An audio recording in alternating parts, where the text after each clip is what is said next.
My मेरी screen visible हो रही है? Hello, my screen is visible ma'am?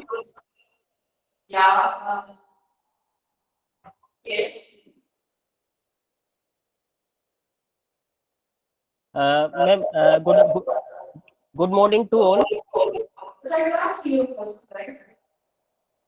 मेरा विषय है राजस्थान की बाघ परियोजनाएं एवं सतत विकास।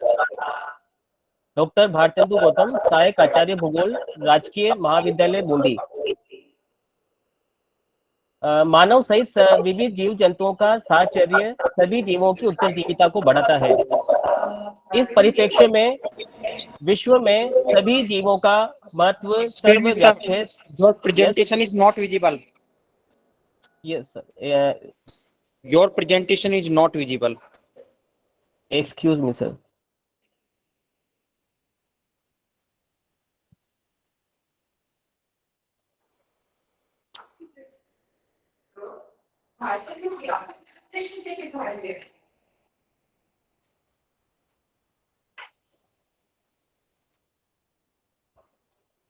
Now it is visible sir? No, sir.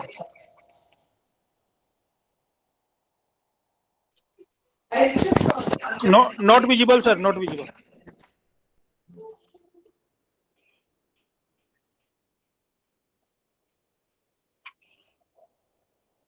Now sir it is visible? Sir, your presentation is not visible. आप presentation को open करो.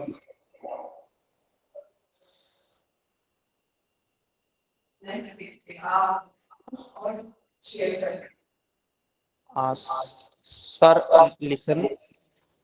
Click on the arrow. Present now. Present now.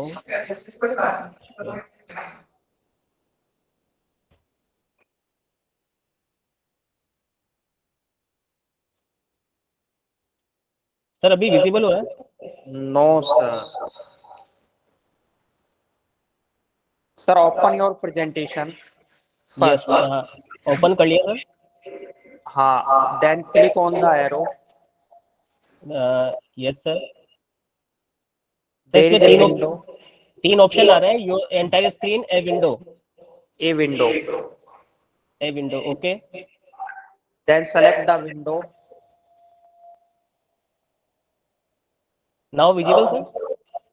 And say yes. Yes, yes, Bharatendu ji हो गया visible, हो गया. Thank you. Okay sir, okay sir. Very good morning to all. कष्ट के लिए क्षमा। मेरा विषय है राजस्थान की बाघ परियोजनाएं एवं सतत विकास। यह सर्वविदित है कि पर्यावरण के संतुलन में विभिन्न जीवों का महत्वपूर्ण योगदान है। उन विविध जीवों में बाघों का अपना महत्वपूर्ण स्थान है। वर्तमान समय में अत्यधिक शिकार के कारण विश्व में बाघों के समक्ष लुप्त होने का संकट उपस्थित हो गया है।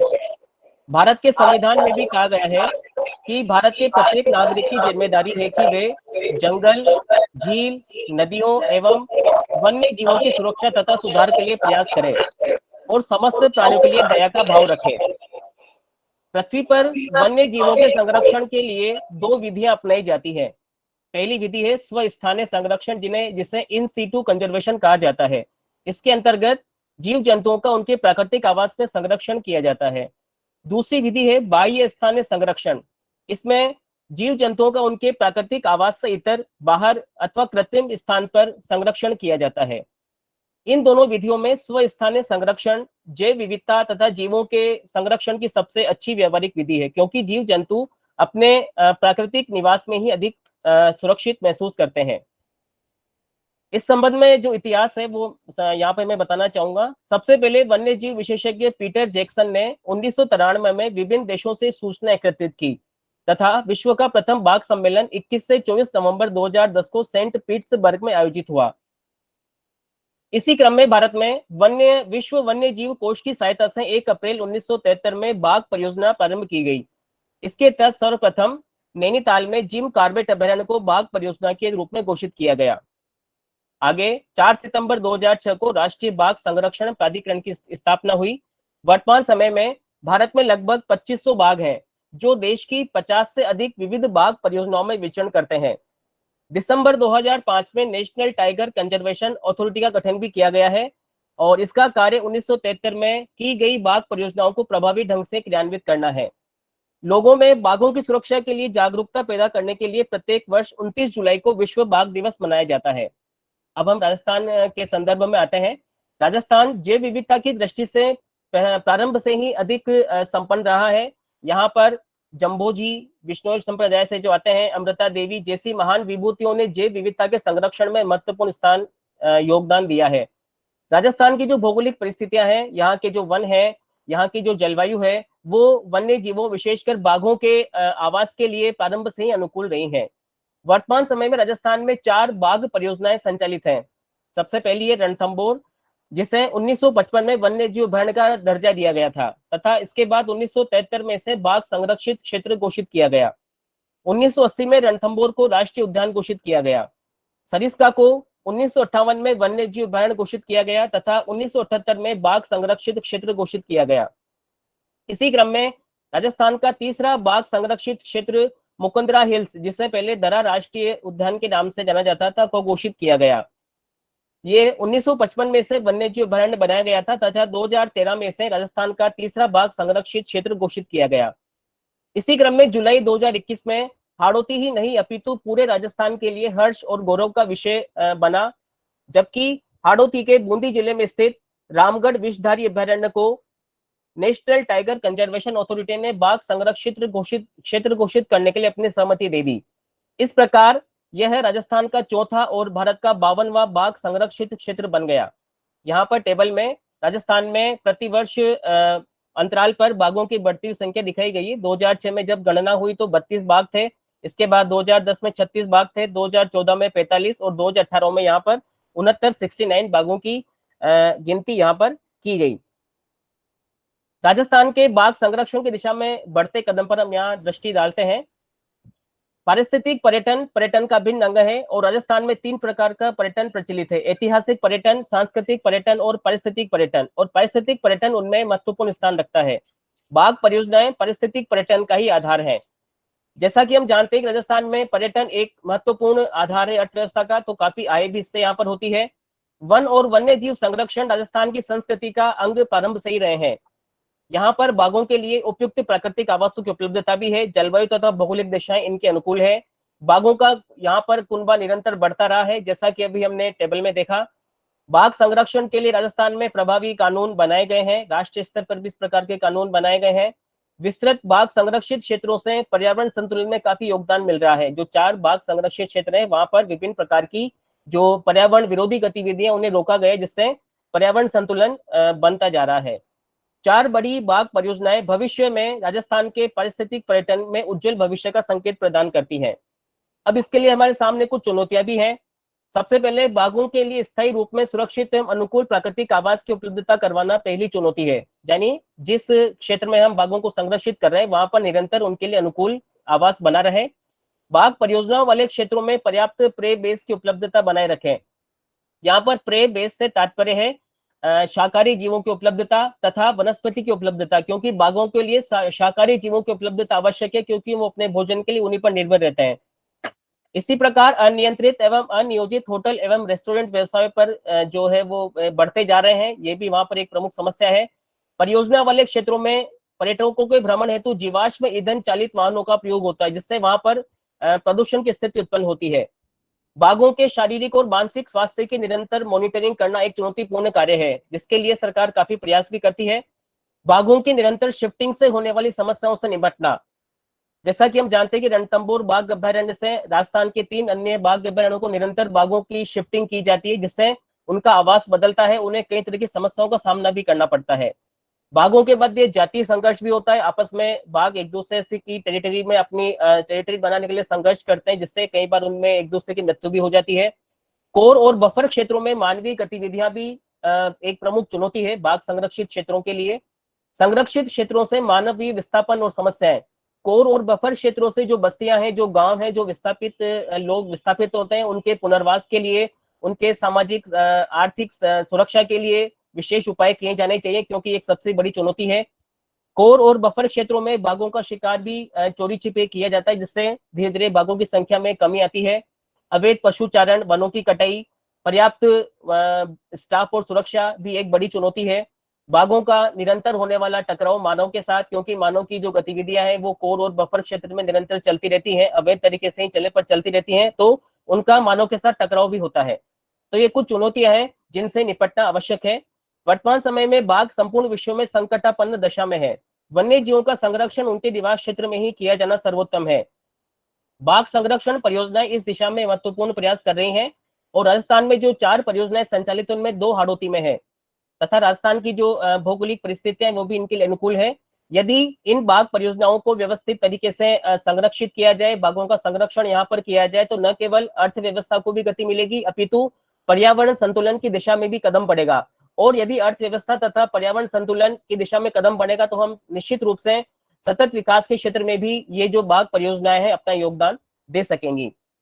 अधिक समय अभाव के कारण विस्तृत यहाँ पर चर्चा करना संभव नहीं है। मैं अपना प्रेजेंटेशन यहीं पर समाप्त करता हूँ। धन्यवाद।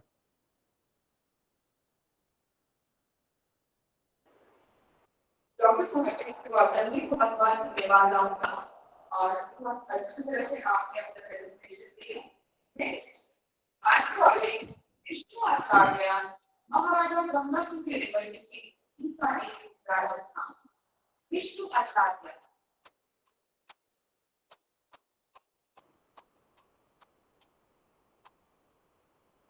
विष्णु आचार्य आप हैं।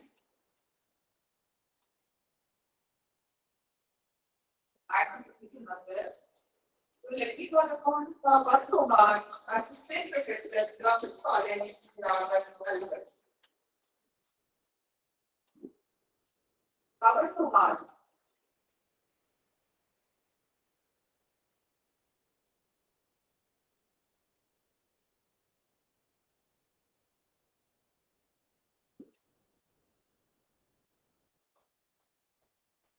Pawan Kumar से share करते हैं। Next in the line is Mr. Sampal Singh Meena, Assistant Professor, Government College, Chowk, Rajasthan. Mr. Sampal Singh Meena. Good morning, ma'am. Yeah, good morning, Sampal Singh ji. Welcome. Please start with the Very good morning to all of you. Ma'am, आवाज आ रही है? Yes.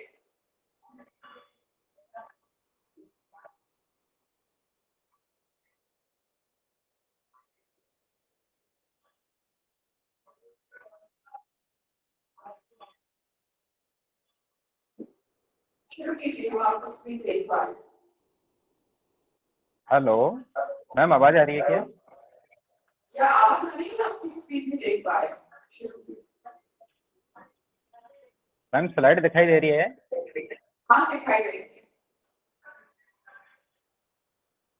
Okay, good morning to all of you.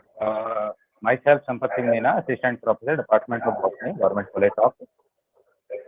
My topic is impact of COVID-19 pandemic lockdown on environment with special reference to Rajasthan, an overview on air pollution, water pollution and biomedical waste. जैसा कि हम सभी को विदित है, corona virus जो कोविड-19 एक infectious disease थी, जो कि डायरेक्ट कांटेक्ट टू पर्सन जो है ये फैलती है, जो कि एक प्रकार का सिंगल स्टैंडर्ड वायरस। हेलो, जो कि एक प्रकार का single standard RNA genetic material इसके अंतर्गत पाया जाता है, जो कि सबसे पहले एक चीन के वुहान शहर में इसको ऑब्जर्व किया गया था। लेकिन इंडिया की यदि बात करें तो केरला में इसे जो है सबसे पहले देखा गया था। और WHO ने इसे जब वर्ल्ड पेंडेमिक घोषित किया गया था, तो जिसमें अनेक प्रकार के म्यूटेंट जो है अल्फा बीटा गामा जो है इसमें ओमिक्रॉन जैसे जो है देखे गए थे। यदि हम इसके इफेक्ट की बात करें तो एनवायरमेंटल इफेक्ट ऑफ कोविड-19 की, तो इसका जो इफेक्ट है न केवल ह्यूमन हेल्थ के ऊपर देखा गया था, बट सोशल और इकोनॉमिक इम्पैक्ट के साथ साथ एनवायरमेंटल क्लाइमेट चेंज के ऊपर भी इसका प्रभाव जो है देखा गया था। दरअसल जब कोविड-19 पेंडेमिक के कारण जब लॉकडाउन लगाया गया था, जिसमें कि ट्रांसपोर्ट, इंडस्ट्रीज, पब्लिक गैदरिंग जैसे अनेक पैलेस थे जहां पर कि प्रतिबंध लगा दिया गया था, जिसके कारण एनवायरनमेंट में, वाटर में और नॉइज पॉल्यूशन था उसमें काफी जो है सुधार देखने को मिला था। लेकिन उसके साथ साथ कोविड-19 के कारण जो मेडिकल वेस्ट था, जैसे कि पीपी किट्स है, फेस मास्क है, हैंड ग्लव्स है, इसके अलावा कोरोना वायरस के कारण जो हॉस्पिटल वेस्टेज था, उसके कारण जो है एक वाटर पॉल्यूशन है, एयर पॉल्यूशन है और इस तरह का काफ़ी जो है प्रभावित हुआ था। उसी के बारे में हम बात करते हैं। पॉजिटिव इफेक्ट ऑफ कोविड-19, तो reduction of air pollution and green house emission. यदि हम बात करें कि कोविड-19 लॉकडाउन के दौरान जो लॉकडाउन लगाया गया था, जिसके कारण मोटर व्हीकल के कारण अधिकांश जो ऑलमोस्ट 80% नाइट्रोजन डाइऑक्साइड का एमिशन होता है या फॉसिल फ्यूल्स के जलने के कारण जो एमिशन होता है, उसमें एयर क्वालिटी इंडेक्स के अकॉर्डिंग 100 से 200% जो है गिरावट देखी गई थी। इसके अलावा ये रिडक्शन इन वाटर पॉल्यूशन की यदि हम बात करें तो बहुत सारे ऐसे इंडस्ट्रीज है जिनके जो वेस्ट मटेरियल्स होता है वह सीधा डायरेक्ट जो है रिवर्स में विदाउट ट्रीटमेंट के जो है डाल दिया जाता है, जैसे कि गंगा है, यमुना रिवर्स है। इन सभी में प्योरिटी की बात करें तो पानी में जो क्वालिटी है पानी की, उसमें काफी सुधार उस वक्त देखने को मिला गया था, क्योंकि इंडस्ट्री जो है उस वक्त बंद कर दी गई थी। ठीक उसी प्रकार से इम्प्रूवमेंट देखने को मिला था, जैसे गया है, हरिद्वार है, ऋषिकेश है, इन सब में जहाँ पर ये नेचुरल पब्लिक पैलेसेस है, जहाँ पर पब्लिक जो है घूमने के लिए जाती थी, तो ये जो इंडस्ट्री थी इस तरह की, इन सभी में काफी सुधार देखने को मिला था। और रिडक्शन इन नॉइज पोल्यूशन की यदि हम बात करें तो दिल्ली जैसे शहर में according to central pollution and control board के अनुसार जो है दिन की यदि हम बात करें तो वहाँ 55 dB से लेकर के 45 dB तक जो है रिडक्शन देखने को मिला था, और नाइट के टाइम में जो है 40 dB से लेकर के डेसिबल से लेकर के 30 डेसिबल जो है वहाँ पर देखने को मिला था। ठीक उसी प्रकार से यदि इकोलॉजिकल रेस्ट्रिक्शन की यदि हम बात करें तो जो क्लाइमेट चेंज है उसमें 8% यदि ग्रीन हाउस गैस का जो योगदान है तो वो टूरिज्म इंडस्ट्री का होता है। बहुत सारे ऐसे नेचुरल पैलेसेज होते हैं, जैसे बीच है, आइसलैंड है, नेशनल पार्क है, सेंचुरीज है, डेजर्ट है, माउंटेन्स है, ग्रोव्स है, वैली है, जहाँ पर कि बहुत सारे जो टूरिस्ट होते हैं वो घूमने के लिए जाते हैं, और वहाँ पर जो टूरिज्म होटल्स होते हैं, मॉल्स होते हैं, वहाँ लगभग 8% जो है ग्रीन हाउस एनर्जी इलेक्ट्रिसिटी का और कंजप्शन वहाँ पर किया जाता है। तो उन सब लॉकडाउन के दौरान ये सभी जब बंद हो गए थे तो वहाँ पर जो नेचुरल ब्यूटी है उसमें काफ़ी इंक्रीज जो है देखने को मिला था। ठीक उसी के साथ यदि हम नेगेटिव इफेक्ट की बात करें तो नेगेटिव इफेक्ट में इंक्रीज ऑफ म्यूनिसिपल वेस्ट है या डिक्रीज रिसाइकलिंग प्रोसेस है। लॉकडाउन के दौरान जो है लोग बाग जब घरों में बंद हो गए थे तो उस दौरान ऑनलाइन शॉपिंग का एक इंक्रेज जो है बढ़ गया था, तो उस दौरान अल्टीमेटली जो शॉपिंग मतलब शिफ्ट जो पैकेज मटेरियल होता था उसके कारण जो है हाउस होल्ड और म्यूनिसिपल वेस्ट जो मटेरियल था उसके कारण एनवायरमेंट इफेक्ट, जैसे कि पर्यावरण है उसमें सॉरी एयर है, वाटर है एंड सॉइल पॉल्यूशन है, इनमें जो है इंक्रीज थोड़ा देखने को मिला था।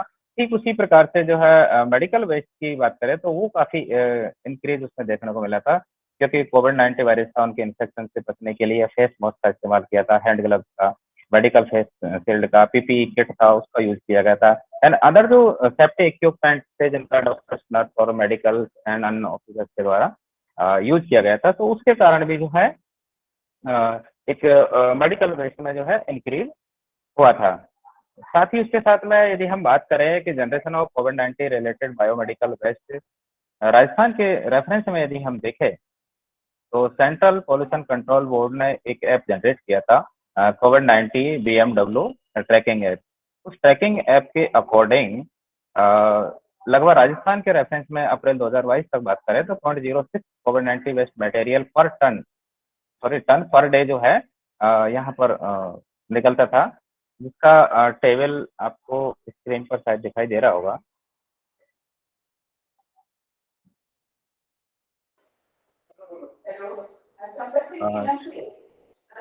सॉरी सर, आपसे अनुरोध करूंगी कि प्लीज कंक्लूड पे आ जाए क्योंकि टाइम हो चुका है। प्लीज कंक्लूड करें। मैम स्लाइड दिखाई दे रही है क्या? स्लाइड दिखाई दे रही है, टाइम लिमिट 5 मिनट की है क्योंकि नंबर स्टूडेंट्स हमारे पास बहुत ज्यादा है, इसलिए आपसे अनुरोध। Okay, thank you ma'am, thank you. कीजिए तो 1 मिनट आप समझने की कोशिश करें।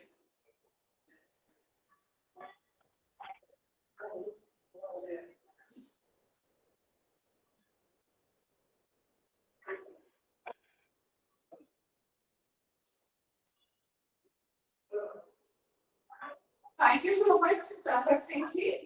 And come here, but after you Sorry, ma'am. Sorry, ma'am. Some technical problems. इसलिए मैं सबसे अनुरोध करूंगी कि आप समय सीमा का ध्यान रखें। And next year, Kalpana Chaudhary, Assistant Professor, Government College, Chhattisgarh, Bikaner. Kalpana Chaudhary. Good morning, ma'am.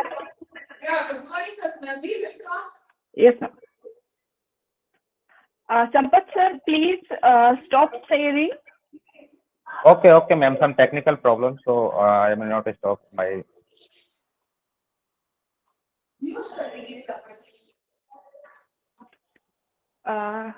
Sampath sir, please. Sorry. जी ma'am. Okay, ma'am. Okay, sir, please take your time. Please, sir. Sir, there is a button below the screen with arrow mark. Please click on it.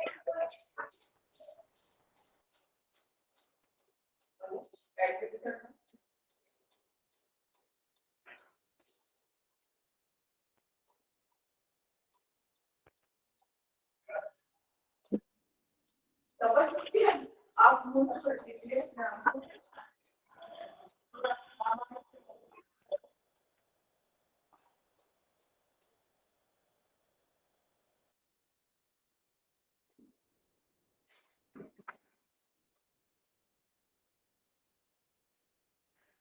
Hello Sampat sir. Sir नीचे एक button दिया हुआ है arrow का, उस पे आप click कीजिए।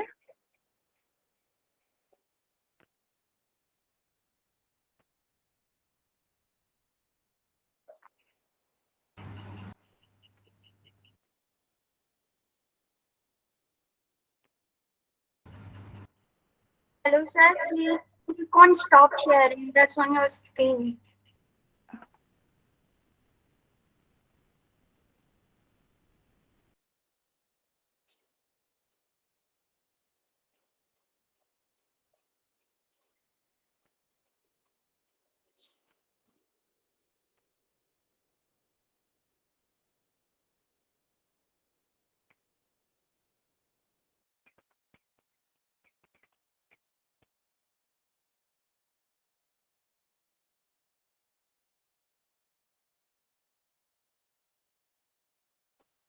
Hello, Kalpana ji. Hello, ma'am. Please start with your presentation. Yes, ma'am.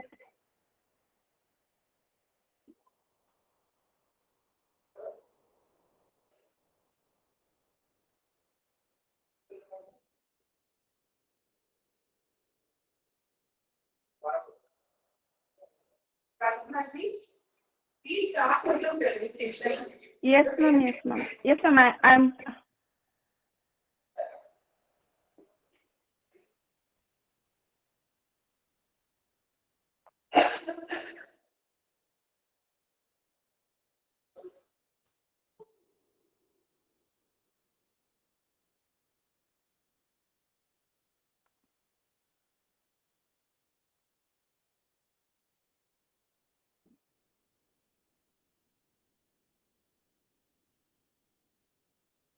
Ma'am, is my screen is visible? No.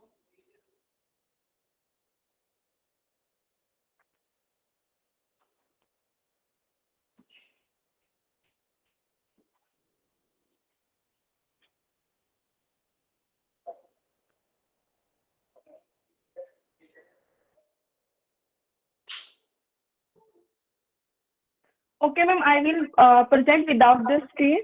If you have no any issue. Perfectly fine. आराम से होने की present कीजिए।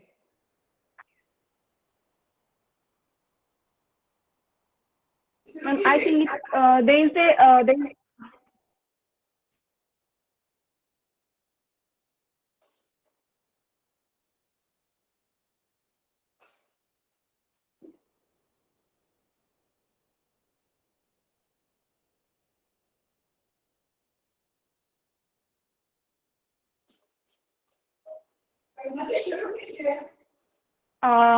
मैं विदाउट स्क्रीन में start करूं?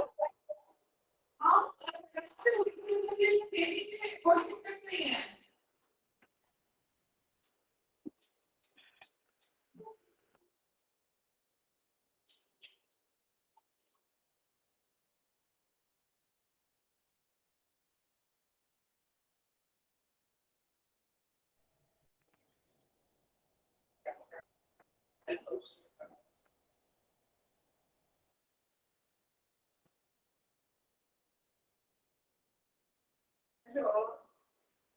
Hello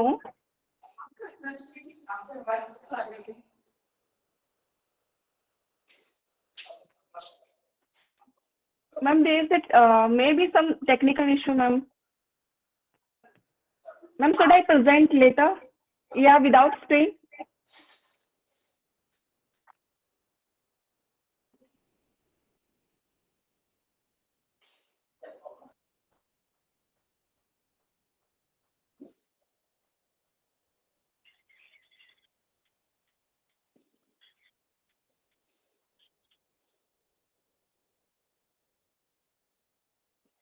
सभी delegates से मैं ये कहना चाहूंगी कि अगर आप स्पीच शेयर नहीं कर पा रहे किसी कारण से तो कोई बात नहीं, आप आराम से ओरल प्रेजेंटेशन दीजिए, कोई दिक्कत नहीं है। Okay, ma'am. Okay, ma'am. Okay. Perfectly fine। आप आराम से अगर आप हम आपको सुन पा रहे हैं। Okay, ma'am. Hello, everyone. My name is Kalpana. I am from Government College, Chhattisgarh, Bikaner. My topic is Sustainable Development Goals in Maternal Health Care Services, a case study of Rajasthan. This is specially refers to National Health Family Survey 2021. As we know, health is like a money, and we never have its true value without we lose it. It's a very popular phrase that we know. According to WHO, health is more than its absence of illness. It is a condition of total bodily, mental, and social being. Maternal health care refers to health of the woman during its pregnancy, childbirth, and postnatal care. Maternal health has been becoming a global concern because the lives of the female and the maternal linked with it. And many programs like MDZ, Millennium Development Program, are mainly focused to the enhance the maternal health program. The main statement of my study, to irony of the India, it is more rural in character, especially when the focus on in aged states like Rajasthan, where the maternal health and child health conditions are not up to the level. The main limitation of my study is to state India with the Rajasthan state with the high mortality rate and the high infant rate and high total fertility rate. So less awareness among the women. The main cause is behind is the less awareness among women about their rights in the society and the rights about their health in the society. The main objective of my study to analyze the socioeconomic factors of the study area, which is Rajasthan. What is the trends and pattern to utilization of maternal health care in Rajasthan, and what is the sustainable development program impact on the utilization of maternal health care services. The research question of my study to what are the far-reaching changes in utilization of maternal health care program of the sustainable development program in the area of utilization of maternal health care, and what are the main program and policies which are specially targeted to the utilization of maternal health care services. The main data source of the study is DLHS, that is District Level Health Survey, and NFHS, that is National Family Health Survey 5, which is conducted in 2021. The main methodology are cross-tabulation, various type of bar diagram, and composite index. These are the methodology which I have been used in my study. The socio-demographic profile of Rajasthan, the state with the biggest, as I know, the state with the biggest geographical area, accounting about 10% of the India's total physical area. It has an 5.67% of the country total population lived in the Rajasthan. So it becomes a very special state in all over India, for especially in the health program. population growth trend of the Rajasthan state is linearly increased 1921 to 2021. The sex ratio scenario of Rajasthan, according to census 2011, that is there is very less in western districts like Jodhpur, Badmer, Jaisalmer, Jalore, and it's very high in the southern state of the southern districts of the state. The literacy rate is also high in the southern area and very low in the middle districts of the Rajasthan. The demographic profile of Rajasthan in India, that is comparison, according to the recent survey, maternal mortality rate in India is 103 and in Rajasthan is 318. That is very high in the number. And infant mortality rate in India is 30 and where in Rajasthan infant mortality is 41. The maternal mortality ratio in India district wise, that is middle states like AG state like Rajasthan, Odisha, Madhya Pradesh, Assam, Uttar Pradesh, Bihar, Jharkhand have very high mortality rate according to NFHS 4. According to NFHS 5, state like Kota, Bara, Chittorgarh have high antenatal care, whereas the state like Jaisalmer, Badmer, Churu have very less antenatal care. Institutional delivery, if we focus about Pali, Bara, Kota, Udaipur have very high institutional delivery according to NFHS, whereas district like Churu, Sikar, Hanumangarh, Sri Ganganagar have very less institutional delivery. The main program, National Rural Health Mission, that is mainly focus on the maternal health and rural health. The National Rural Health Mission has lost in the period of 2005 to provide the equality of maternal and the child health care services to the vulnerable group of the society. It is mainly focused on the empowerment action group state, that is called EAG states to emphasis of the maternal health care. NFHS focus on the reproductive, maternal, newborn and child health care and adolescent health services. The emphasis here is on the strategies of improving a maternal child health through the continuing care of the life of the cycle approach. Maternal mortality remains unacceptably very high across much of the developing states like Rajasthan. Fully achieving of the Millennium Development Goals and the Sustainable Development Program targets of the reducing by 3/4 of the maternal mortality rate by 2005 remains the challenging task is very high. Thank you very much for the hearing, and I'm sorry for this technical program. Ma'am, it's over to you.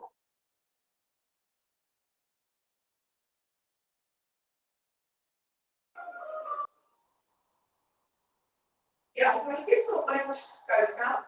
And next in the line is Pragya Kumari, research scholar at the University of Rajasthan, India. Pragya Kumari.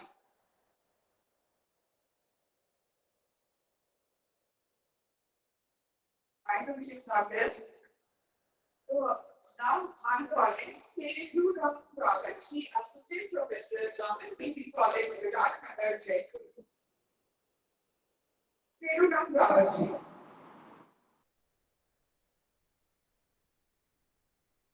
Next in the line is Dr. Neetu Chaudhary, Associate Professor, Government Girls College, Jodhpur. Dr. Neetu Chaudhary, are you there?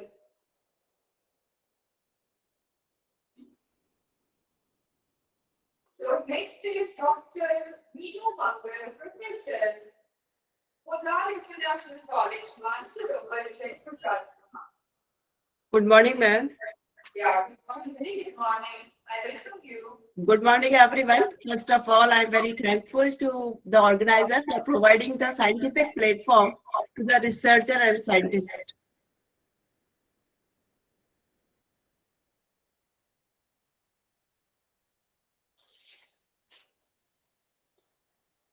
I think slide is visible. Yes. Okay. Now the silver nanoparticles synthesized from the plant extracts and potential biomedical application in the diabetic foot ulcer. As we know, the diabetes is now being the third topmost killer of the mankind after cancer and cardiovascular disease. And now there are the two types of diabetes, diabetes mellitus and diabetes insipidus. Now diabetes insipidus is called water diabetes, and the diabetes mellitus is called the sugar diabetes. Now the diabetes can be classified into the two main types. That is, diabetes mellitus are of two types, that is insulin dependent and non-insulin dependent diabetes mellitus. And now the non-insulin diabetes mellitus is very dangerous. And among the above types of this, the second type, that is diabetes mellitus, is the most common in the worldwide. And now this type of mellitus, patients have abnormalities in the sugar level. Therefore, after having meal, the sugar level boosts up, and which is normally termed as post-prandial hyperglycemia, that is diabetes. The continuous, increase the sugar level leads to the pathological problems and organ failure. And one of the most important is diabetic foot ulcer, and which is refers a non-healing or poorly healing full thickness wound below the ankle with diabetic critical in the natural history of the diabetic foot. The diabetic foot complications like neuropathy, foot ulcerations, peripheral vascular disease, infections with or without osteomyelitis, and may lead to the serious complications of gangrene and limb amputations. Now, the diagram shows the foot ulcer, and which is appear in the diabetic patients, and it is in the present scenario, it is a very critical problem in the diabetic patients. Now the clinical etiology of the diabetic foot infection says, now the primary goal is the treatment of diabetic foot ulcer is a wound closure, because a diabetic foot ulcer involves the infections due to the aerobics, anaerobics, and the fungus, and individually or in the combination with the other microbes. The infection starts locally with an ulcer affecting immediate surrounding the skin with the discharge and some infections there, and these signs can be missed due to the presence of the sensory neuropathy, and which are the two of the common risk factors for the diabetic foot infections. So among the antibiotic treatment, a multidisciplinary approach needs to be used, and there is a familiar mechanism which emerges due to the formation of beta-lactamase, and it catalyzes the hydrolysis of CN bond of the beta-lactam antibiotic to give the corresponding beta amino acids, devoid of antibacterial activities. Now, second one is the biofilms are mostly found to be the present in the 2/3 of the chronic wounds, and they show resistance to the antibiotics. So biofilms are defined as, large communities of microbial cells growing on the surface and embedded in the self-synthesized matrix made up of the extracellular polymeric substances. Now, what is the role of the silver? Everybody knows the silver are used as antibiotics, So due to the large use of the antibiotics, bacteria gain full antibacterial resistance over the time. To overcome these limitations, clinicians have turned to silver dressing containing varying amount of silver. Silver have antimicrobial effects, and these are also used in the mask also during the COVIDs or in the present scenario, including direct inhibitions of the cell respirations, intracellular enzymes, inactivation and cell membrane alterations. Now, silver exhibits its antimicrobial efficiency by interfering with the respiratory chain of the cytochromes. Silver ions interfere with microbial electron transport chain system, binds with the DNA, and inhibit replications of the DNA. So silver is effective against the fungi, yeast, virus, and broad range of the aerobic and anaerobic gram-positive and gram-negative bacteria. Silver also have the anti-inflammatory activity also. So healing would be promoted by the ideal silver ions, donor site dressing materials with minimal pain to the patients and prevents the infection from the pathogenic microbes. Now the silver nanoparticles is also formed through the plant extract. How? I will show the next slide. The nanotechnology is the application of the nanoscience, engineering, and technology to produce the nanomaterials. And there is a every growing need to develop clean, non-toxic, environmentally benign synthesis procedure So biotechnology involves the predictions of the nanomaterials using the plants and animal as well as the microorganism based products.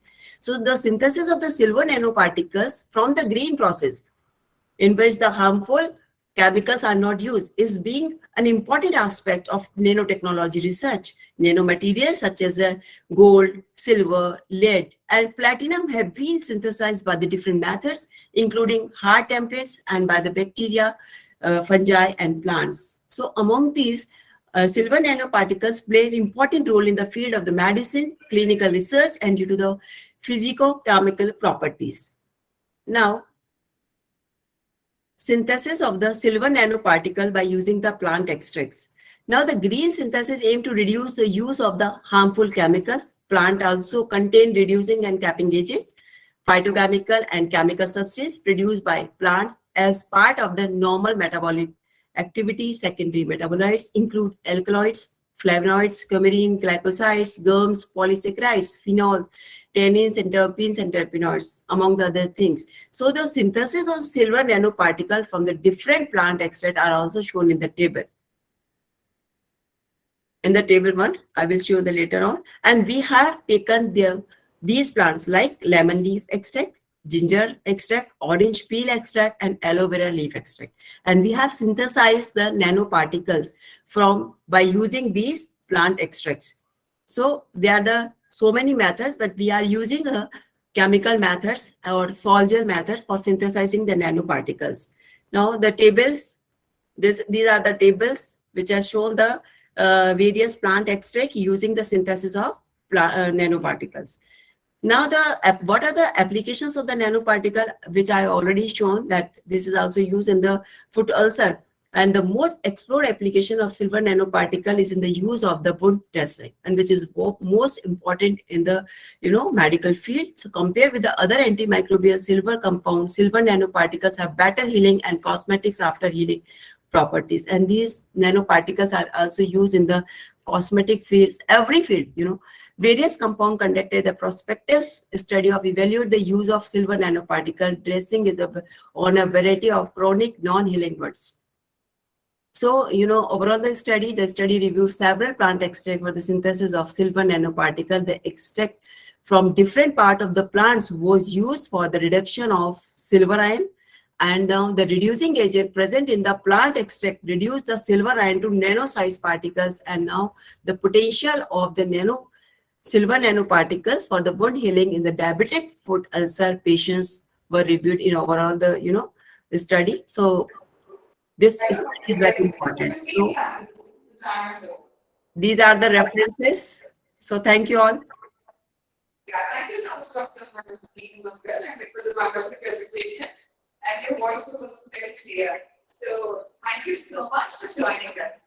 Thank you. Thank you. Next in the line of welcoming upon Dr. Rajesh Kumar Verma, Assistant Professor, Agarwal Kuchi College, India. Dr. Rajesh Kumar Verma. Dr. Rajesh Kumar Verma,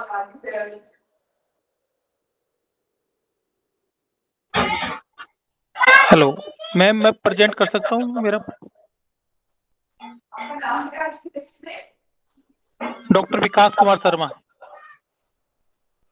please note now पर आप list check कर लीजिए, अपने WhatsApp groups पर डाले हुए हैं, उसमें आप अपना नाम लिख लीजिए। Dr. August' 22, so next in the line is Aditi Sharma, Assistant Professor, Modi University School of Law, Lakshman, Rajasthan.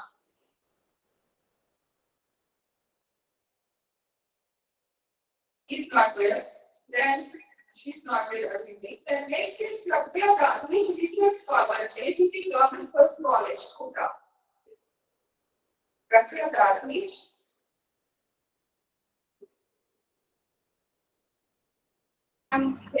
Delegate से रिक्वेस्ट है कि आप अपना नाम लिस्ट में देख लीजिए। लिस्ट सारी व्हाट्सएप टेलीग्राम पर लगी हुई है और लिस्ट के अकॉर्डिंगली ही हम कॉल कर रहे हैं। Okay, ma'am. Am I audible? Your name in the list and we are calling accordingly. So I request Pragya to start the presentation. Am I audible, ma'am? Yes, you are audible. Okay, ma'am.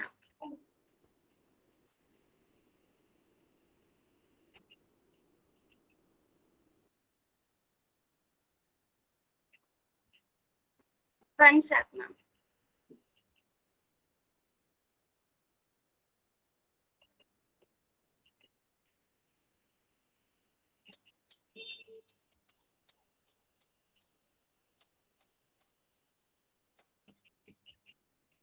Is my presentation visible, ma'am? Yes, it's working. Yes, you can see it now. Please go ahead. Good morning, all. I am Pragya Dadich, a research scholar from JDB Government Girls College, Department of Botany. I will be presenting a review article on ecological restoration, planning, evaluation, outcomes, and hurdles in today's session.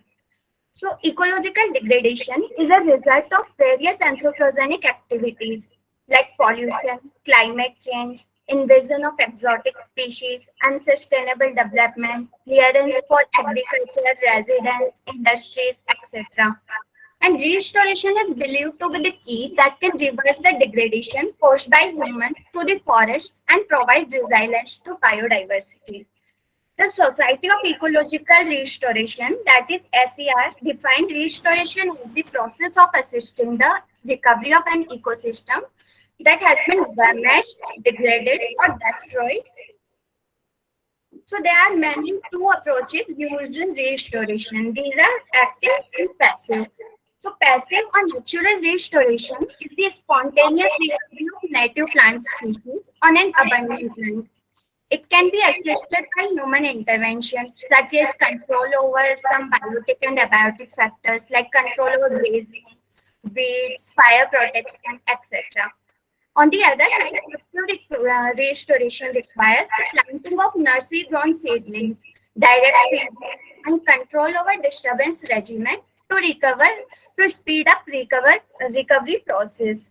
Usually, passive restoration is preferred over active restoration, and active restoration is mainly used in areas where natural restoration is hindered, like at isolated and extensively degraded sites, low rainfall, long history of extensive disturbance, soil degradation, weed infestation, and loss of seed banks. So next we come to restoration planning. There are a lot of things we must consider before planning restoration of any site. Restoration pattern as well as restoration techniques used vary according to site conditions. Not even two sites can be same. They can vary in resource availability, both biotic and abiotic, its history, cause of degradation, etc. Uh, Our prime approach should be use of minimum interventions and yielding maximum results by passive restoration. There are mainly 4 points include in planning of restoration. First one is identification of focal areas demanding restoration. So GPFLP program is launched by IUCN, and it already have identified 2 billion hectares around the world with high opportunities for restoration. Second one is identification of knowledge gaps and prioritization of research needs. So restoration initiatives must be tuned with evolving knowledge. It will allow cost-effective interventions to be developed. Third one is restoration knowledge helps to aggregate knowledge at science practice interface. Evidence-based literature and information repositories must be developed for future referencing. And the last one is ensuring political viability of restoration. So scientists should shift their focus from general writing and professional conferences to reach a broader community and political audience who will help in restoration funding as well as policy making. These are two pictures showing restoration in progress. The next one is evaluation of restoration. So evaluation of success of different restoration projects is necessary as it justifies the role of restoration, give ground for further projects by understanding cause of problem, overcoming the hurdles, understanding the strategy and requirements according to different sites, and avoiding repetition of costly mistakes. But our understanding of success of any restoration program is hindered by imprecise target, lack of quality monitoring systems, and lack of transfer of information concerning project outcomes. Vegetation structure is most common indicator of restoration projects. To evaluate project success, followed by funnel diversity, ecological processes. Measures associated with vegetation structure are easy and rapid to measure, and usually there is little seasonal variation in these measures. While diversity is mostly used in cases where restoration is concerned with any specific animal or bird species. And in the last, ecological processes are rarely measured because they are slower to recover, require multiple measures, which can increase time and cost utilized in evaluation. Next, we come to restoration outcomes. Outcomes of restoration projects vary widely. A restoration project can be successful, which results in complete and quick recovery. It is possible only on sites where colonization by native and desired species is still possible by simple and mostly natural restoration, and soil and other physical factors are relatively intact. The second one is partially successful by improving the degraded land to a degree. And in the last, unsuccessful, which can yield only a little or no recovery.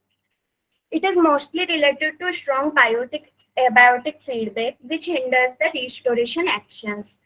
And even in some cases, it has been observed that restoration of one ecological service pursue another service. In such scenario, the tricky task is to ensure multifunctionality in both long and short term. As we come to restoration hurdle, some of the main barriers in restoration are problem of Yeah. yes, ma'am. Requesting you to please stand. Okay, ma'am. Problem of leakage, local extinction. Sometimes, ma'am, I can't hear you actually. एक minute में confusion पे आ रहा है लेकिन ऊपर से. So thank you so much. That was Pragya Gandhi. Thank you. Yes, thank you so much, Pragya. Next, we are calling upon Lalit Kumar Verma, Assistant Professor, Government Rural College, Bikaner, Rajasthan. Lalit Kumar Verma.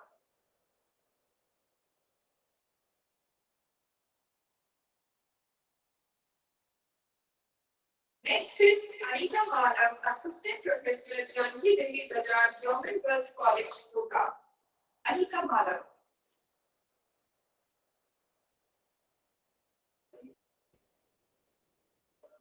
Is also not there.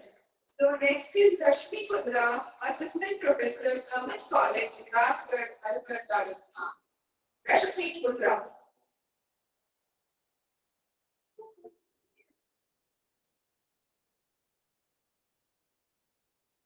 Now I'm calling upon Sampath Lal Thakur, Assistant Professor, Government Rural College, Bikaner. Sampath Lal.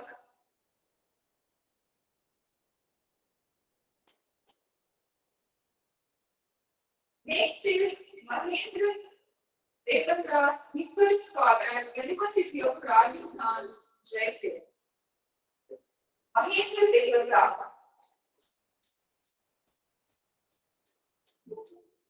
Is also not present. So now I'm calling upon Dr. Rajendra Kumar Meena, Assistant Professor, Government Commerce College, Algarh. Dr. Rajendra Kumar Meena.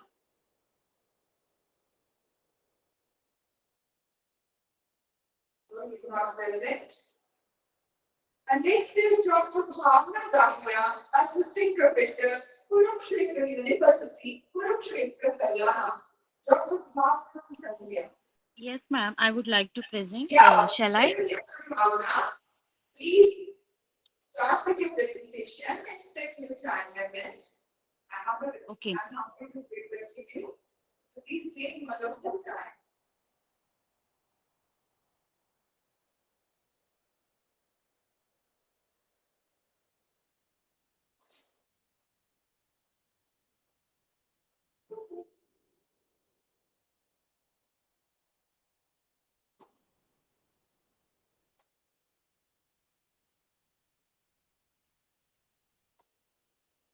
Am I audible, ma'am? Yes, you have. You can see your presentations also, so please continue. Okay. Good morning, everyone. So this is a presentation on e-waste management, current and future. First of all, I would like to introduce e-waste is any electrical equipment that hasn't been discussed. This include working and the garbage. In the 20th century, information has brought enormous changes to organize our lives and institutions. E-waste has been considered rapidly growing in the past decade, which only 50% has been recycled. It is the largest producer of electronic waste worldwide, 10 million metric waste, followed by the United States. So these are the of the world. China is producing the most of the electronic waste. If we talk about India, in India, the total e-waste generation with telecommunication accounting for about 80% of the and Pakistan in the name of charity. Due to lack of awareness regarding the health impacts of e-waste, it is being dumped in rivers and dump yards without recycling. An estimated 5 to 7 million tons of TV, stereos, computer electronic appliances, cell phones, and other electronic gadgets become obsolete every year. So that's why we should be concerned about the electronic waste. Now, this is the graph that I would like to show. That is showing that what are the different components of e-waste. So glass contributes to about 37% to all the e-waste, metals contribute to 33%, plastic contribute to 30% of the total e-waste.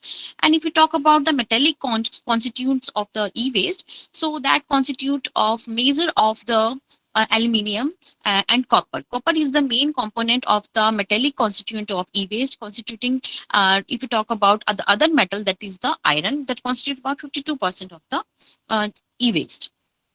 Now, these are the categories of the e-waste, that how can we categorize different types of e-waste depending upon their life also. So if we have given some codes to these categories, like ITEW1 code is for the central processing, or you can say the mini computers, and the lifespan of these particular computers is, if it is 10 years, so they will come under the category of ITEW1. Similarly, if the lifespan of the personal computer is 5 years, then it will come under the category of ITEW3. So in the same way, different categories have been allotted to the e-waste.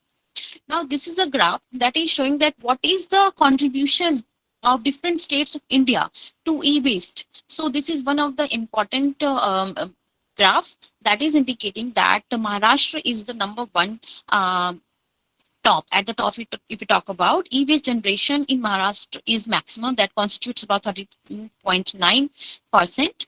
And if we talk about the remaining states, so they constitute about 30%. So and that means Maharashtra is at the top and Delhi is at near about at number 6th.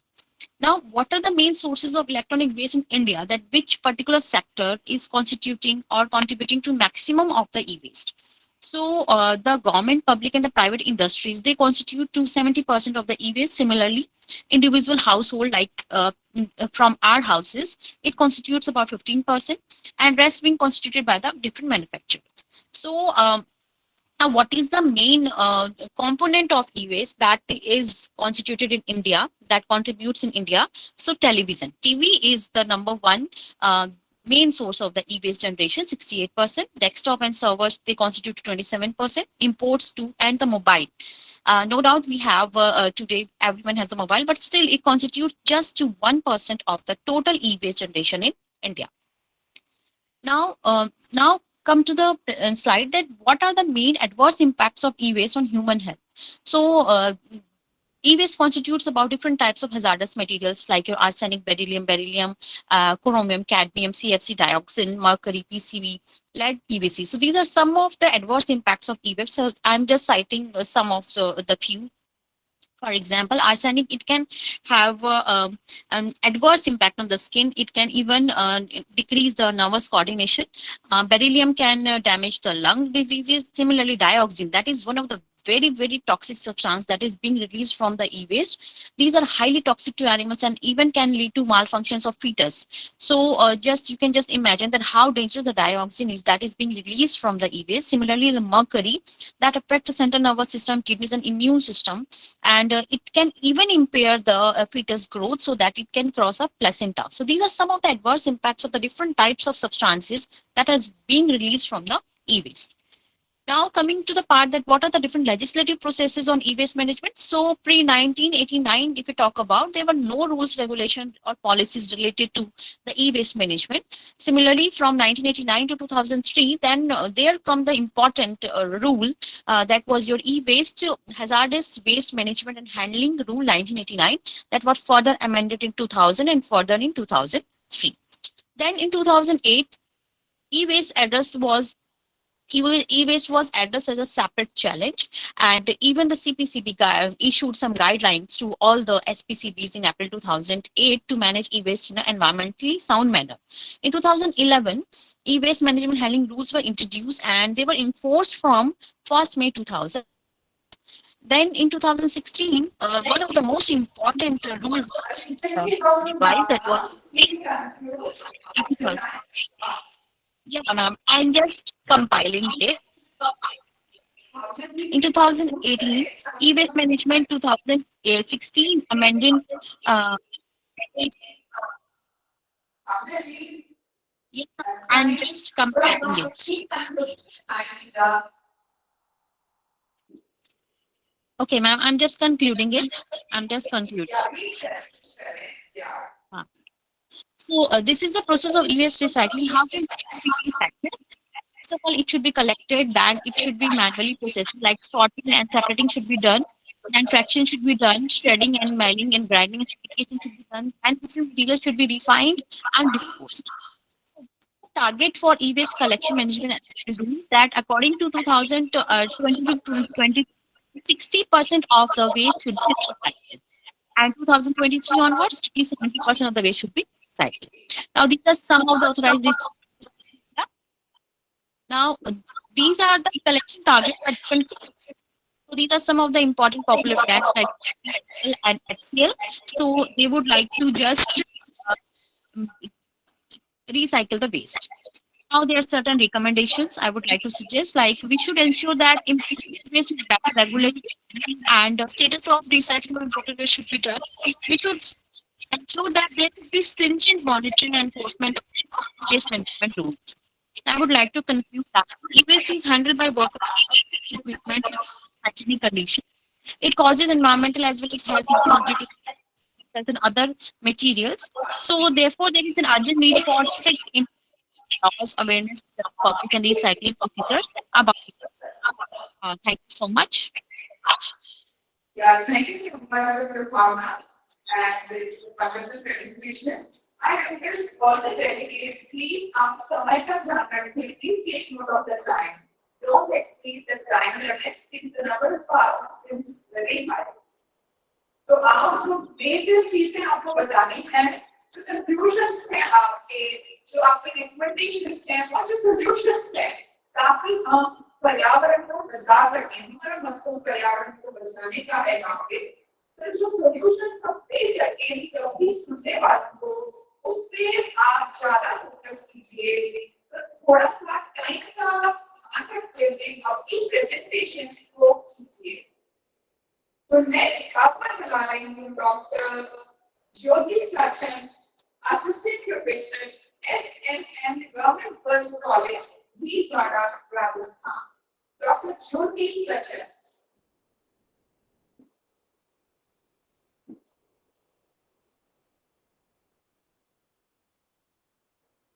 Next है Anita Nirvana, Assistant Professor, Government Girls College, Ajmer.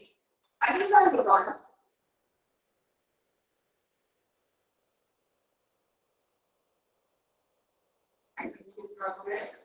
Next in the line is Vipka, Assistant Professor, LLB Government College, Bhilwara, Rajasthan.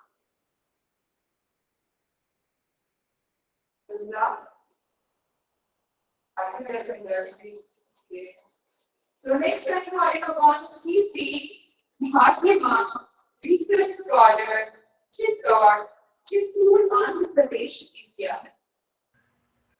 Yes, ma'am. Good morning, ma'am. This is Yeah, Bhagya, ma'am. morning. Can I start the screen share, ma'am? Yeah, please start. Thank you, ma'am. Ma'am, visible, ma'am?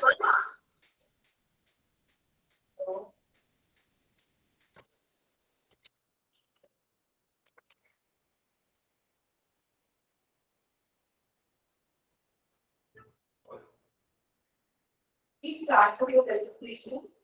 Ma'am, visible, ma'am? No, it's please not visible now.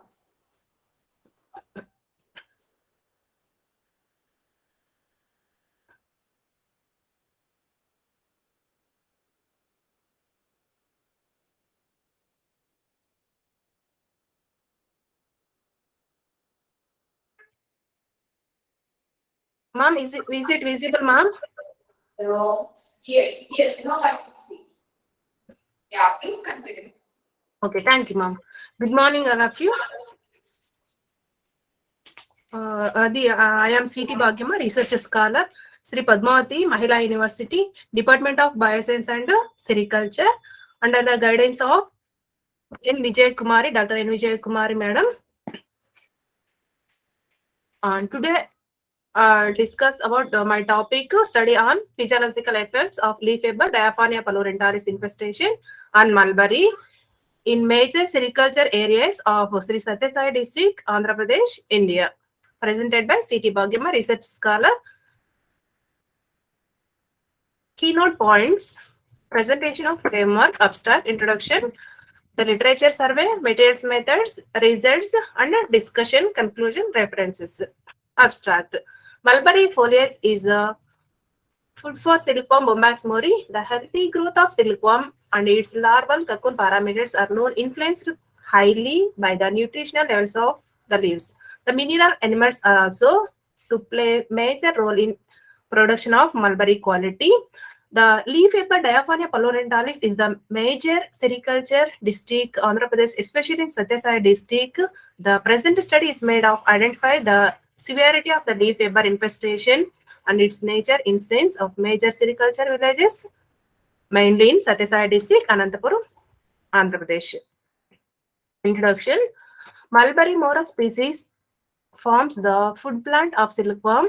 Its produce and quality of mulberry foliage highly significantly order to release silkworm rearing and good profitable. Diaphonia pylorentalis has been recorded infestation mulberry predominantly mainly in Karnataka, Andhra Pradesh, Tamil Nadu. The leaf fever Diaphonia pylorentalis is the mainly target site of leaf fever infestation. Mulberry apical tip patterned upon tender leaves and tender bud of shoot. The infested leaves are become rolled because silky salivary secretion produced by the larva. Generally, a single leaf is rolled into folded shape with web form, the larvae, which remains inside. Sometimes between two or more leaves are rolled into folded shape with the web from the larva. Hence, the pest is known as, or it is called as, leaf fever or leaf roller. Recently, the leaf fever has been identified, shown highly impact and quality and quantity of mulberry leaves. So the average incidence in this 1999 in Karnataka 27.85%, in Andhra Pradesh 20.98%, in Tamil Nadu 16.48%. But in general, in our study, in 92 95% infestation are shown in 2014 and 2020. The leaf fever types of damage: the larvae defoliate the mulberry leaves, highly reduction in leaf yield. Symptoms of leaf fever mainly in apical tip are preferred for feeding and resulting stunting of plant growth. So, and also apical shoot are destroyed due to egg laying, causes damage by folding the leaves and by webbing the tender shoot and young leaves. The diaphane palorental is a majorly serious pest which is known as mainly in foliage up to 78.5% in 2016 and 2018 76.12%. Hence, the present study was made to identify the severity of the leaf weaver infestation and nature of its incidence in major sericulture villages in Sri Sathya Sai district. Literature of survey in Anantapur district, Andhra Pradesh, famous for sericulture and has well noted its Dharmavaram handloom silk sarees in the country. Materials and methods. Ma'am, I am audible? Hello, Yes, ma'am. yes, you are audible. Okay, thank you, ma'am. Materials and method. Present study was conducted natural field forms, fields mulberry, leaves weber, infested as well as healthy leaves and different sericulture gardens into 5 to 6 years old plantation in Sathya Sai district during 2018 and 20. For the present study, the mulberry is conducted. I received good confusion. 13 mandals, namely Agali, Amarapuram, Rolla, Gudibanda, Madakashira, Parigi, Hindupur, Goranta, Lepakshi, Penugunda, Raddam, and Somandepalli. In these 13 mandals are selected. Study. The study was conducted in gardens, planted, randomized block design, and data was collected from 3 replications. Healthy and infested leaf weaver. Hari Lakshmiji, please confusion free. I'm requesting you to conclude. Hello. Okay, ma'am. Morphological parameters. Since the time is very short. These are the table form percentage of leaf weaver. And leaf field finally 48 point.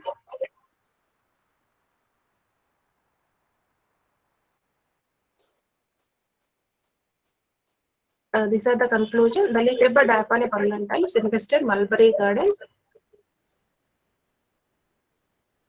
have shown significantly depletion.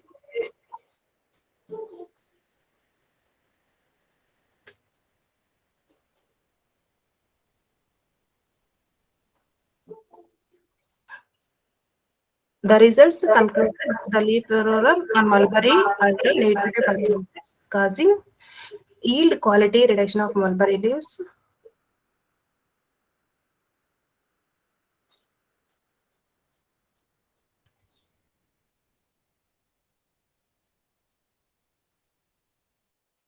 I'm sorry, these are references.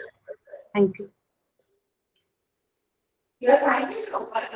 So next in the list is Mahima, research scholar, IISc to the University of Jaipur.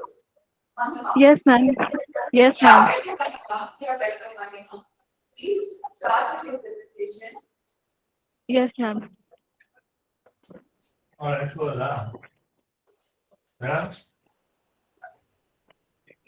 Mm.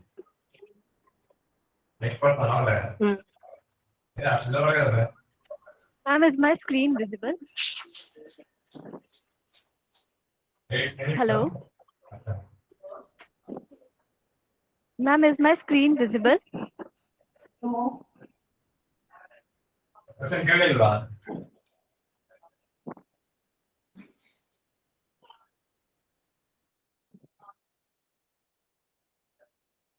Ma'am, is my screen visible?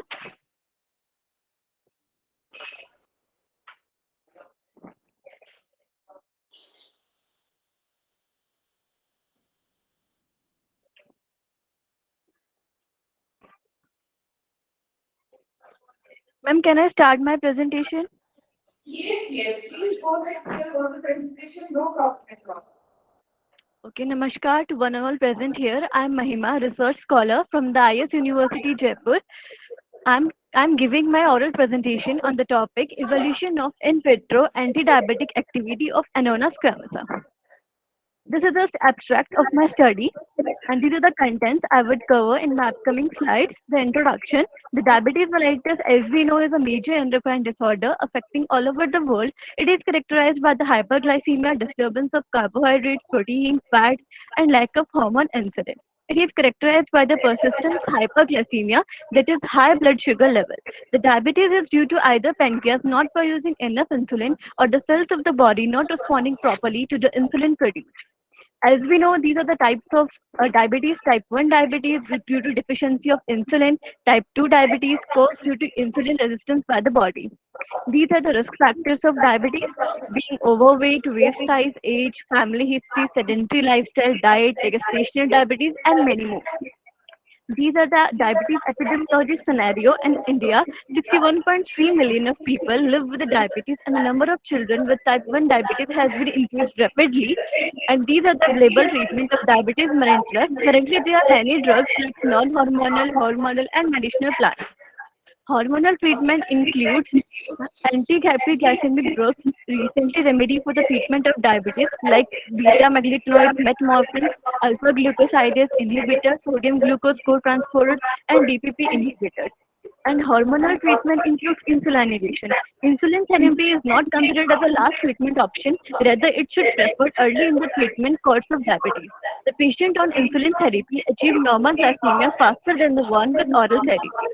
These are some medicinal plants that have good health-related therapeutic aids of pre-disease. Over 400 plants are identified against diabetes mellitus treatment in over third population of the world. These are some medicinal plants which have anti-diabetic and other beneficial effects in traditional medicine. This is the selected plant which I have used in the study, that is Anonas commercial, or commonly called as sugar apple or custard apple. These are the useful parts of Anona, that is bark, which show high nutritive value, and the leaves which ulcer, wounds, and anti-cancer properties, and the bark have a tonic dysentery and elevated tooth acids, and the seeds have anti-diabetic properties. These are the phytochemical of Anonas spermata: essential oils, monoterpenes, terpenoids, cyclic peptides, alkaloids, anthocyanins, and flavonoids. My plan of work is firstly the collection of plants, after that preparation of leaf extract, after that in vitro alpha amylase assay. Firstly, the collection of plant. The leaves of Anonas spermata were selected in the month of September-October from the IS University, Jaipur. The plant material was shaded dry and ground into a fine powder. The leaves of Anonas spermata were authenticated by the professional taxonomist at the Department of Botany, University of Rajasthan. And they provide me a RUBL number, that is that. After that, the preparation of leaf extract. The leaves of plant sample were gathered and dried in a shade before being crushed into a fine powder, homogenized in the 95% of ethanol and aqueous at a plant to ethanol ratio aqueous, that is 1:10. The mixture was allowed to stock at 45 degrees Celsius for 4 days with frequent stirring and shaking. Following, the sample were filtered using Wortmann filter paper number 1, and the filtrate were allowed to dry for a week before being utilized in vitro research. This is the salivary alpha amylase inhibition assay. This is the protocol of my assay. And this is the in vitro alpha amylase assay. The inhibition of assay will perform with the using chromogenic DNSA method. The 3 concentration of each extract were taken, that is 0.5, 1, and 1.5. In a positive control, extract is absent. As a negative control, enzyme present in a test tube, enzyme is also present. This is the protocol of my study of alpha amylase which I have followed. And these are the ODs of Anonas spermata, ethanolic and aqueous extract at 540 nanometer for alpha amylase inhibition assay. This is the calculation of percentage inhibition and IC50 of ethanolic extract, and this is the IC50 of aqueous plant extract which I have calculated. The results revealed that aqueous and ethanolic leaf extract of Anonas spermata exhibits significant alpha amylase inhibitory activity at all 3 concentrations. The results indicated that aqueous extract of Anonas spermata possesses a better anti-alpha amylase activity, and the Anonas spermata with IC50 0.0052 mg per ml in the aqueous extract show moderate % inhibition of alpha amylase in them as compared to other extracts. The discussion of my study is that it was concluded that 3 of ethanolic and 3 of aqueous extract of Anonas spermata was considered as the most potent alpha amylase inhibition assay with a low IC50 0.50052 mg per ml value. This might be due to synergetic effect of phytochemical constitute present in it. These findings suggest that although all the extracts have a medicinal properties known to some extent, but peer-reviewed studies portended to a post-parental hypoglycemia inhibitory potential. In the present study, the aqueous extract of Anonas squamosal was considered as the most potent alpha-amylase enzyme inhibition assay through in vitro study. While some of the plants used in the study showed negligible or no inhibition, but the sugar apple extract exhibit good enzyme inhibitory activity. Hence, this extract can be used to lower postprandial high glucose level by inhibiting PPE activity. These are the references which I have covered. Thank you. Thank you so much, Monica. Okay, thank you, ma'am. Assistant Professor, MSc College, Rajasthan. Even Kumar.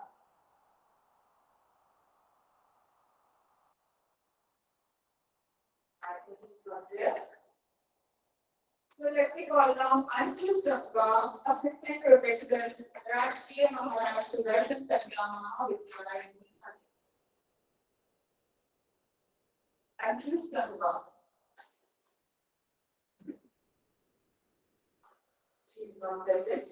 Shivali Parashar, research scholar, academic history to the University Mansur Virgin. Yes, ma'am. Shivali Parashar. Yes, ma'am. I would like to present. Yes, ma'am. I would like to present.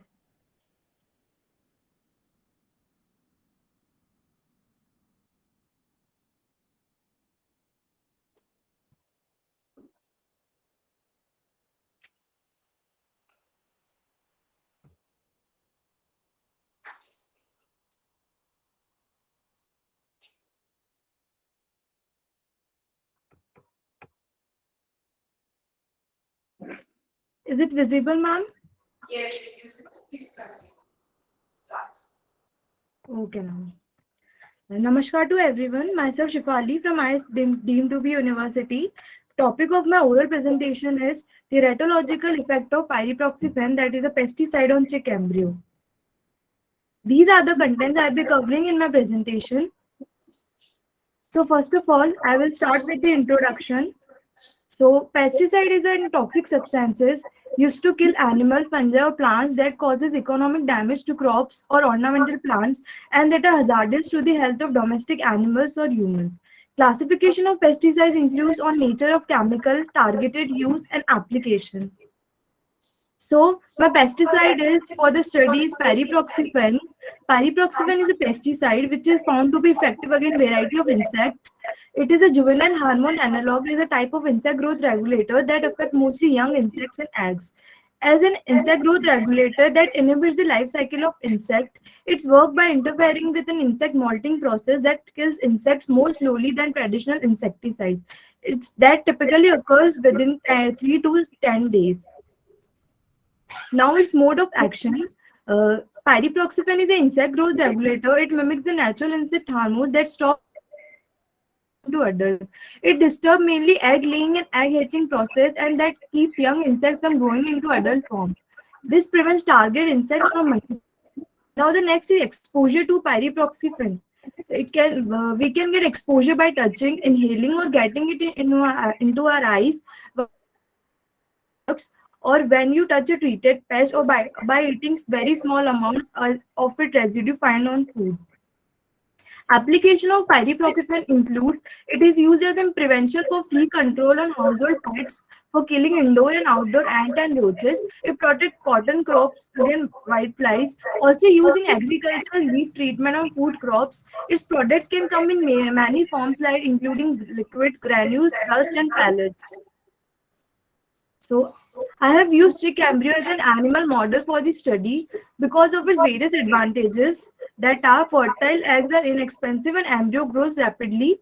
Absence of placenta permits the direct embryotoxic agents. Chick embryo genome is easy to sequence and it gives reliable results. So the objective of my study is teratological effect of pyriproxyfen, that is a pesticide, on chick embryo. So its hypothesis says that its null hypothesis says that there is no significant teratological effect of pyriproxyfen in chick embryo, and its alternative hypothesis says that there is a significant teratological effect of pyriproxyfen in chick embryo. Next, the relevance of my study. The relevance of my study is as it is in pesticide, which is an insect growth regulator, which is widely used globally for pest management. It is basically applied topically to the pet skin and also used in pet shampoos to control flea growth in pets.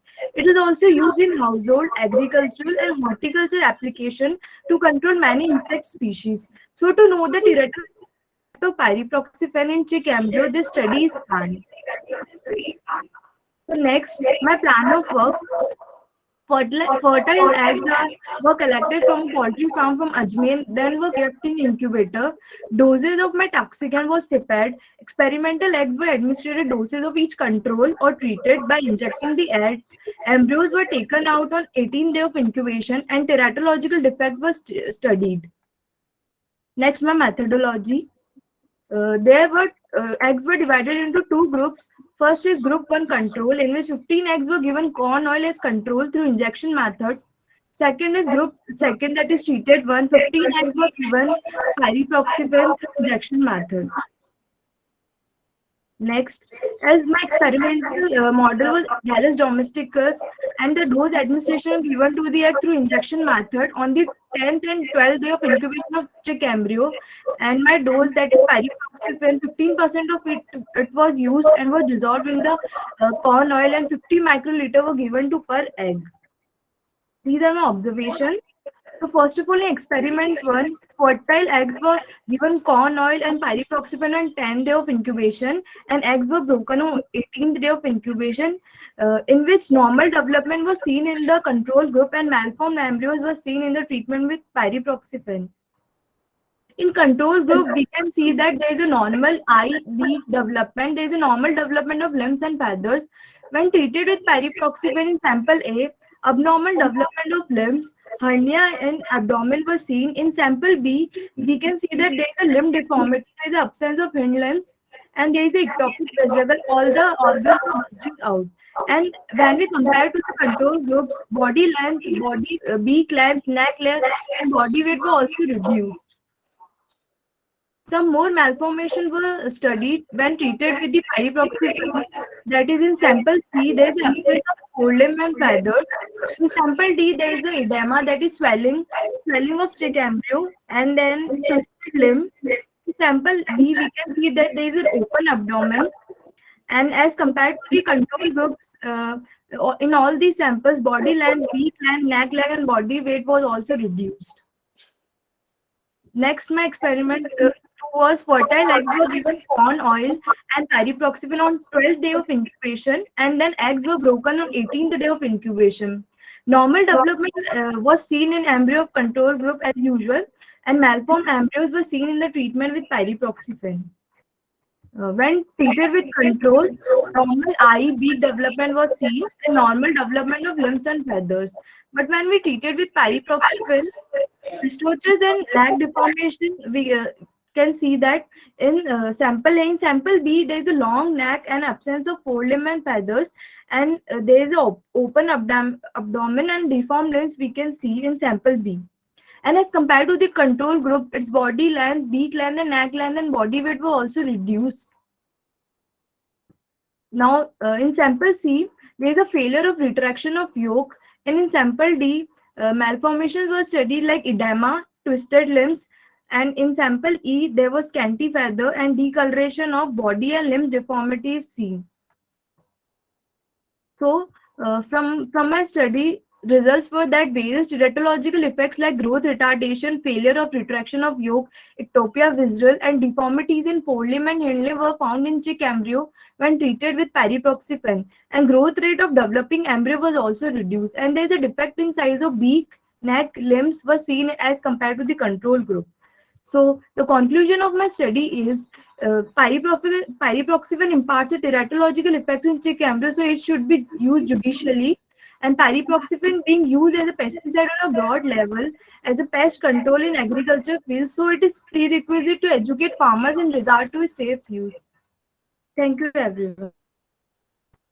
Thank you so much, Shikali. Thank you so much. It was a wonderful presentation. Now I'm calling upon Rohit Singh, Assistant Professor in PG College, Virat Nagar, Jaipur.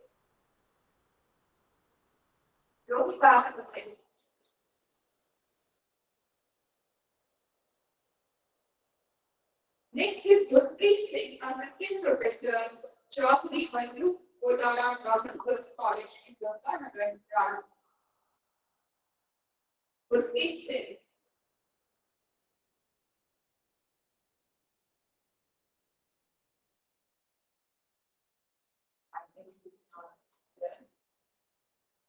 Next is D. Kumawar, Assistant Professor, Government Girls Arts College, Kota. नमस्कार ma'am, नमस्कार। सभी को नमस्कार। मेरा आज का जो शोध पत्र का विषय है वो है सतत विकास का गांधीवादी दृष्टिकोण। मैं ज्यादा समय न लेते हुए शुरू करती हूँ कि जो सतत विकास और पर्यावरण संरक्षण के लिए जो गांधीवादी नजरिया है, मैं उस पर चर्चा करना चाहती हूँ। आज से करीब 100 साल पहले 1918 में ही अहमदाबाद में एक बैठक को संबोधित करते हुए महात्मा गांधी ने कहा था कि भारत की आजादी 3 मुख्य तत्वों वायु, जल तथा अन्न की आजादी है। आज हम देखें तो अदालतें भी इन चीजों को जीवन के अधिकार के रूप में परिभाषित कर रही हैं।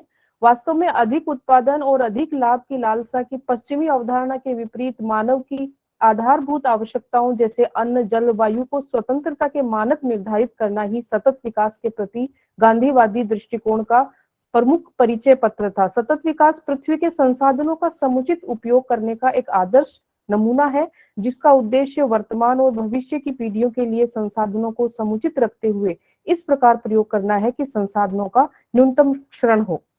यह अवधारणा 1962 में वैज्ञानिक रॉकल कॉर्सन की पुस्तक साइलेंट स्प्रिंग और 1968 में जीव विज्ञानी पॉल इरलिच की पुस्तक पॉपुलेशन बम में दिखाई दी, परंतु इसका वास्तविक प्रचलन 1987 में संयुक्त राष्ट्र पर्यावरण और विकास पर विश्व आयोग ब्रुटलैंड आयोग द्वारा प्रकाशित रिपोर्ट हमारा साझा भविष्य से हुआ।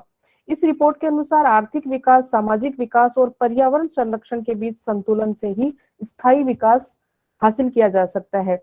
ये सब दशकों पहले महात्मा गांधी ने अपने जीवन मूल्यों, जीवन शैली के माध्यम से दुनिया के सामने रख दिया था और अंतहीन इच्छाओं से प्रेरित आधुनिक शैतानी सभ्यता के परिणामों की ओर हमारा ध्यान दिलाया था। इस संबंध में उनका ये कथन संभवतः आज सबसे ज्यादा उदाहरण के रूप में प्रयोग किया जाता है कि पृथ्वी प्रत्येक व्यक्ति की आवश्यकताओं को तो पूरा कर सकती है, लेकिन किसी एक के लालच को नहीं।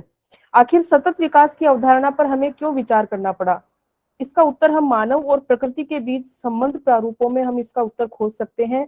मानव और प्रकृति के संबंधों को हम प्रकृति आश्रित मानव, प्रकृति मित्र मानव और प्रकृति विनाशक मानव के रूप में 3 कालखंडों में हम इसको वर्गीकृत कर सकते हैं। पहली 2 अवस्थाओं में कमोबेश प्रकृति को मानव द्वारा पहुंचाया गया नुकसान प्रकृति के लिए पुनः पोषणीय था, परंतु मानव के लालच से जन्मी तीसरी अवस्था ने न केवल प्रकृति का विध्वंस किया, वरन मानव सभ्यता के हर क्षेत्र को असंतुलित करके विनाश के बीज बो दिए। तीव्र औद्योगिकरण ने जहां एक तरफ आर्थिक समृद्धि के महल खड़े किए, वहीं दूसरी ओर साम्राज्यवाद, शोषण, गरीबी, भेदभाव और संघर्ष को जन्म दिया। वास्तव में हमने विकास का केंद्र मानव को मान लिया। इस मानव केंद्रित धारणा ने ही मानव सभ्यता के लिए विकट परिस्थितियां उत्पन्न कर दी, जिसका परिणाम विनाश ही होगा। औद्योगिक क्रांति ने आर्थिक, सामाजिक और पारिस्थितिकी असंतुलन को जन्म दिया। इस विनाशकारी मॉडल के खिलाफ चेतावनी देते हुए महात्मा गांधी ने कहा कि भगवान न करे कि भारत को कभी पश्चिमी तरीके का औद्योगिकरण करना पड़े। औद्योगिकरण से आर्थिक शक्ति का केंद्रीकरण होता है, जो मनुष्य और प्रकृति दोनों के शोषण पर फलता फूलता है। ये लालच पर आधारित होता है।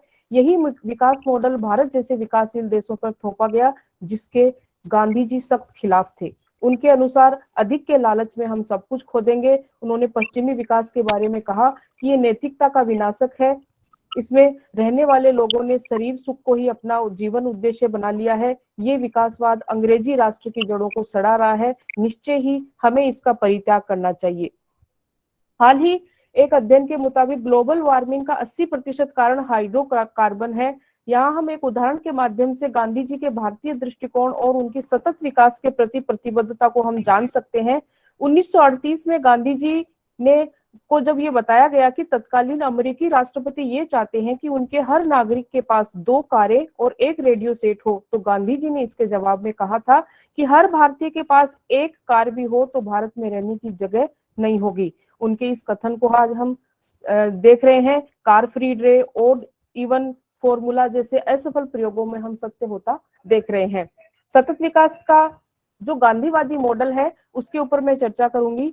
महात्मा गांधी बुनियादी जरूरतों के हिमायती थे, उद्योगवाद के सब खिलाफ थे। 1930 का जो उनका दांडी मार्च था वो भी नमक जैसी बुनियादी जरूरत के लिए था। उनके आर्थिक, सामाजिक, बुनियादी शिक्षा, समानता, स्वदेशी, ग्राम स्वराज जैसे विचार लोगों की बुनियादी जरूरतों को पूरा करने के प्रयास और सतत विकास के प्रति उनकी समय से आगे दूरदृष्टि के परिचायक हैं।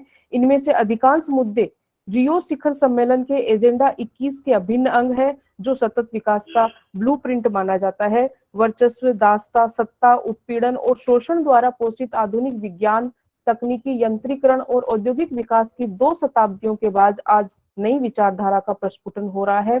अब मानवीय चिंतन अपने विकास में विनाश का चेहरा देखकर पुनः प्रकृति मित्र मानव बनने के अपने प्रयासों को विभिन्न संगठनों और सम्मेलनों के माध्यम से साकार करने में लगा हुआ है और इसी के फलस्वरूप 17 सतत विकास लक्ष्यों के रूप में सतत विकास का खाका हमने खींचा है। इन 17 सतत विकास लक्ष्यों में मुख्य रूप से गरीबी रहित, शून्य भूख, बेहतर स्वास्थ्य, गुणवत्तापूर्ण शिक्षा, साफ पानी और स्वच्छता, स्वच्छ ऊर्जा, धारणीय शहर और समुदाय, जवाबदेह उपभोग, शांति, समानता और न्यायपूर्ण पारिस्थितिकीय जीवन के लिए वैश्विक भागीदारी का आह्वान किया गया है। और इन सब सतत विकास लक्ष्यों को हम गांधीवादी मार्ग से साकार कर सकते हैं। ये सभी लक्ष्य महात्मा गांधी के सर्वोदयी समाज के गुण हैं, जहां तक पहुंचने का एकमात्र मार्ग उनके एकादश मार्ग में निहित है। सत्य और अहिंसा के द्वारा सतत विकास के 3 आयामों आर्थिक, सामाजिक और पर्यावरण विकास को संतुलित कर शांति और न्याय की स्थापना की जा सकती है। तो स्वदेशी, संयम, अस्वाद, असंग्रह, वैश्विक भूख और गरीबी का समाधान करते हुए खाद्य संप्रभुता की ओर हमें ले जा सकता है। गांधी दर्शन का स्थानीय स्वशासन, ग्राम स्वराज का सूत्र भारतीय लोकतंत्र का परिचायक है। तो गरीबी और बेरोजगारी का समाधान करते हुए श्रम आधारित ग्राम्य अर्थव्यवस्था, स्वास्थ्य और पर्यावरणीय विकास का मार्ग सुनिश्चित करती है। यंत्रीकरण का विरोध करते हुए उन्होंने कहा था कि मशीनीकरण तब अच्छा होता है जब काम करने के लिए हाथ कम हो, जब काम करने के लिए आवश्यकता से अधिक हाथ हो तो ये बुराई है। गरीबों की सबसे प्रचुर संपत्ति श्रम ही है और उसी को बढ़ावा देने के लिए उन्होंने आजीवन अपनी जीवन शैली के माध्यम से संदेश दिया। इसी तरह से स्त्री पुरुष समानता की बात करें तो महात्मा गांधी ने स्त्रियों को अपने निर्णय लेने के अधिकार की न केवल बात की बल्कि उनको भागीदारी का मौका भी दिया। इसी के साथ उनका जो बुनियादी शिक्षा का विचार है वो गुणवत्तापूर्ण शिक्षा का आधार है, जो मानवता के सर्वांगीण विकास का मार्ग है। जीवन शैली, शारीरिक श्रम, प्राकृतिक चिकित्सा का उनका विचार वैश्विक स्वास्थ्य मुद्दों का समाधान करता है। तो सत्याग्रह व्यापक रूप से प्रत्येक क्षेत्र में सबकी देखभाल का दर्शन है। इसमें पारिस्थितिकी की एक आध्यात्मिक नींव है जो आर्थिक रूप से व्यवहार्य है, सामाजिक रूप से न्याय संगत है और पर्यावरणीय रूप से टिकाऊ दुनिया के निर्माण में शामिल।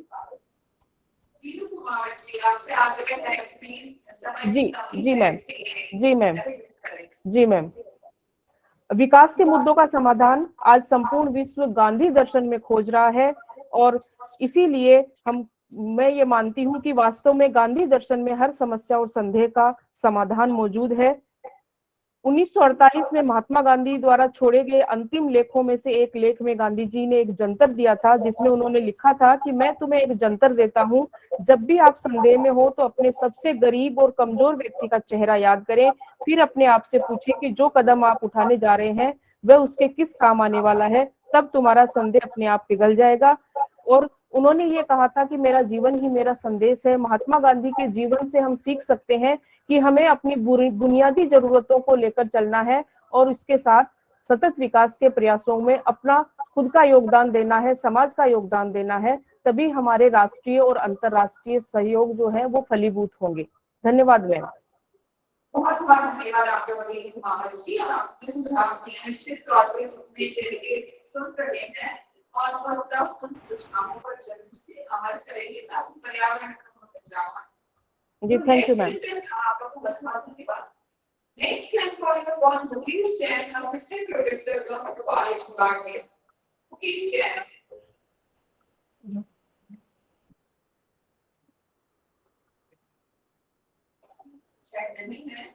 Next is Priyanka Sharma, Assistant Professor of Law in Chakanpur PG College, Kanpur. Good morning, ma'am. I'm here. Very good morning, Priyanka. Welcome. Just, ma'am, I'm sharing my screen.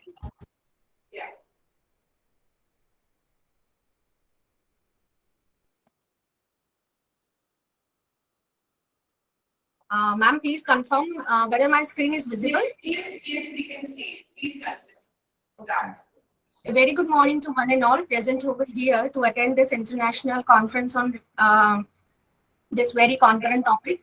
At the outset, I, Dr. Priyanka Sharma, would like to take an opportunity to express my sincere thanks to all the members of organizing committee for providing this platform. In these few couple of minutes, I'll walk you through about the various aspects related with the plastic, more specifically with its hazards and its waste management. Plastic is originally derived from the Greek word plastikos, which literally means fit for molding. Across the globe, plastic is nowadays considered as the pollutant or rather environmental burden that is related with that is responsible for the rapid loss of biodiversity as well as the depletion of natural ecosystem.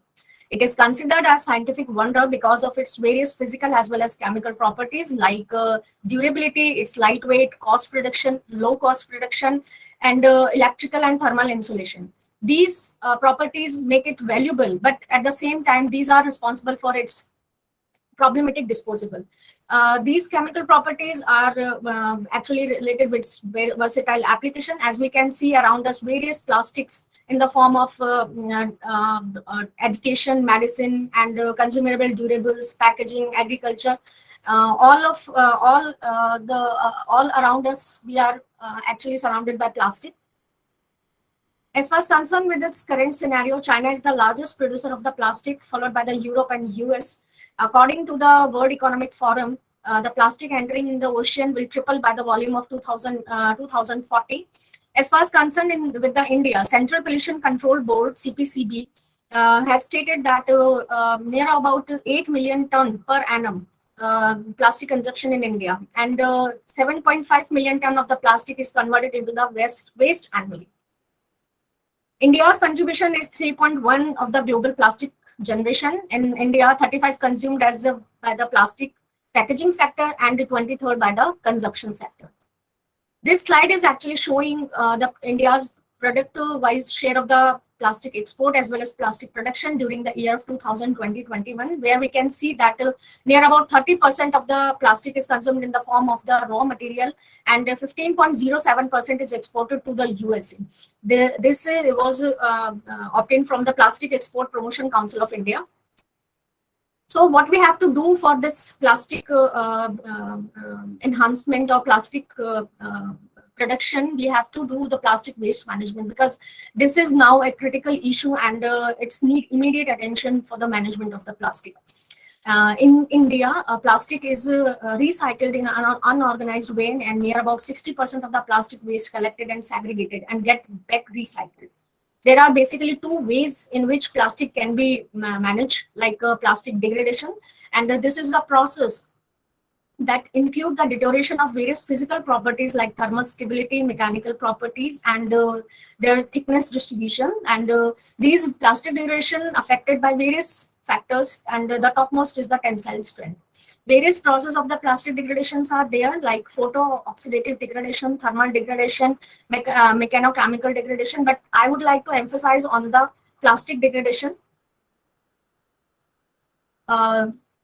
That is the biodegradable plastic. Biodegradable because it is the eco-friendly, because it involves the involvement of microorganisms that affects by the various environmental conditions like moisture, temperature, oxygen, suitable population of the microorganisms. Because when it degrades by the microorganisms, the plastic converted into water and carbon dioxide when it comes in contact with the microorganism in water.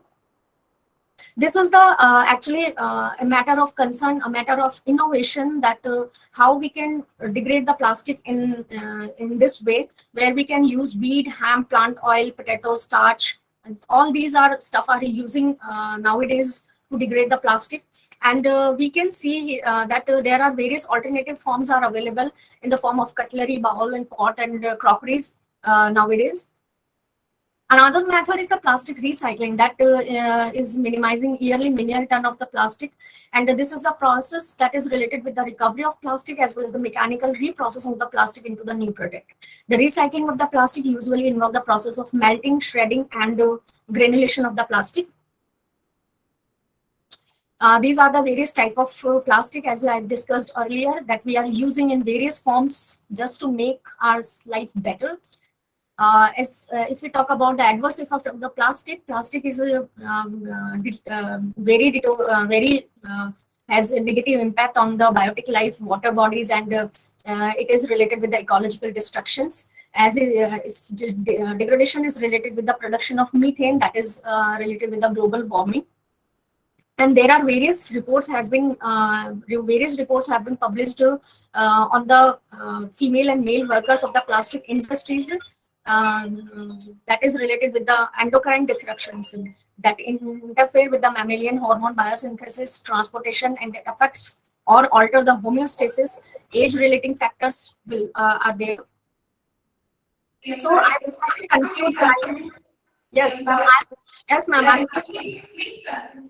I'm concluding this presentation with the future perspective and challenges. As we can see that nowadays the government, industry, and society are facing the challenge with the development of next generation plastic product and its biodegradability. So with this discussion, I just would like to make a note that it is our collective responsibility to make our Mother Earth get free from plastic and just make our world safer for human and other living beings.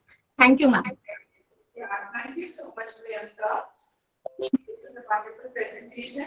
So next, I'm calling upon Dr. Mahesh Chandra, Assistant Professor, Government PG College, Karoli, Rajasthan. Dr. Mahesh Chandra.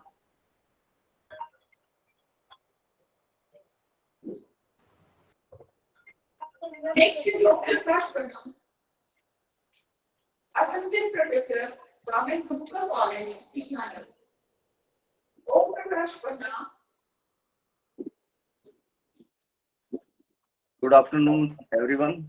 Very proud to welcome. Myself, Mahesh Chandra, Assistant Professor, Government College, Karoli. Now I am going to present my topic, Environment Impact Assessment. Environment Impact Assessment integrates the environmental concern in the developmental activities right at the time of initiating for preparing the feasibility report. In doing so, it can enable the integration of environmental concern and mitigation measures in project development. EIA can often present future liabilities or expensive alteration in project design. The environment impact assessment in India was started in 1976 when the Planning Commission asked the then Department Science and Technology to examine the river valley projects from environmental angle. This was subsequently extended to cover those projects which required approval of the Public Investment Board. These were administrative decisions and lacked the legislative support. The environment impact assessment process in India made up of the following phase: screening, scoping and consideration of alternative baseline data collection, impact prediction, assessment of alternatives.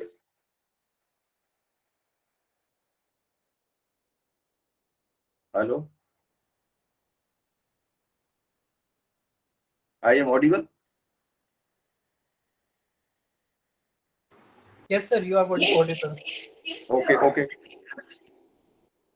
Assessment of alternatives, delineation of mitigation measures and environmental impact statement, public hearings, environmental management plans, decision making, monitoring the clearance conditions. Objective of environmental impact assessment, environmental management planning. Environmental management refers to the management of all components of biophysical environment, including biotic, living, and abiotic non-living factors. Protection, conservation, and preservation of environment and its resource, proper land and wastewater management for a sustainable environment. Preserving the ecological heritage to our future generations. Promoting eco-friendly technologies involving men, women, children, and NGOs in all environmental related activities. Strategic measures for afforestation, denuded wastelands, mandatory environmental education course in the education institution, help government and local, state and national level frame laws. Thank you, madam.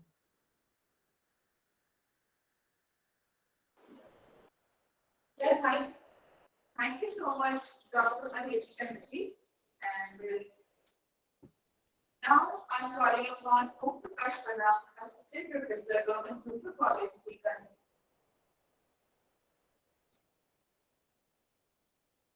Prakash Pranam. Good morning, ma'am. Good morning, ma'am. Next is Ashok Kumar, Assistant Professor, Government Medical College, Bikaner. गजब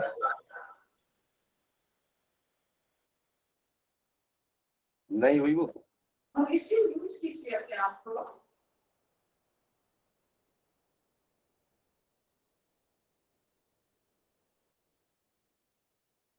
Ashok Kumar, Assistant Professor, Government Medical College, Bikaner. Shobha Gautam, Assistant Professor, National Kanya Mahavidyalaya, Bikaner. Shobha Gautam.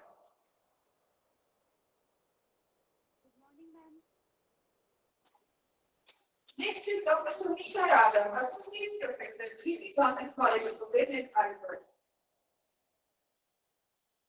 Dr. Sunita Yadav.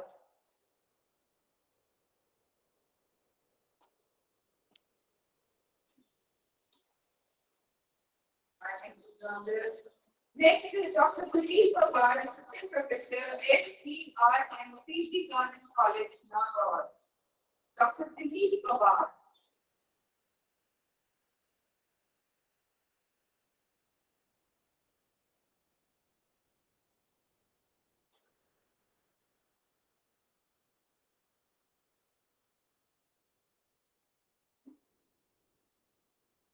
Dr. Kusum Changerewal, Assistant Professor, SRKT, Government College, Kishangarh. Dr. Kusum Changerewal.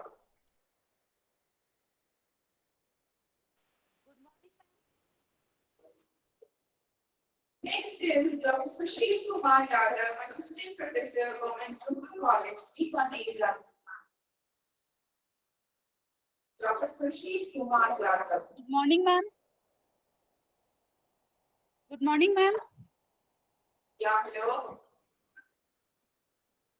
Good morning. Ma'am, good morning.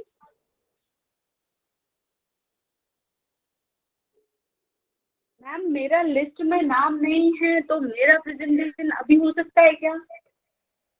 अरे please अभी हम list से call करते हैं. बाद में. Not now. Okay, so next is I'm calling upon Rekha Bhargava, TPE. Yes, good afternoon, ma'am. Good afternoon, madam. I am here. Yes, good afternoon, ma'am. Yes, very good afternoon. I will give you. I'll be sharing my screen. Just a minute.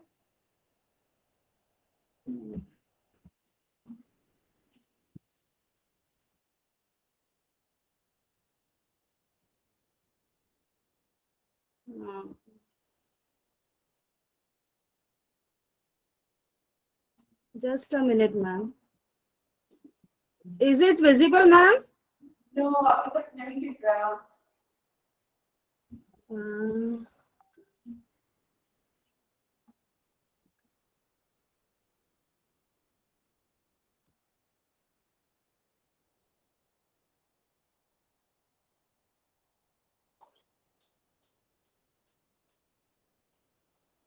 Okay, ma'am. Now is it visible? Yes. Okay. Good afternoon, all of you. I'm thankful to the organizer for giving me a chance to present. Yes, ma'am.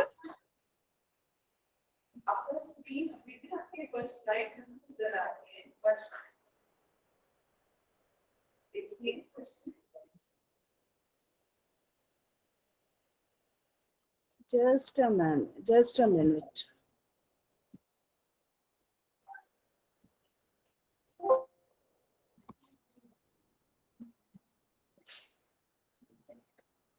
Mhm.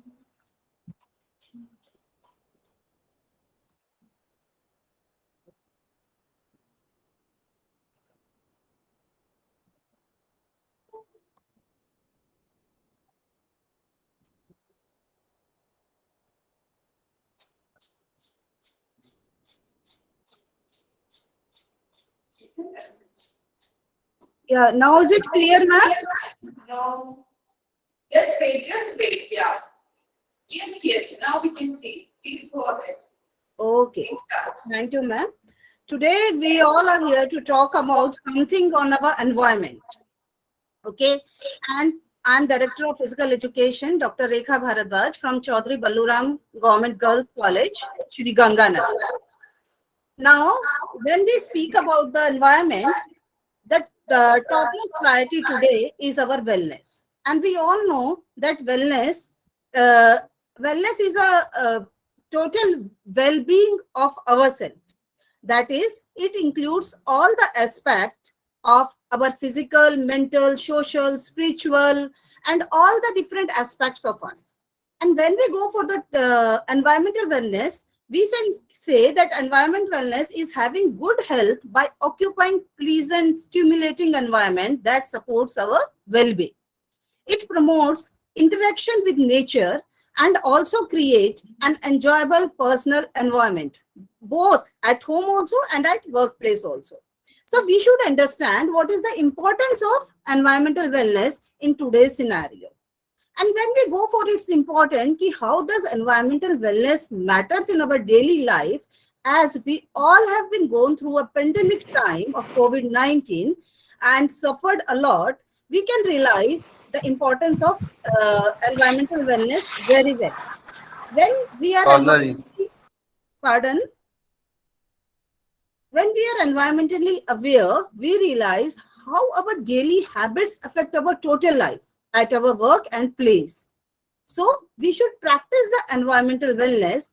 It protects ourselves and the earth by reducing the pollution and conserving our limited natural resources, because we all know energy can neither be created nor be destroyed. We have to conserve it and transfer it. We have seen the impact of COVID-19. Before the COVID-19, everyone was after the reduce of waste to be go green. But as the COVID-19 came, we all have started using all the disposable or plastic things, which are one-time use. And instead of decreasing the environment pollution and environmental wellness, it has increased the environmental pollution, because we all are using the things which are one-time use, that they have not been recycled, and there is a dump of all wastage. What is the path of environmental wellness then? So what we have to do? We have to set up a convenient and efficient workspace, conserve the energy, recycle the things, go for outdoor activities. What does mean? Go towards the park. It is very good for your overall wellness, and go for cleanness of the park or the near local areas. Live an environmentally conscious lifestyle by reducing, reusing, and recycling whatever is possible. Make your students or children aware of the recycling things. Take responsibility for action that affect you and others also. Understand that our physical environment impacts our total wellness. Try to protect local environment by working with local organization or voluntary groups. Restrict the use of production of toxic water, pollution, or material that are harmful for us as well as environment. And how we can practice it? Now the thing comes. Recycling responsibility. We have to take the responsibility of recycle things whichever is possible, as nowadays there is much of awareness of distributing the waste in green waste, recycling waste. We have different dustbins for that. Then conserve energy, reuse whenever possible. Buy green, clean supply. Buy green, go green. sustainable activities to do while staying at home, spending some time outside. And what is our contribution? How we can do it? This is the main question of today's world. Practicing environmental wellness can be challenging during if there is anything we can do to waste disposable. So every time when we think it is a waste, it is go green, means try to plant a tree whenever you think that it is a something which I have harmed the environment. That's all. Thank you, ma'am. Thank you for giving me a chance. Yeah, thank you so much. Thank you so much, Rekha Hardwar जी. और आपको बहुत बहुत शुक्रिया. आपने time से अपना खत्म कर दिया. Thank you. धन्यवाद आपका. Next is Dr. Santosh Sharma, Assistant Professor, Rajesh Parekh, Government PG College, Lalsur, Dosra, Rajasthan. Dr. Santosh Sharma.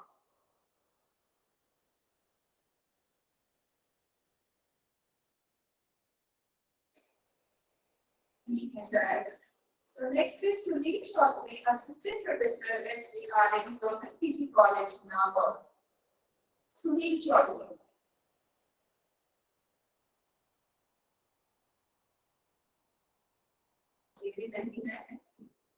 Dr. Meenakshi Chaudhary, Associate Professor, Government Junior College, Bikaner, Rajasthan.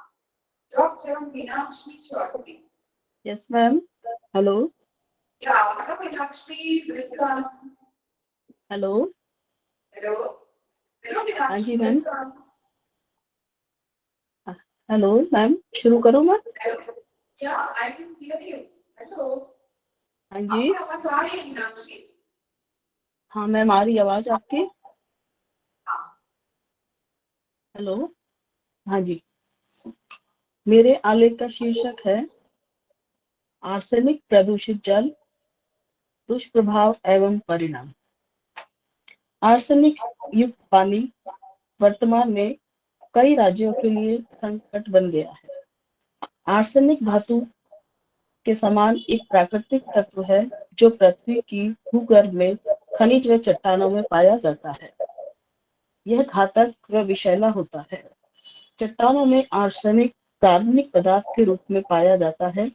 भूमि कट्टा इत्यादि में के माध्यम से नदी के तलछट में एकत्रित होता रहता है और घिसकर भूजल में मिल जाता है. मिट्टी और तलछट में भी सूक्ष्म जीव उपस्थित रहते हैं जो आर्सेनिक युक्त यौगिक उत्पन्न करते हैं और यह यौगिक जल में घुलनशील होता है. भूमिगत जल में आवश्यकता से अधिक आर्सेनिक की मात्रा हो जाने के कारण उनके सेवन से होने वाली बीमारियों को आर्सेनिक कहा जाता है.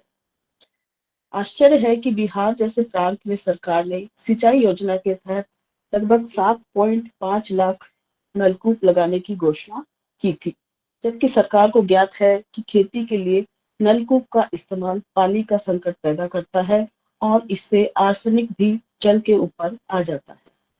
वर्षा कम होना और खेती में नलकूप के पानी का प्रयोग पानी के स्तर व संतुलन को बिगाड़ रहा है. बावजूद इसके भी सरकार जल संरक्षण को नजरअंदाज कर रही है. विश्व स्वास्थ्य संगठन WHO ने पीने के पानी में आर्सेनिक की प्रति लीटर मात्रा 0.01 मिलीग्राम तय की हुई है. भारत सरकार ने 0.05 मिलीग्राम तक आर्सेनिक का मानक तय किया हुआ है. पीने के पानी में इससे अधिक आर्सेनिक होना स्वास्थ्य के लिए जानलेवा सिद्ध हो रहा है. वैज्ञानिक डॉक्टर NC घोष के मुताबिक करीब 10,000 वर्ष पहले पथरीली मिट्टी थी और धीरे धीरे जियोजेनिक कारणों से कुछ पत्थर मिट्टी में तब्दील हो गए. इन पत्थरों के कण लौह तत्व में मिलकर भूजल में घुलनशील होकर आर्सेनिक में तब्दील हो गए.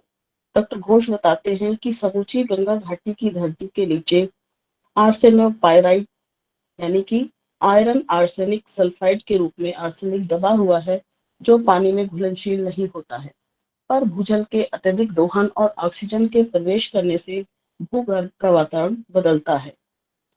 आर्सेनोपाइराइट का विखंडन होकर आयरन और आर्सेनिक अलग हो जाता है और अवशोषित रूप में आ जाता है।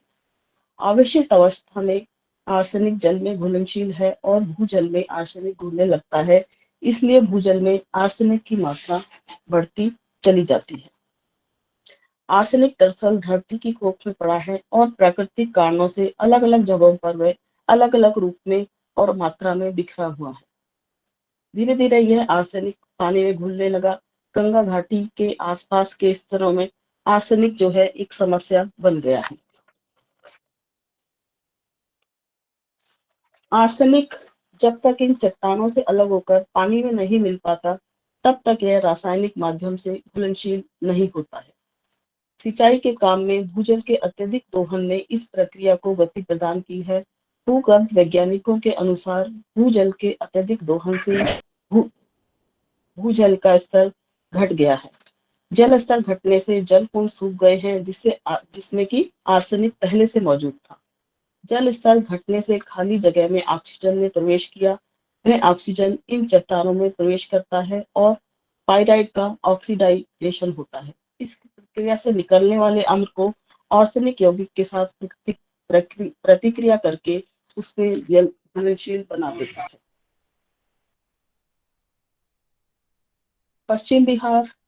पश्चिम बंगाल, बिहार, उत्तर प्रदेश, झारखंड, छत्तीसगढ़, असम, नागालैंड, मणिपुर, त्रिपुरा, अरुणाचल प्रदेश, पंजाब आदि राज्यों में आर्सेनिक का प्रभाव पाया जाता है।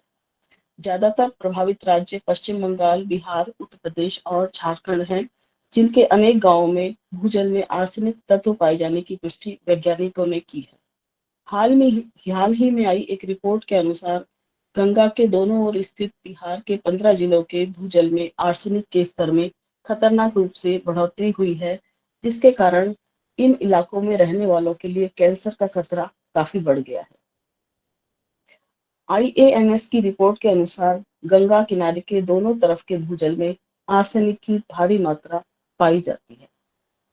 आर्सेनिक पर आधे से दर्जन से अधिक शोध यह प्रमाणित कर चुके हैं कि पहले से मौजूद पानी का इस्तेमाल लोग कर रहे थे, लेकिन सतह पर मौजूद पानी में कई तरह की गंदगी होने के कारण पेट संबंधी रोग होने लगे और लोगों ने इसके सतह की बजाय भूजल का इस्तेमाल करना शुरू कर दिया।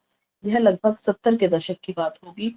ट्यूबवेल के जरिए लोगों ने पानी निकालना शुरू किया और पानी कितना ही भीतर से निकालना चाहिए ये लोगों को पता नहीं था। ये तो रही पानी पीने की बात, लेकिन अन्य एक शोध चौंकाने वाला तथ्य हमारे सामने आता है कि यह सिरदर्द को और बढ़ा सकता है। यह शोध वर्ष 2002 में एक अंतरराष्ट्रीय journal food and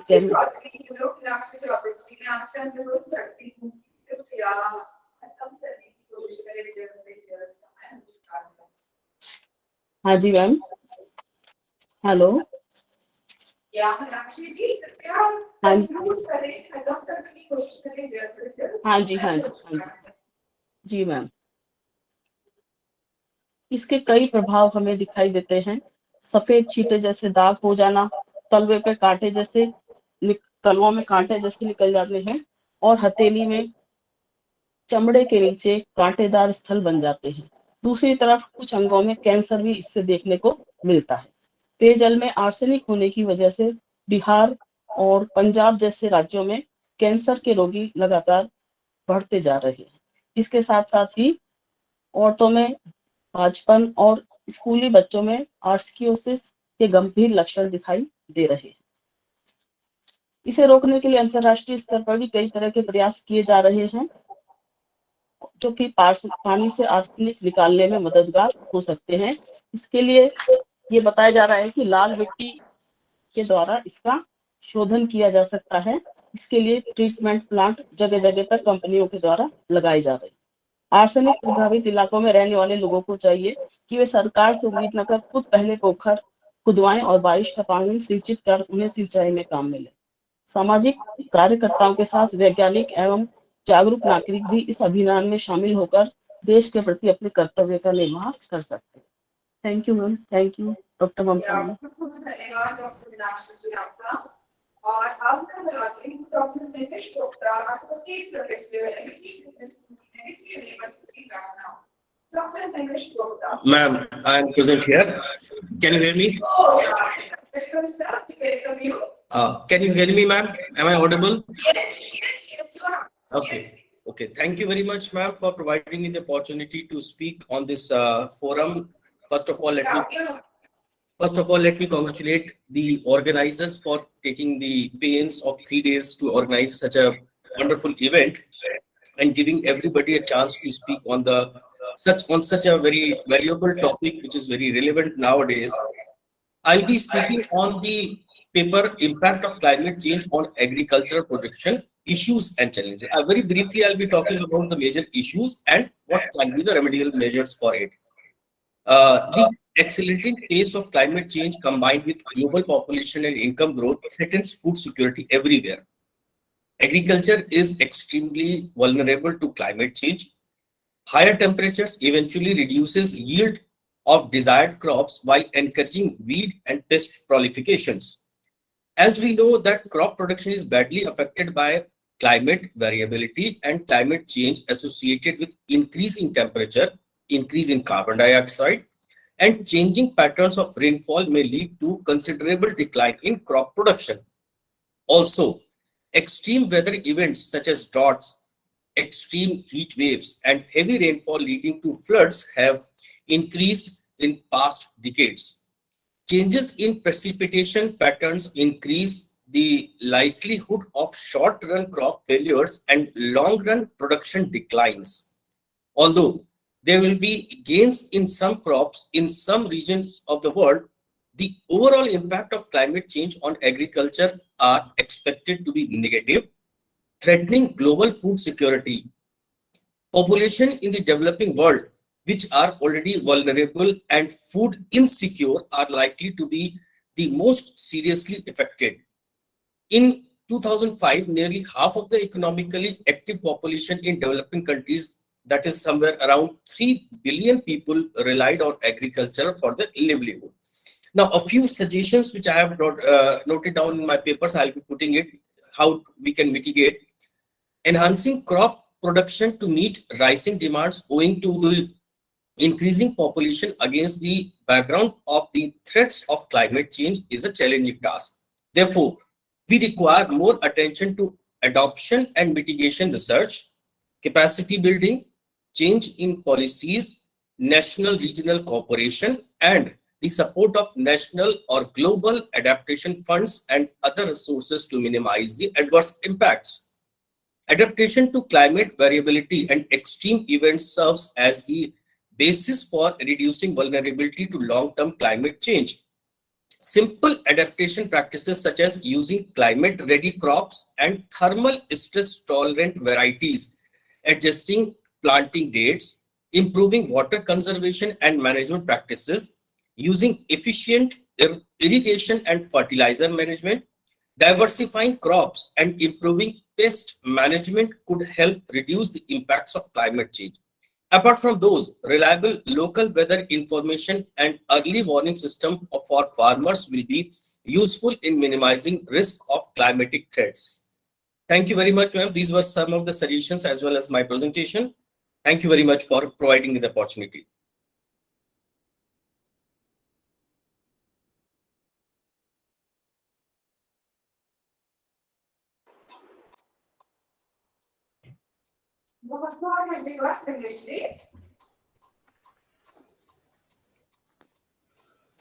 Next is Dr. Usha Lamroor, Assistant Professor, Government College, Bikaner.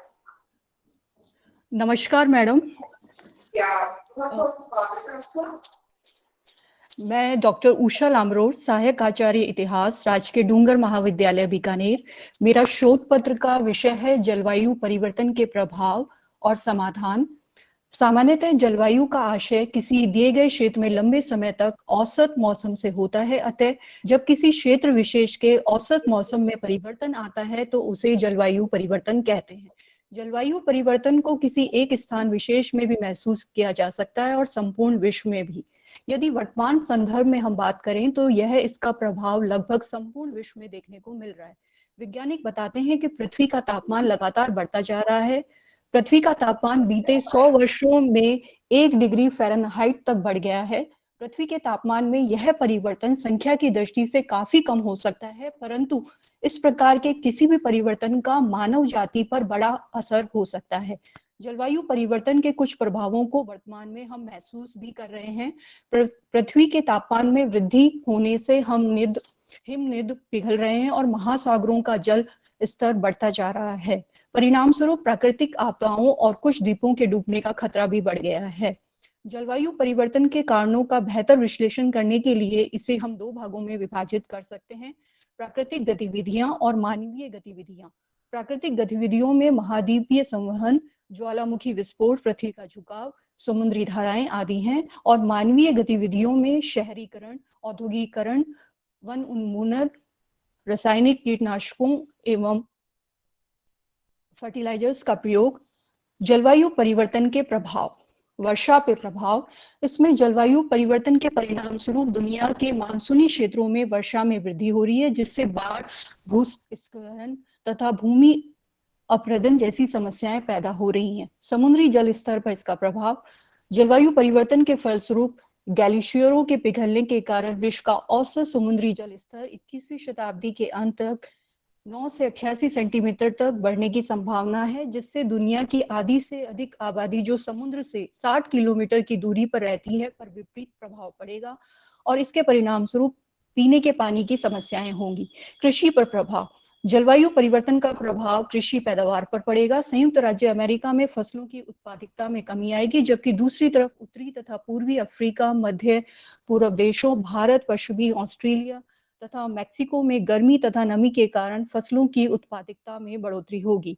जैव विविधता पर प्रभाव, जलवायु परिवर्तन का सर्वाधिक प्रभाव समुद्र की तटीय क्षेत्रों में पाई जाने वाली दलदली क्षेत्र की वनस्पतियों पे भी पड़ेगा, जो तट की स्थिरता प्रदान करने के साथ साथ समुद्री जीवों के प्रजनन का आदर्श स्थल भी होती हैं। जैव विविधता क्षरण के परिणाम स्वरूप पारिस्थितिकी असंतुलन का खतरा बढ़ेगा। मानव स्वास्थ्य पर भी इसका प्रभाव पड़ेगा। जलवायु में उष्णता के कारण श्वास तथा हृदय संबंधी बीमारियों में वृद्धि होगी। जलवायु परिवर्तन के फलस्वरूप न सिर्फ रोगाणुओं में बढ़ोतरी होगी, अपितु इसके कारण नई प्रजातियों की भी उत्पत्ति होगी, जिसके परिणाम स्वरूप फसलों की उत्पादकता पर विपरीत प्रभाव पड़ेगा। जलवायु परिवर्तन से निपटने हेतु वैश्विक प्रयास, संयुक्त राष्ट्र जलवायु परिवर्तन फ्रेमवर्क सम्मेलन एक अंतर्राष्ट्रीय समझौता हुआ इस दिशा में, जिसका उद्देश्य वायुमंडल में ग्रीन हाउस गैसों के उत्सर्जन को नियंत्रित करना है। इसके तहत ही वर्ष 1997 में बहुचर्चित क्योटो समझौता हुआ। पेरिस समझौता जलवायु परिवर्तन से निपटने के लिए एक अंतर्राष्ट्रीय समझौता हुआ। यह समझौता वर्ष 2015 में संयुक्त राष्ट्र में वार्षिक जलवायु सम्मेलन COP21 के दौरान 196 पक्षों की ओर से 12 दिसंबर को पारित किया गया था। 4 नवंबर 2016 को यह समझौता लागू किया गया। COP25 सम्मेलन में लगभग 200 देशों के प्रतिनिधियों ने उन गरीब देशों की मदद करने के लिए घोषणा का समर्थन किया जो जलवायु परिवर्तन के प्रभाव से जूझ रहे हैं। भारत ने राष्ट्रीय कार्य योजना का शुभारंभ वर्ष 2008 में किया था, जिसका उद्देश्य जनता के प्रतिनिधियों, सरकार की विभिन्न एजेंसियों को जलवायु परिवर्तन से उत्पन्न खतरे और इससे मुकाबला करने के उपायों के बारे में जागरूक करना था। जलवायु परिवर्तन और स्वच्छ ऊर्जा स्रोतों के इस्तेमाल पर बैठकें तो बहुत सारी हुई, लेकिन इस बारे में अभी भी कोई स्पष्टता नहीं है भारत की। भारत और अमेरिका ने भारत अमेरिका जलवायु और स्वच्छ ऊर्जा एजेंडा 2030 साझेदारी के तहत climate action and finance mobilisation dialogue शुरू किया। इसका मुख्य उद्देश्य भारत को अपने 450 गीगावाट नवीनीकरणीय ऊर्जा लक्ष्य हासिल करने में मदद करना है। लेकिन भारत अपने कार्बन उत्सर्जन को आवश्यक स्तर तक लाने के लिए क्या प्रयास कर रहा है और उसकी क्या योजनाएं हैं, इस बारे में अभी कोई भी स्पष्टता नहीं है। नेट जीरो और विभिन्न देशों की स्थिति। नेट जीरो का अर्थ है जितना संभव हो ग्रीन हाउस गैस उत्सर्जन को कम करना। नेट जीरो को इस तरह भी समझा जा सकता है कि किसी देश का कुल कार्बन उत्सर्जन शून्य हो जाए, यानी जो भी मानव जनित कार्बन उत्सर्जन हो रहा है वह सिंक हो जाए। इस तरह वातावरण में जाने वाली कार्बन की मात्रा शून्य होगी, जिससे ग्लोबल वार्मिंग के खतरे से निपटा जा सकेगा। इस लक्ष्य को हासिल करने के लिए स्वच्छ ऊर्जा के प्रयोग को बढ़ाने तथा वृक्षारोपण जैसे उपाय अपनाने होंगे। चीन दुनिया का सबसे बड़ा कार्बन उत्सर्जक देश है। चीन पहले ही घोषणा कर चुका है कि वह 2060 तक कार्बन न्यूट्रल हो जाएगा। चीन ने यह भी कहा है कि उसका उत्सर्जन 2030 से पहले अपनी चरम पर पहुंच जाएगा। हालांकि चीन नए कोयला संयंत्रों के निर्माण को लेकर आपत्ति भी रखता है। पुष्पा जी आपसे अनुरोध है कि प्लीज अपना प्रेजेंटेशन जल्दी से खत्म करें। हाँ ठीक है मैम, एक सेकंड। दूसरे सबसे बड़े कार्बन उत्सर्जक देश अमेरिका ने नेट जीरो तक पहुंचने के लिए 2050 तक का लक्ष्य रखा है। अमेरिका का कहना है कि 2035 तक वह अपने पावर सेक्टर को डीकार्बोनाइज कर देगा। लेकिन दुनिया के तीसरे बड़े कार्बन उत्सर्जक देश भारत ने ना तो अपने लिए नेट जीरो का कोई लक्ष्य वर्ष तय किया है और ना ही उसने संयुक्त राष्ट्र को अभी तक कोई प्रस्तावित योजना दी है। भारत ने इस संदर्भ में ये तर्क देता रहा है कि उससे विकसित देशों की तरह कार्बन कटौती करने की उम्मीद नहीं की जानी चाहिए, क्योंकि वह अभी विकासशील देश है और गरीबी से लड़ रहा है। साथ ही जीवाश्म ईंधन पर उसकी निर्भरता भी काफी अधिक है। लेकिन जलवायु परिवर्तन के बढ़ते हुए प्रभाव को देखते हुए भारत को भी एक ठोस रणनीति अपनानी होगी और इस दिशा में बेहतर प्रयास करने होंगे। धन्यवाद। आपका बहुत धन्यवाद डॉक्टर पुष्पा जी। और now next I call upon doctor Rinku Bala, government girls college Jaipur. Doctor Rinku Bala.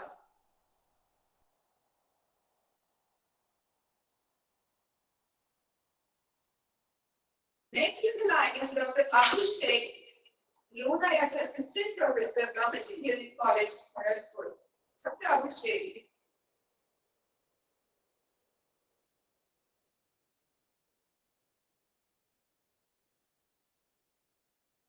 Next is Mahesh Kumar Achaita, Assistant Professor, Amarshri Sudarshan, Government Girls College, Bikaner. Amarani Sudarshan, Government Girls College, Bikaner, Mahesh Kumar Achaita.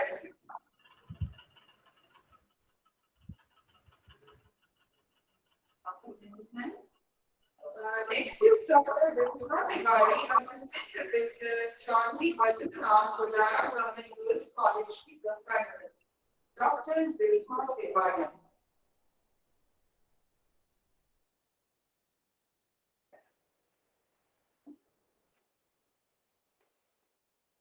Dr. Rupura Tiwari. Next is Dr. Ram Singh Naghawal, Assistant Professor, Rajesh Paikh, Government PG College, Bilaspur, Rajasthan. Dr. Ram Singh Naghawal.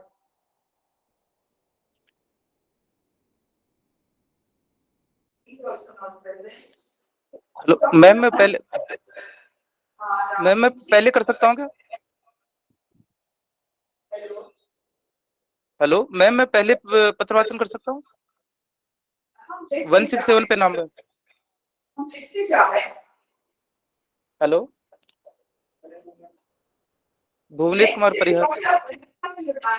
Associate Professor, Government Girls College, Dr. Hansa Vinayak, Associate Professor. Dr. Hansa.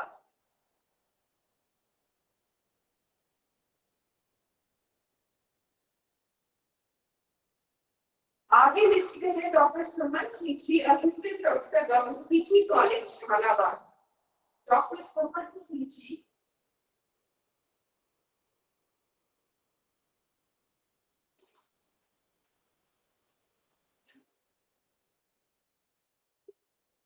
Next in the list is Renu Meena, Assistant Professor, Government PG College, Jhalawar.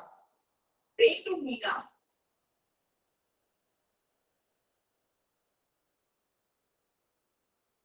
Renu Meena is order.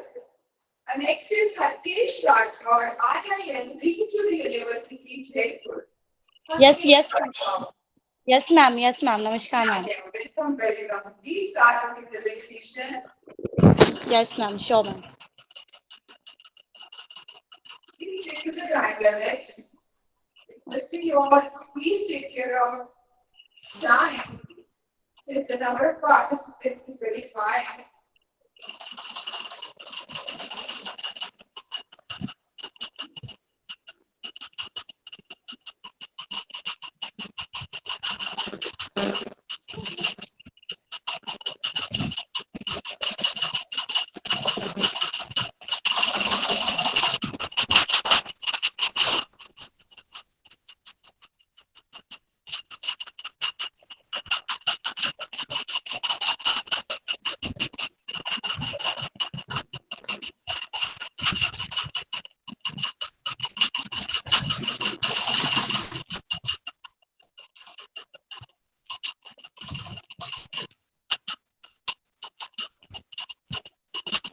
Ma'am, is it visible?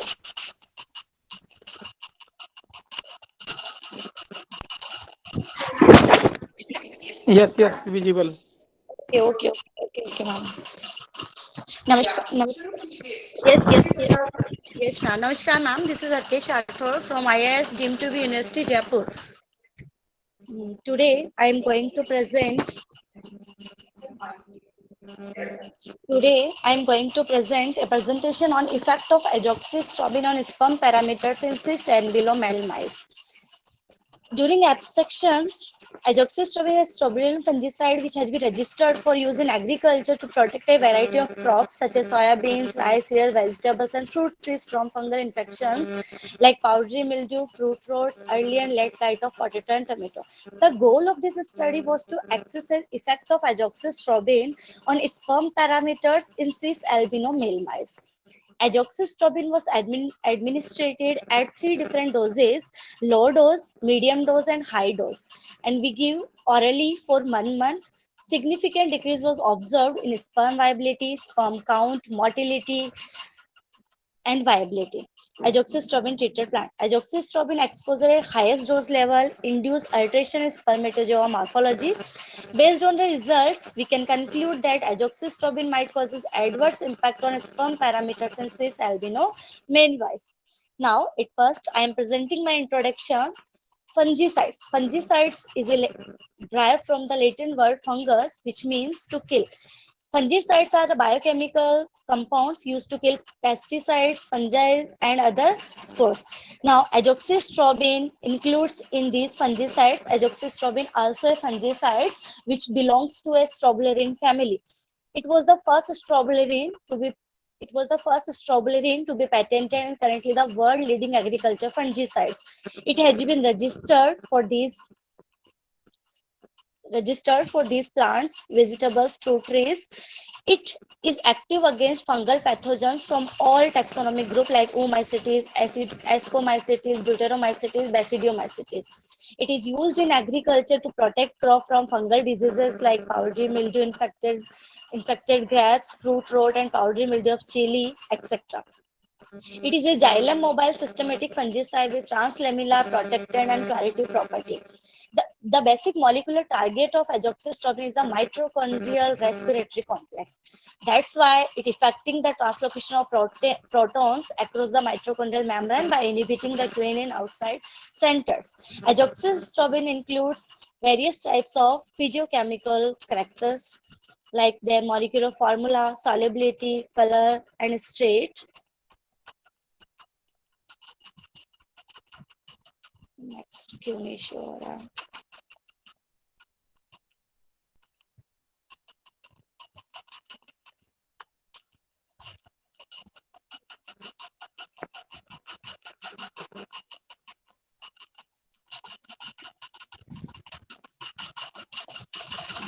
these are the various routes where azoxystrobin exposed through our cell, fruits or vegetables, through water, dermal exposure. During mechanism action of azoxystrobin show oxidative state, endocrine disruption, cell apoptosis, show immodulatory effect, genotoxicity. Azoxystrobin is highly toxic to fish and invertebrate animals and show low toxicity towards birds, mammals, bees, and humans. It also absorbs through skin, completely metabolized. Azoxystrobins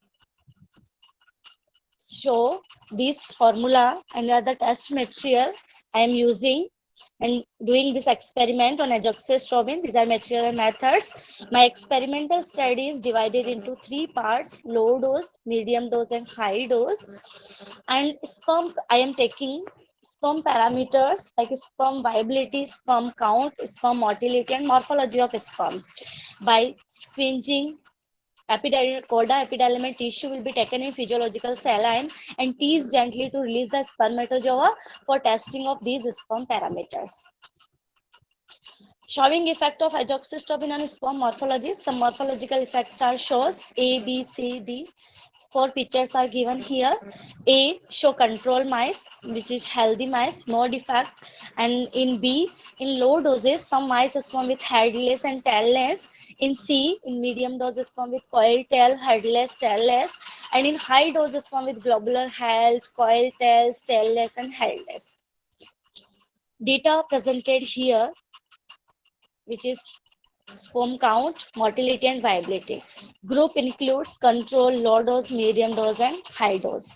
We show significant differences and non-significant differences also.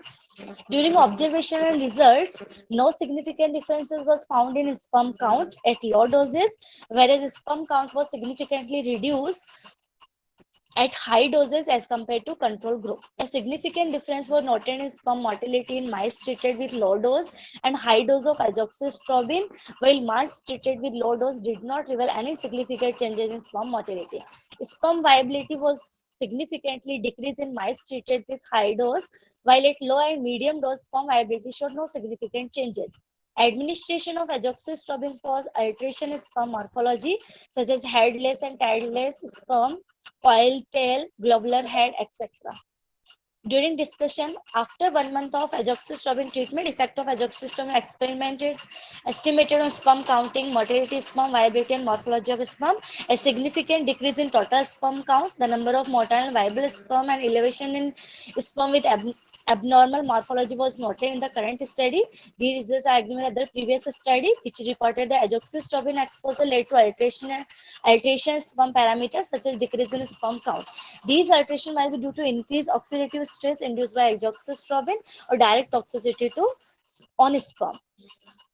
During conclusion, we can conclude that azoxystrobin exposed might impair sperm parameter, and these references are in our class. Thank you.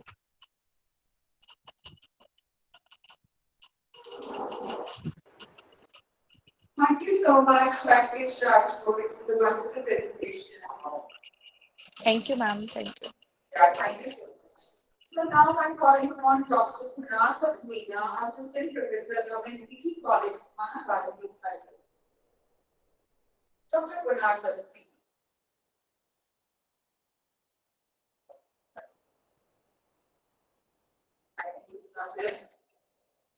Next is Ashok Kumar Suman, Government College, Ahmedabad. Ashok Kumar Suman, Government College, Ahmedabad.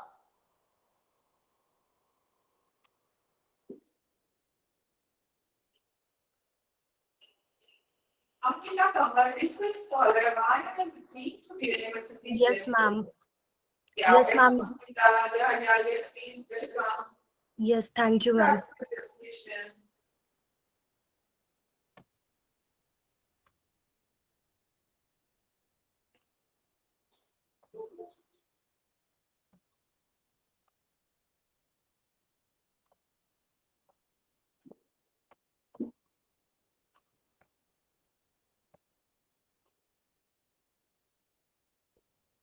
Namaskar to one and all. Namaskar to one and all present here. Myself Ankita from IS University. The topic of my oral presentation is assessment of ameliorative potential of spirulina against the toxicity caused by the neonicotinoids. These are the contents I will be covering in my upcoming slides. Now, what are pesticides? Pesticides are the substances that are meant to control the pest. Some pesticides used to cause the remarkable abnormalities during the various developmental stages. Human can be exposed by breathing it, getting it into their mouth, or absorbing it through the skin. For the present study, I have taken the neonicotinoids. Neonicotinoids are the class of the chemical used as insecticide for their neurotoxic action. They are used for pest management, agriculture, horticulture, forestry, and the timber conservation. Now, the neonicotinoids in the environment. The neonicotinoids would be carelessly released into the environment by spraying neonicotinoid on crop, seed treatment, and the soil application.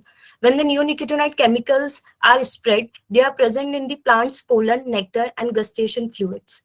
For the present study, I have taken the chick as an experimental model because chick embryo is commonly used in various toxicological studies. It is easily available. It is easy to handle.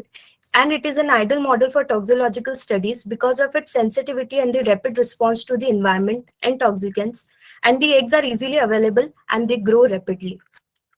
As an ameliorative, I have taken the spirulina. Spirulina is a biomass of the cyanobacteria that can be consumed by the humans and animals. It is one of the prominent sources of the vegan protein too, and it is loaded with various nutrients. It has antimicrobial, antioxidant properties. It helps to protect the liver from the toxin damage and also boosts the immune response. The present study was conducted based upon the following hypothesis. The null hypothesis says spirulina aqueous solution has no significant ameliorative effect against the toxicity caused by imidacloprid, and the spirulina aqueous solution has significant ameliorative effect against the toxicity caused by the neonicotinoid, that is imidacloprid. The objective of my studies are to assess the potential ameliorative effect of spirulina against the teratogenicity caused by imidacloprid by observing morphological deformities in the 18th day chick embryo.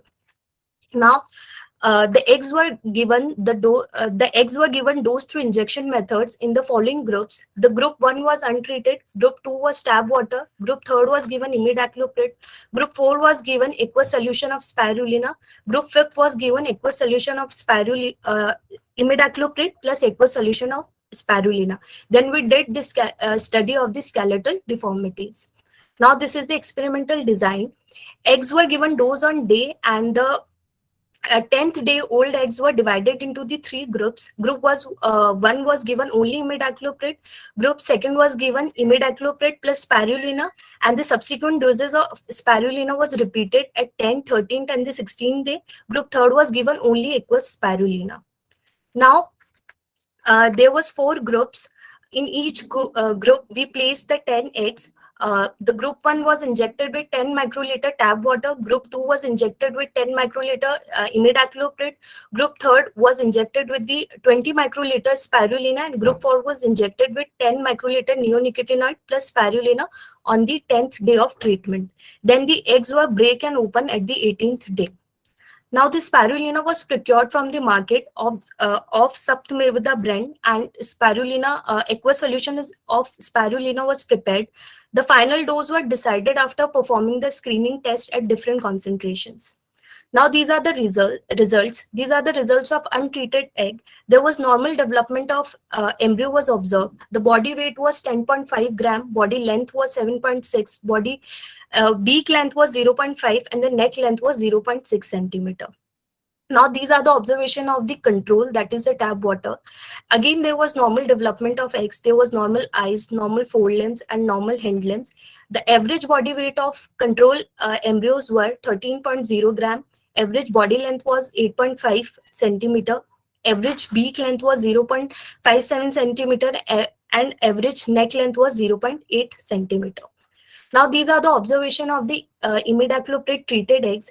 Various deformities were observed, like there was reduced beak length, scanty feathers, gastrochisis, sparse body hair, there was head enlargement, deformed forelimbs were observed, and there were exposed internal organs due to the failure of abdominal closure. The average body weight of imidacloprid treated egg was 4.31 gram. Body length was 5.1 centimeter. Average beak length was 0.3 centimeter, and average neck length was 0.37 centimeter. From these observations, we can conclude that there was a general reduction in body weight, gross body length, beak length, and neck length as compared to the control. Now, these are the observation of the spirulina treated egg. Again, there was normal development of embryo was observed. Average body weight was 14.35 gram. Average body length was 9.3 centimeter. Average beak length was 0.6 centimeter, and average neck length was 1.5 centimeter. From the results, we can conclude that there was increment in the body weight, body length, beak length, neck length as compared to the control.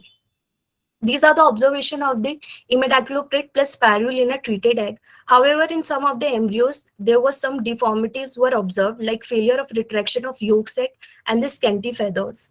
But overall, average body weight was increased. That was 11.16 gram. Average body length was 7.3 centimeter. Average beak length was 0.5 centimeter, and average neck length was 0.56 centimeter. There was increase in the general body weight, body length, beak length, neck length as compared to the imidacloprid treated eggs. In some of the embryos, sparse body hair, scanty feathers, and failure of retraction of yolk sac was observed.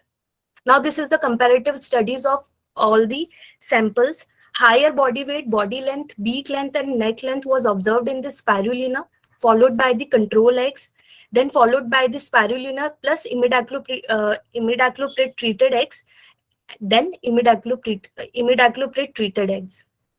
Now, the conclusion of my studies are, from the present study, we can conclude that imidacloprid causes the various fetal malformations like gastrochasis, sparse body hair, and deformed forelimbs, and overall decrease in the body weight, body length, neck size, and the beak length. In vivo treatment of the spirulina at concentration 20 microliter clearly illustrates increase in the body weight, beak length, body length, and the neck size. From the obtained results, it can be stated that aqueous solution of spirulina has decreased the fetal malformations and increased the body weight, body length, neck size, and the beak length. The results indicate the usefulness of the spirulina. This will help in the development of the novel phytodrug. Thank you. Thank you so much, Amrita. This is wonderful presentation. Next, I'm calling upon Dr. Samina Yasmin, Assistant Professor, Agarwal PG College, Ahmed Bhuj. Dr. Samina Yasmin.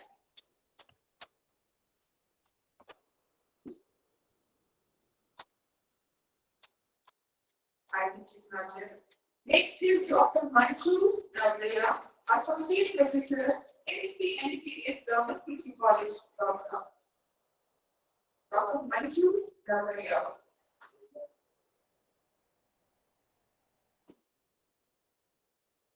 Next is Shikanta Marat, SCRS Government College, Surviving. Yes, ma'am. Yes, ma'am. आपको बहुत बहुत धन्यवाद इस मंच को प्रदान करने के लिए. हाँ, yes ma'am. Okay ma'am, okay. Ma'am, मेरा आज का जो टॉपिक है वह है कृषि प्रारूप में सतत पोषणीय विकास. आज वर्तमान परिस्थितियों में सबसे महत्वपूर्ण यह है कि हम जो एग्रीकल्चर प्रोडक्ट है और हमारा जो कृषि का ताना बाना है वह सतत पोषणीय विकास की सबसे अधिक जरूरत को महसूस कर रहा है, क्योंकि हमारे जो कृषि प्रारूप है वह हमारे सीधे भोजन की आवश्यकताओं से जुड़ा हुआ है. और इसमें जो प्रोडक्ट उत्पादन हम आज ले रहे हैं उसमें हमने इसमें मात्रात्मक रूप से उच्च स्तर को प्राप्त कर लिया है और गुणात्मक रूप से भी हमने इसमें काफी अधिक उन्नति की है. लेकिन इसके उपरांत भी आज वर्तमान स्थिति ये हो गई है कि हमारे जो कृषि का ताना बाना है वह हमारे जो पेस्टिसाइड के प्रयोग से, खरपतवारों के प्रयोग से और जो किसानों के द्वारा कीटनाशक उपयोग किए जा रहे हैं उनके कारण से इनकी गुणवत्ता में आज कमी इस कदर गिर गई है कि आज ये हमारी जान के लिए खतरा साबित हो रहे हैं. इसका एक जीता जागता उदाहरण हम पंजाब में देख सकते हैं कि पंजाब में जो गेहूं की फसल पे या खाद्य फसलों पे बहुत ज़्यादा हमने पेस्टिसाइड कीटनाशकों का जो उपयोग किया था, आज वहाँ कैंसर जैसी विनाशक बीमारी जानलेवा साबित हो रही है. और स्थिति यहाँ तक बन गई है कि पंजाब में उत्पन्न होने वाले गेहूं को खाने से पंजाबियों ने मना कर दिया है. पंजाब हरियाणा में जो गेहूं पैदा हो रहा है उसको वहाँ के जो उच्च वर्ग के लोग हैं उन्होंने उसको खाना छोड़ दिया है. तो सबसे मेन बात ये उभर के सामने आती है कि जिस प्रकार से हमने कृषि की मात्रात्मक और गुणात्मकता में वृद्धि की है, उस वृद्धि के साथ साथ में हमने अपने जीवन के लिए जो खतरा मोल लिया, उसके साथ साथ हमने एक विशेष वर्ग जो इसको भोग कर रहा था वह उस हमारे कृषि उत्पादों से धीरे धीरे दूर हटता जा रहा है. इसलिए हमें कृषि प्रारूप में सस्टेनेबल डेवलपमेंट को विशेष रूप से अपनाने की आवश्यकता है. एक तथ्य को मैंने जयपुर शहर में और चोमू के आसपास के क्षेत्रों में ये देखा है कि आबादी का अधिकांश वर्ग जो बहुत ज्यादा इस बारे में जागरूक है या अवेयर है, हमारे इन कृषि उत्पादों से दूरी बनाने लगा है. मैं चोमू क्षेत्र का रहने वाला हूं और वहां मैंने महसूस किया है कि किसानों के द्वारा बहुत अधिक मात्रा में कीटनाशकों का, खरपतवारों का और पेस्टिसाइड का उपयोग किया जा रहा है। इसलिए वहाँ के लोकल स्थानीय जो लोग हैं, जिनको ये सब मालूम है, वो उनके उपभोग से दूरी बनाते हुए नजर आ रहे हैं। ये इसलिए हुआ कि हमने एक निर्धारित मानक से अधिक प्राकृतिक सीमाओं को लांघ करके रासायनिक उर्वरक, कीटनाशकों, खरपतवारों का प्रयोग किया है, जिससे न केवल कृषि उपज पर खतरनाक रासायनिक उर्वरक और कीटनाशकों का प्रभाव पड़ा, बल्कि प्रकृति प्रदत्त मृदा की मौलिक गुणवत्ता का भी ह्रास हुआ है। फसलों पर प्रयोग किए गए ये रासायनिक खतरनाक अपशिष्ट मृदा में होते हुए जल स्रोतों तक भी पहुंच गए हैं। इसके साथ ही विभिन्न जानलेवा अन्य बीमारियां भी तेजी से बढ़ रही है। आज हमें जैविक कृषि उपायों को अपनाकर कृषि व्यवसाय के विभिन्न स्तरों पर टिकाऊ विकास की अवधारणा को पुनर्जीवित करने की आवश्यकता है और विशेष रूप से हमें इस कृषि प्रारूप में सस्टेनेबल डेवलपमेंट की कंसेप्ट को अपनाना होगा।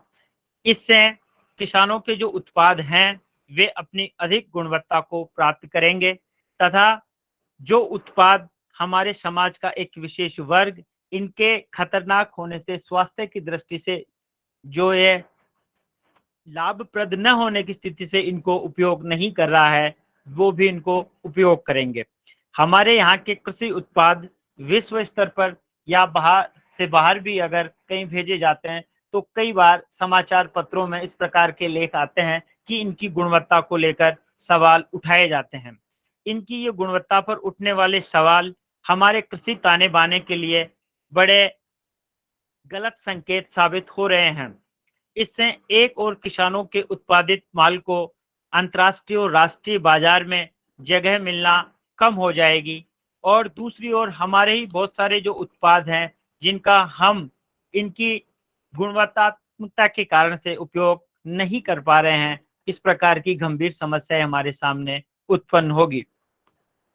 अब मैं संपोषणीय विकास की अवधारणा के विषय में ये कहना चाहूँगा कि आज के समय में हमें कृषि प्रारूप में वर्तमान की परिस्थितियों और भविष्य की संभावनाओं को ध्यान में रखते हुए इस प्रकार के टिकाऊ विकास को अपनाकर हमें अपने कृषि ताने बाने और कृषि प्रारूप में किसानों की आय और सामाजिक ताने बाने को उच्च स्तर पर बनाए रखने के लिए, इनकी गुणात्मकता की ओर ध्यान देने के लिए हमें सस्टेनेबल डेवलपमेंट की ओर कदम बढ़ाने होंगे। Thank you.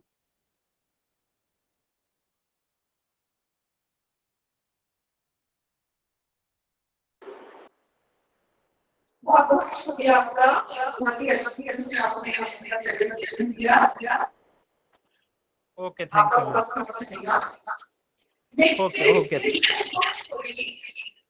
प्रिंसिपल मॉडर्न सभी स्कूल संस्थान को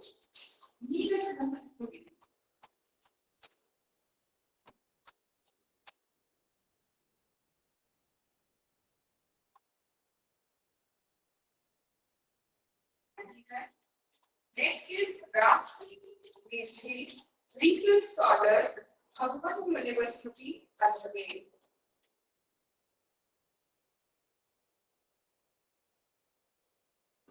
Raj,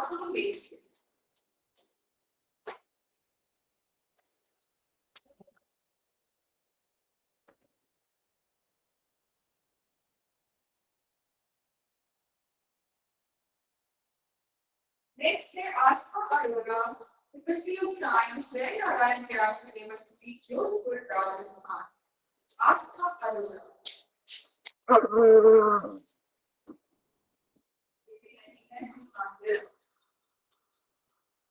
Rashmi Singhal, Professor, Regional Institute of Education, NCERT, Bhopal. Rashmi Singhal.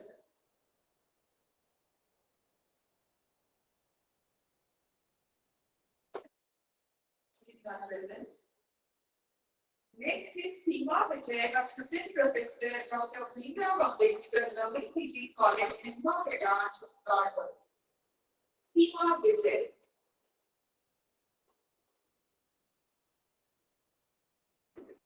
Seema Vijay from Chittorgarh.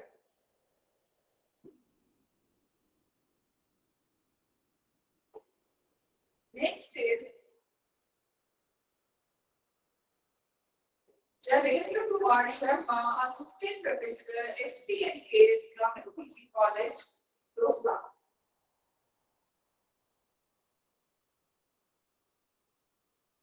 Javendra Kumar Sharma.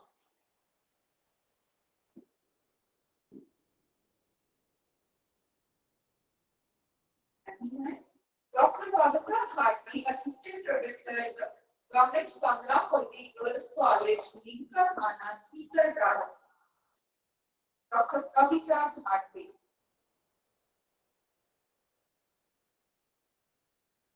She is also not present. Next is Avinash Agrawal, Assistant Professor, Government College, Jijbana. Avinash Agrawal.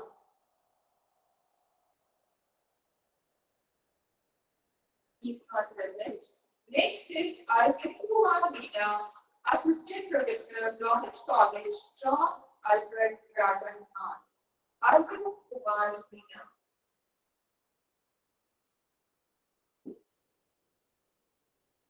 Okay, so next is Dr. P. Sachidevi, lecturer, SKR, Government College for Women, Kadapa. Dr. P. Sachidevi.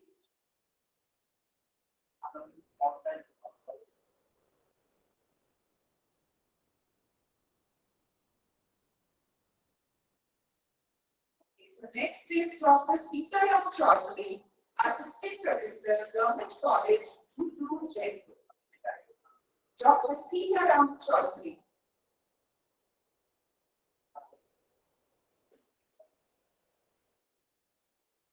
Next is Priyanka Gupta, Research Scholar, BBD Government College, Chimanpura, Shahapura, Jaipur. Priyanka Gupta.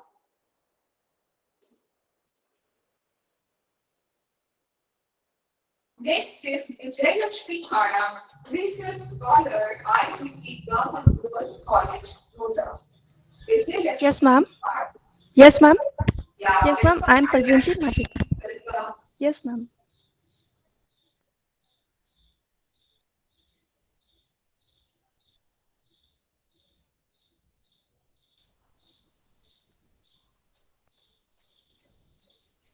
Ma'am, is it visible?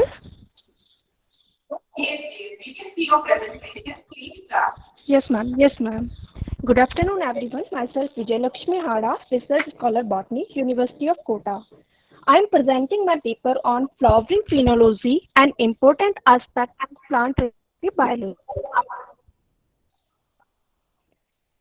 Reproductive biology, a study of mechanism, process of sexual and asexual reproduction in plants.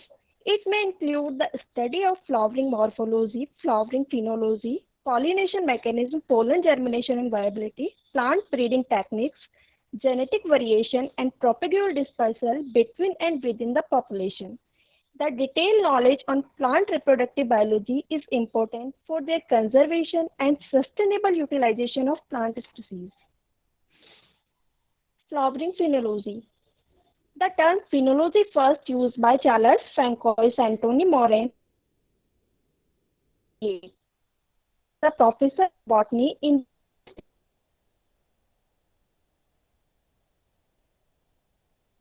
of Lee's Museum,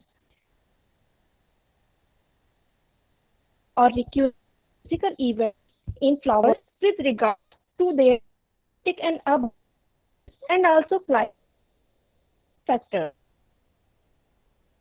Flowering phenology observation of Datura inoxia 2020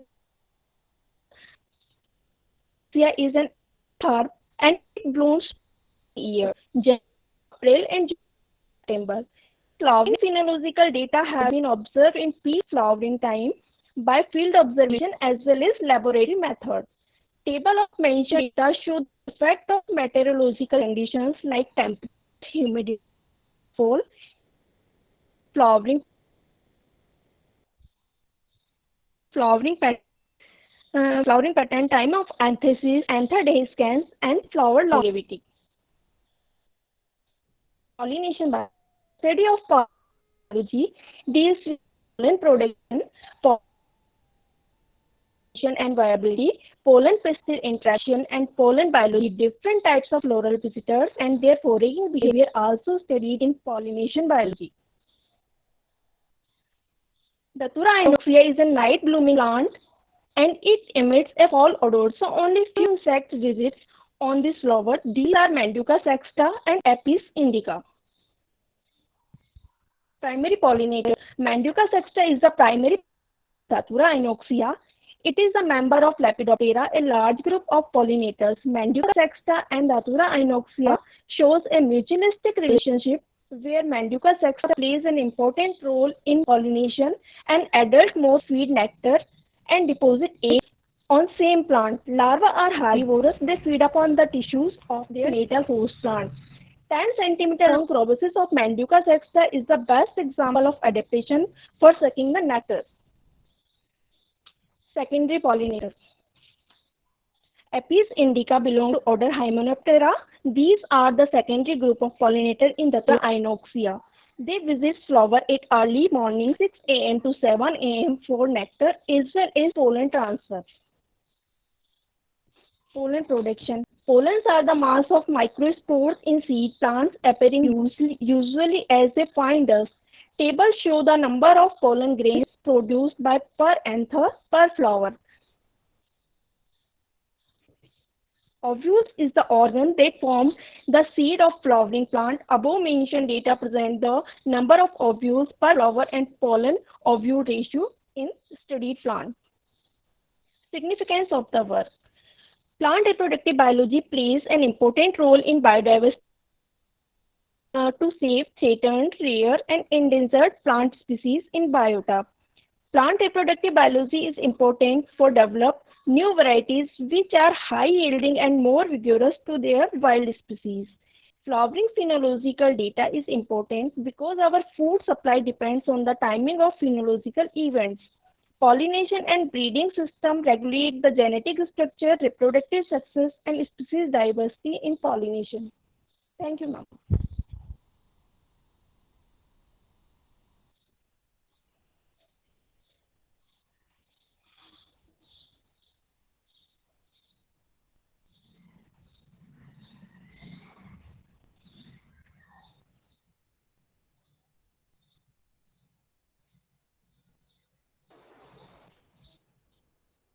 Thank you, ma'am.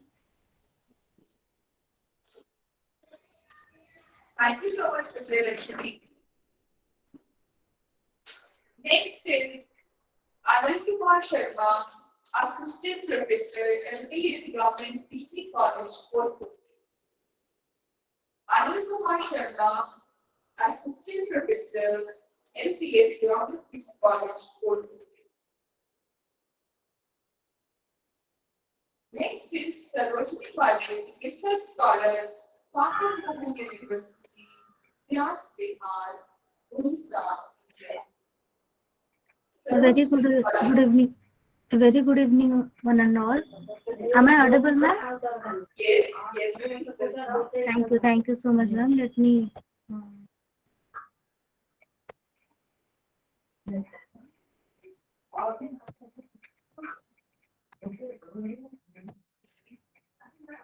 Let me share my PPT, ma'am.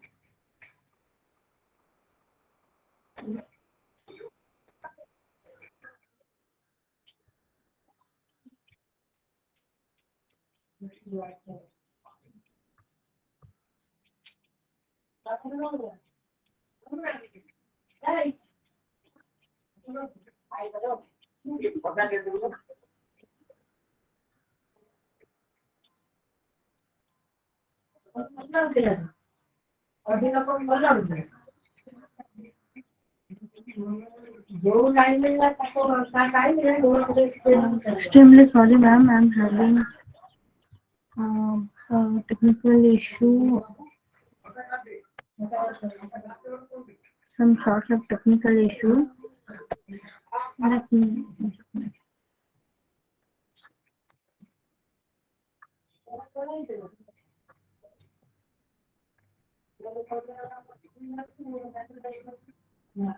Is my PPT visible, ma'am?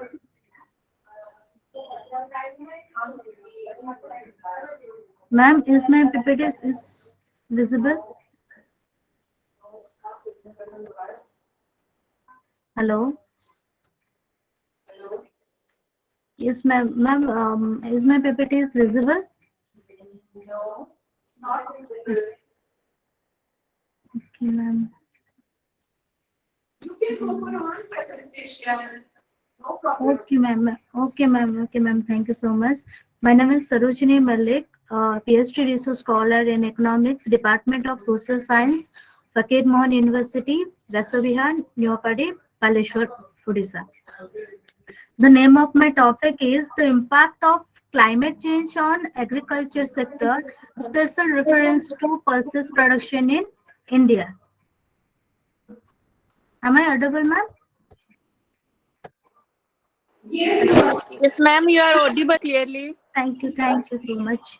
Okay, here is my introduction. Climate change is the major factor affecting agricultural production and productivity, especially in agro-based countries like India. Climate change have a greater impact on the production and productivity of agricultural products. It very much affects the output of all agricultural products,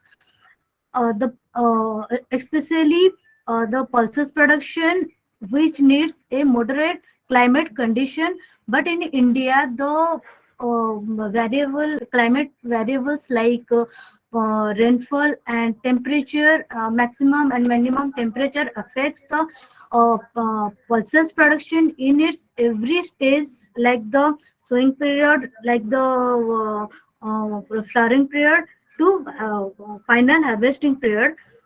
In every stages, it it affects the production and productivity of pulses production.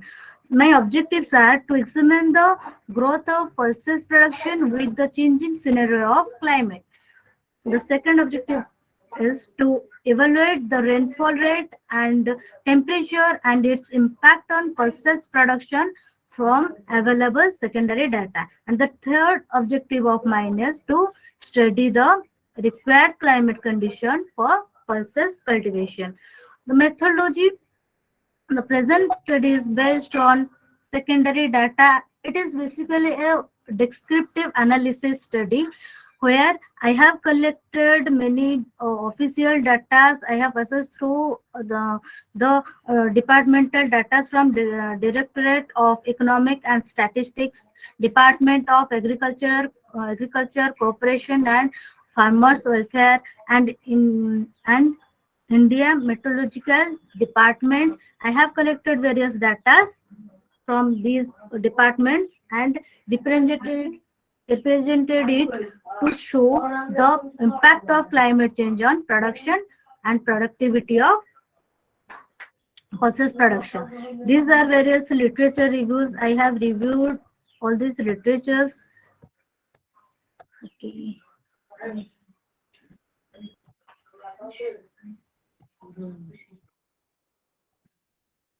Okay, pulses production in India. So in India, more than 41% of population are purely vegetarian, and to fulfill their daily requirement of protein and vitamins, they completely depends on pulses production, pulses, and which is a rich source of mainly protein.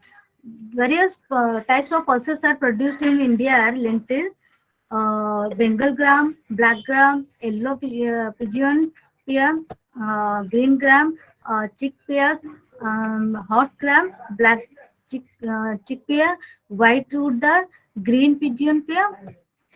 These are. This table shows the year-wise pulses production in India from 2002 to 2020, and this table shows that there are increasing trend of pulses production in a decreasing rate. That means the amount of pulses production in India is increasing, but in a decreasing trend.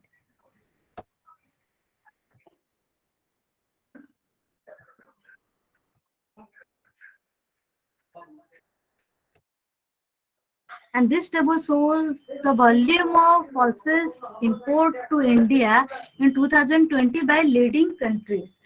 Uh, this table shows that reveals that the truth behind this table is to show that there is a gap between the pulses production and consumption demand of the consumers. So to fill the gap between this to fill the this gap, India is importing pulses from these countries.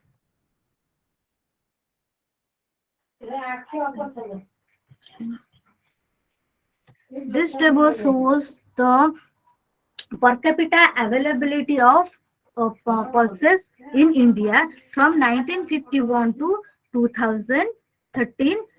2013. Okay, this table shows that the per day availability and per year availability. This table shows that from 1951 to 2013, it has a decreasing trend. That means the per capita availability of pulses per day and per year is decreasing per day by day and year by year for two reasons.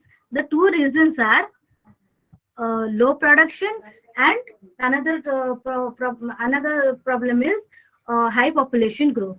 So high population growth, although is not an issue, but the pulses production, low pulses production is a major issue, which is the result of climate factors, climate variables. That means impact of climate change has a greater impact on pulses production, which leads to low production and productivity in India. That's why the per capita availability of pulses is decreasing day by day. And the next table shows top top 5 states of India, leading pulses producing states of India, and their maximum and minimum temperature. Here we can find that there are yes ma'am. Okay ma'am. Here is the map showing the maximum minimum temperature in leading four regions of India and the result. Okay.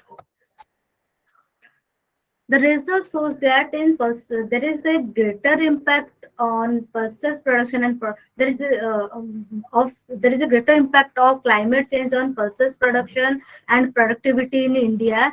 That is the rainfall rate, which fluctuates from time to time. In some year it is heavy rain, and in another year it has deficiency in rain, and the temperature is also not favorable for pulses production, as a pulses cultivation needs a moderate terms of climate condition. But in India the condition is not that much favorable, as a result of which it is producing a very low amount of production, amount of pulses production, and to fill the gap it is bound to import it from other countries.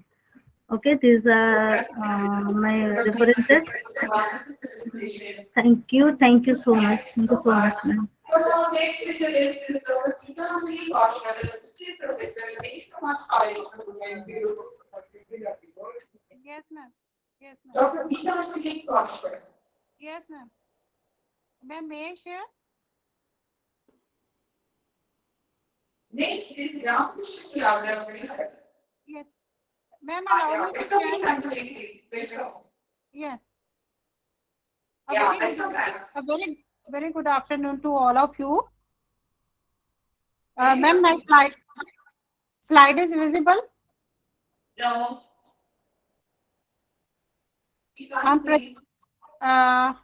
Let me again. Yeah. Yes.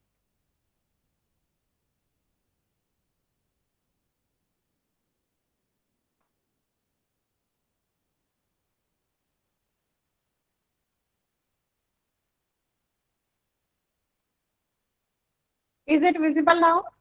No, it's not visible. Okay, ma'am. Kindly let me check. You can go for oral presentation, no problem. Okay, ma'am. Go for oral presentations. It's okay. Okay, ma'am. Okay, ma'am. Okay. A very good afternoon to all of you. A very good afternoon to all of you. Am I audible? Am I audible, ma'am? Okay. Okay. Very good afternoon to all of you. My presentation is based on the micro-remediation, a sustainable clean technology for a better tomorrow. One and all, as all of we know, environmental biotechnology is mainly focused on the development of sustainable clean technologies. Emphasis is generally laid on the maximum production, reduced waste generation, and treatment and conversion of waste in the some useful form. So here, bioremediation comes to as rescue. Bioremediation means involving using some living components for decontamination of the environment. For that very purpose, if it is with the help of bacteria, it is bacterial remediation. It may be with the help of plants, it may be with the help of algae, or it may be with the help of fungi. So with the help of fungi, it is called mycoremediation. Mycoremediation is a term coined by Paul Stamets that is involving the use of fungi to degrade and remove the toxins from the environment. Fungi, as molecular disassemblers, break down many recalcitrant long-chain toxins into simpler and less toxic chemicals with the help of their extracellular enzymes. So, if we talk about what mycoremediation, through mycoremediation, we can remove from our toxic environment. It may be polycyclic aromatic hydrocarbons, heavy metals, pesticides, detergents, herbicides, pharma drugs, cyanotoxins, phthalates, and the list is endless. So in this case, a number of fungi involving various species of Pleurotus, various species of Agaricus, Volvirella, etc. These are used for this very purpose. And the mycoremediation, it also help in the ecosystem restoration as well as various recalcitrant compounds coming from industrial waste, pharmaceutical waste, agrochemical waste. These are degraded by fungi and their enzymes through the mycoremediation into some useful compounds or less toxic compounds through various processes like biodegradation, bioaccumulation, biosorption, etc. And thereby it also helps in the restoring our environment. So that is need of the hour. So through biodegradation, Coriolus, Lantinula, Pleurotus, and Schizophyllum has been reported to be useful for this very purpose. While various species of Agaricus, especially Agaricus pyrsporus, Calocybe, Pleurotus, Flaminula, Comis, and etc., has been reported to be helpful in the biosorption from the different parts of the world. Mushrooms can also be used for bioconversion purpose, means these can be used to convert some waste products. It may be wheat straw, it may be barnyard pruning, it may be barley straw into some useful compound. And one of the very common example is of the Pleurotus that is generally known as the paddy straw mushroom. And on the same way, number of other species of mushroom, these are also explored by different workers in the different parts of the world. So now question comes, why is mycoremediation?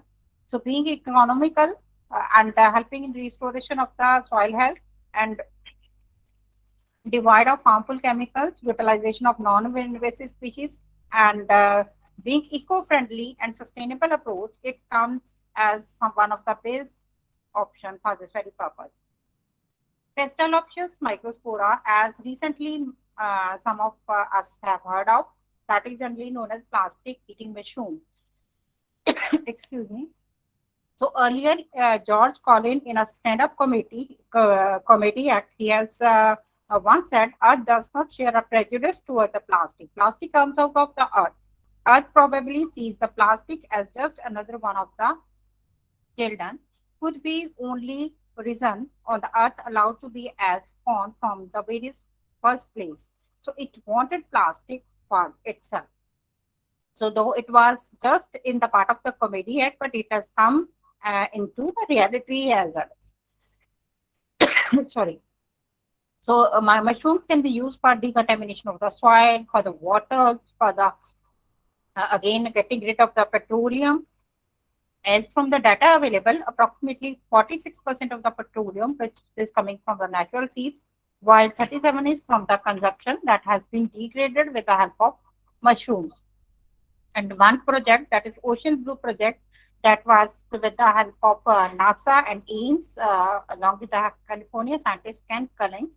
It is involving research genetics in information how fungi can be used to clean up petroleum in the oceans. So there is another example of the fairy ring project. So that is involving one of the common phenomena that is shown by fungi, especially after the monsoon season, in which these mushrooms grow in the form of rings. So the same phenomena has been explored in a fairy ring project to decontaminate the water. But there are certain factors which are affecting micro-remediation, that is availability of mushroom, accessibility of contaminants, and conducive environments are taken into the consideration.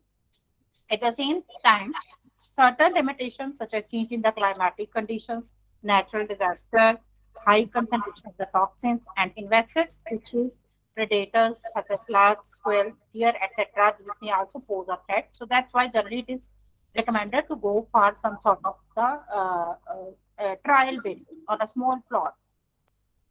So why fungi to clean up contaminated environment? Biological treatment are most efficient, cost efficient, versatile and chemical degrading abilities, less sensitive to nutrient, pH and temperature changes, but more are needed to rule out any kind of adverse effects of these very mushrooms which are we are going through the biosophistical conversion process. So there are number of references which were used. So last, try to conclude my presentation. To save the planet through remediation seems to be one of the best approach. Through micro-remediation, we can decontaminate our environment for a better tomorrow. Thank you. Thank you so much. So it was a wonderful lecture from you. Presentation. And next is Ramkishan Yadav, Research Scholar, Government Chadha, Teaching College, Alfred. Ramkishan Yadav.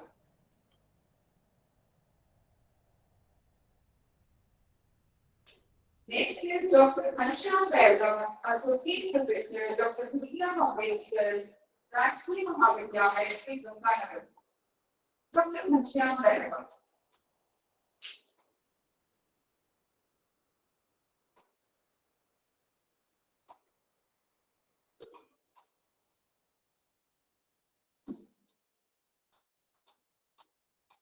Next is Narendra Nirvan, Assistant Professor, Government Girls College, Kashmir, India. Narendra Nirvan. Thank you, ma'am. Yeah, welcome Narendra Nirvan. Please welcome. Yes, ma'am. Yeah, please start.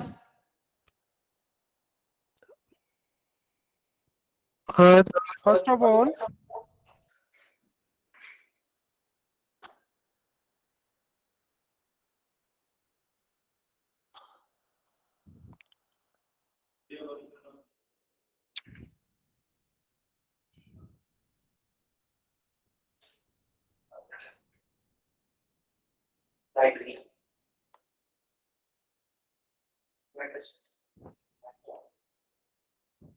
Narendra Panchi शुरू कीजिए yes, ma'am, मैं PPT share कर रहा हूँ.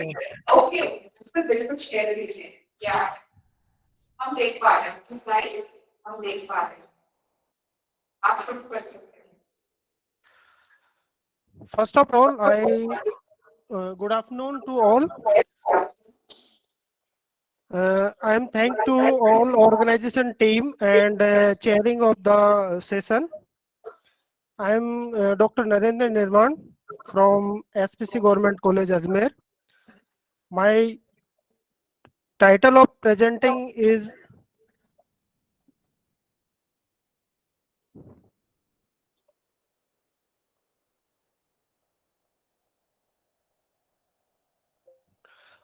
Chemical Pollution, Human Health and its Solution.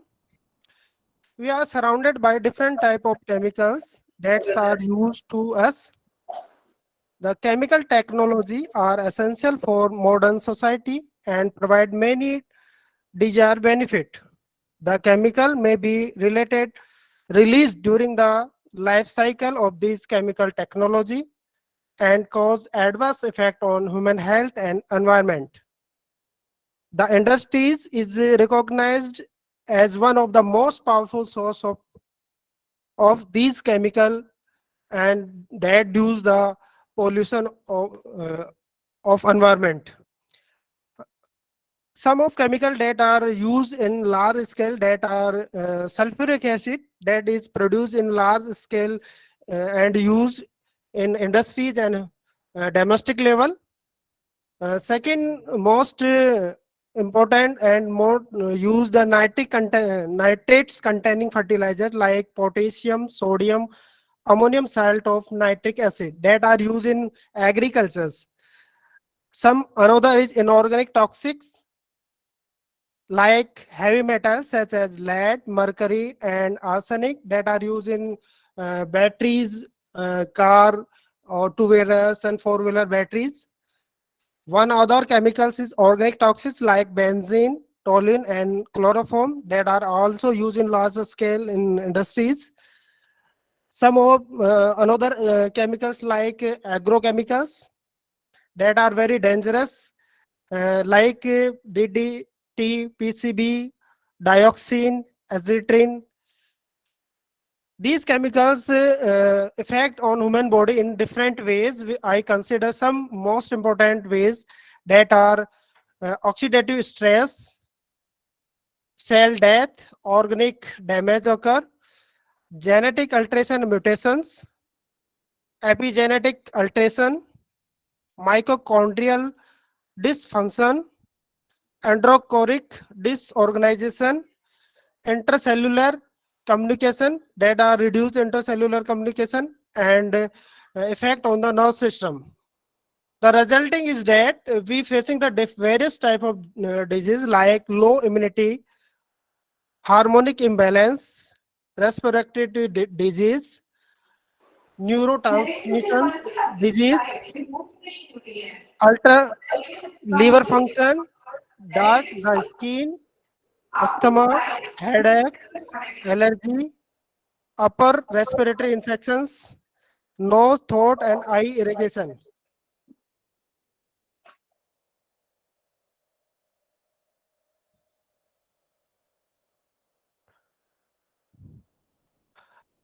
I suggest some solution that are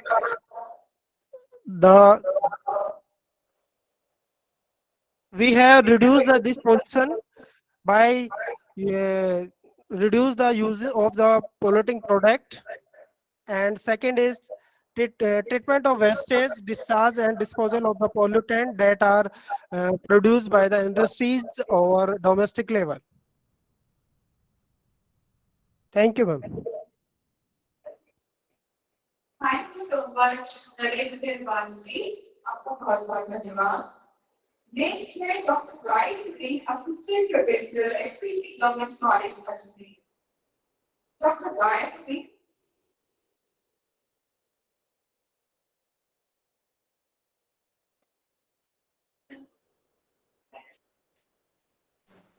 Next is Chandra Prabha. Hello. Assistant Professor. Hello, I am Dr. Gayatri. Hello. Yeah, please start with your presentation. Okay, ma'am. Okay. I am Dr. Gayatri, Assistant Professor, Department of Political Science, SPC Government College, Ajmer. My topic is Global Warming and Human Health. Global warming is increasing and it is an issue we cannot turn a blind ice too. With climate change, the global warming, our previous planet is starting to as towards the water crisis. Our global pollution is increasing, putting demands on water availability. And because of this, we are seeing an increasing in waterborne in disease due to our water becoming polluted. Water pollution truly harms biodiversity and aquatic ecosystem. The toxic chemical can change the color of water and increase the amount of minerals, also known as eutrophications, which has a bad impact on life in water. Thermal pollution, defined by a rise in the temperature of water bodies, contributed to global warming and caused serious hazard to water organism. Water pollution has very negative effect on public health. A lot of disease result from drinking or being a contact with contaminated water such as diarrhea, cholera, thyroid, dysentery, or skin infections. In zones where there is no available drinking water, the main risk is dehydration, obviously. Thank you, ma'am.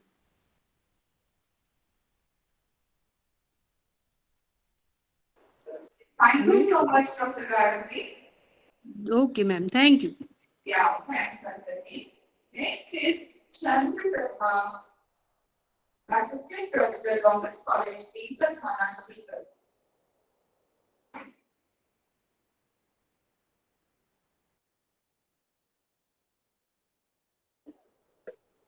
Hello ma'am, नमस्कार ma'am. Next is, hello. Next is Nidhi Agrawal, Research Scholar, Bharat PMU, Alwar. Nidhi Agrawal.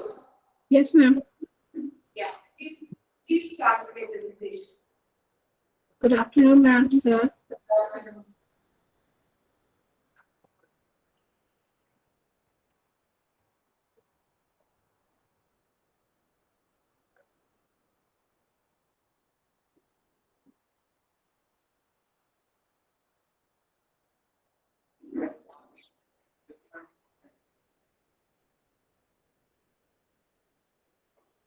Yeah, we can see your slides. Please continue.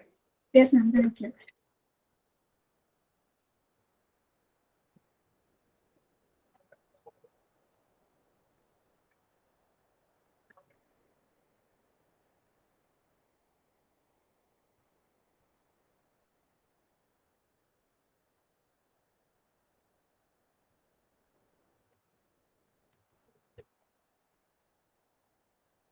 Sorry.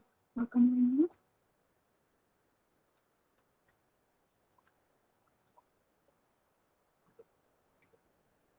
Ma'am, is it visible?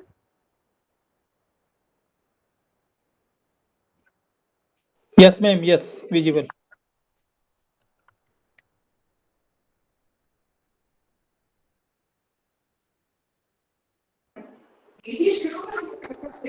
Yes, ma'am.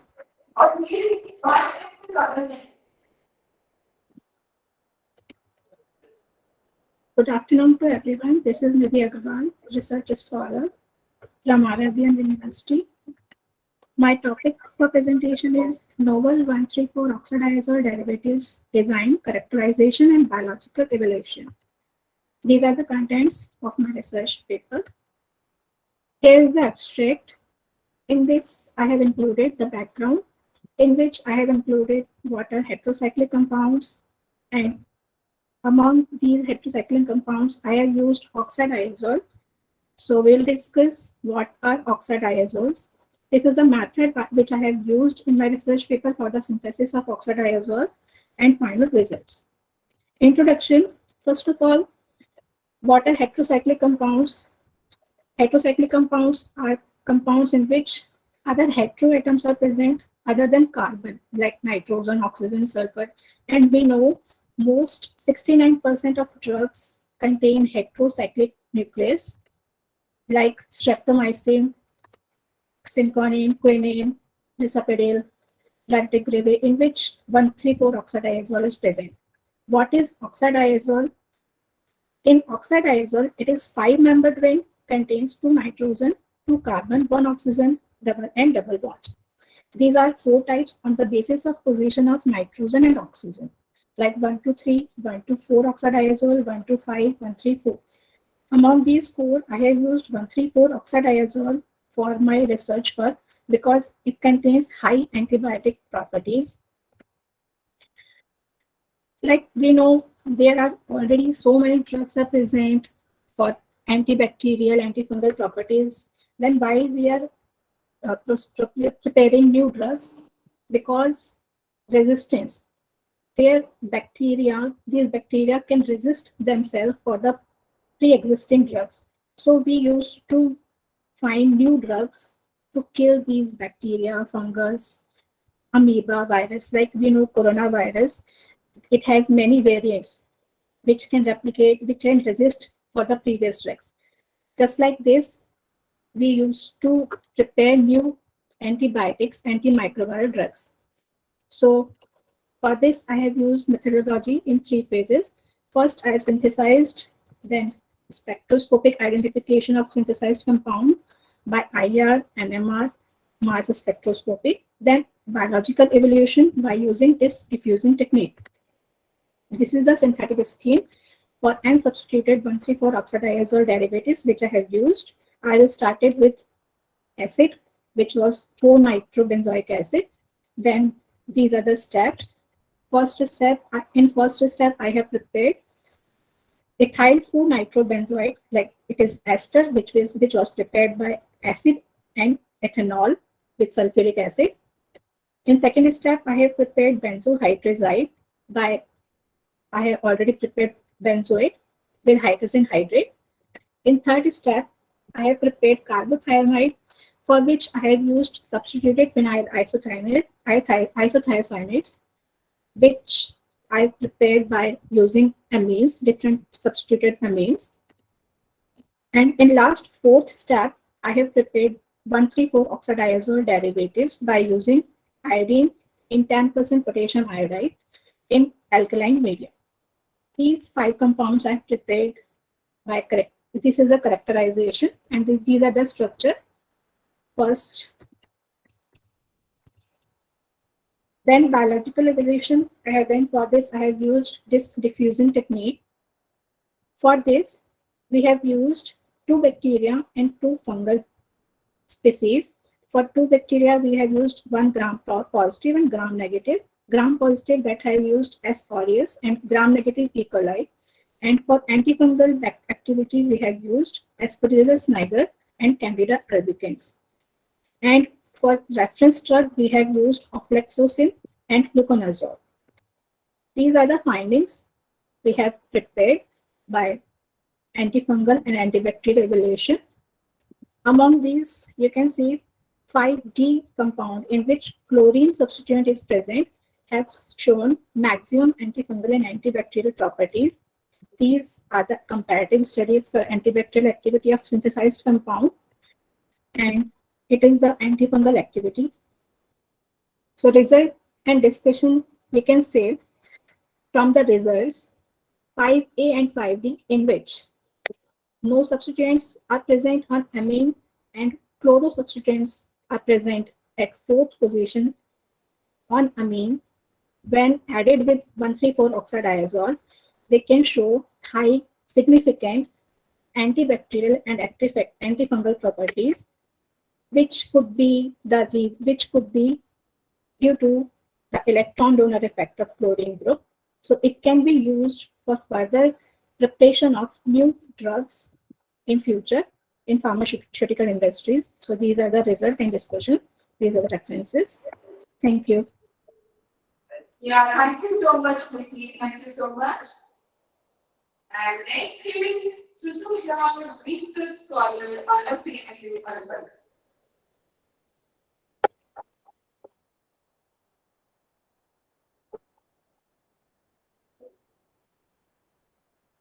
I think it's not here. Next is Neetu Chauhan.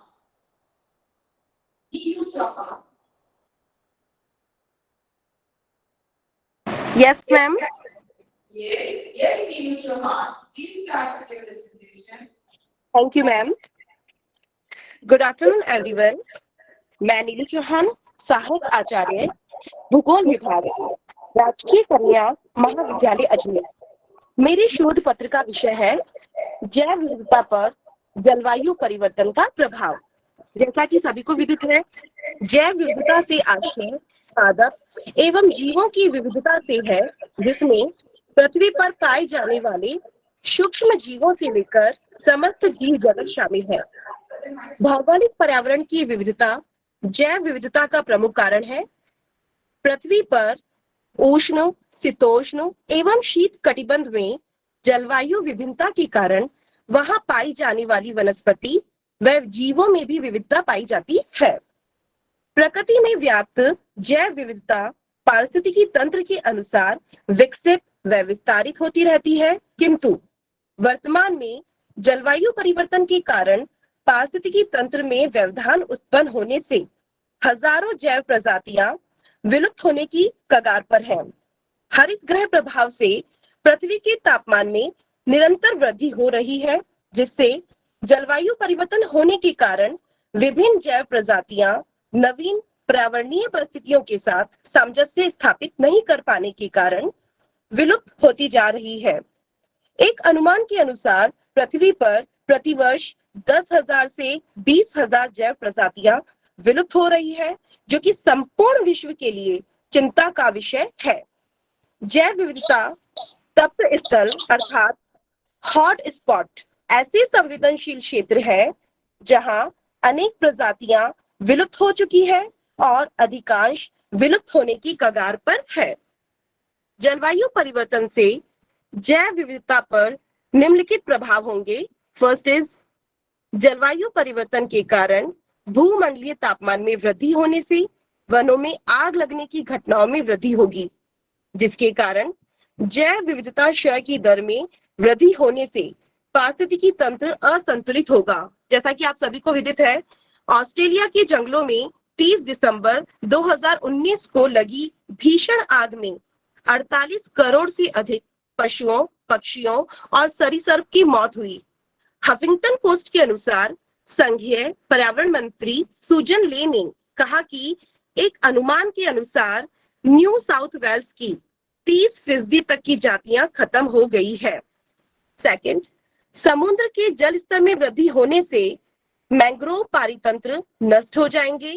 Third is भूमंडलीय तापन में वृद्धि से शीतोष्ण कटिबंध की वनस्पतियां विशेष रूप से प्रभावित होंगी, जिससे जैव विविधता क्षय का खतरा बढ़ेगा।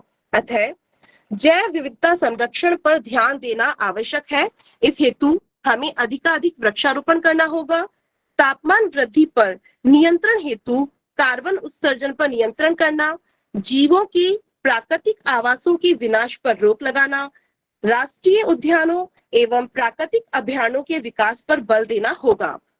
वर्तमान में जैव विविधता संरक्षण हेतु राष्ट्रीय एवं अंतर्राष्ट्रीय स्तर पर जलवायु परिवर्तन हेतु उत्तरदायी कारणों का पता करना तथा उनको नियंत्रित करने के उपायों हेतु रणनीतियां व योजनाएं बनानी होंगी तथा वास्तविकता के धरातल पर उन्हें क्रियान्वित करना होगा।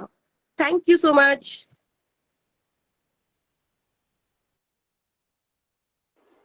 Hello. Thank you so much, Neelu. Thank you, ma'am.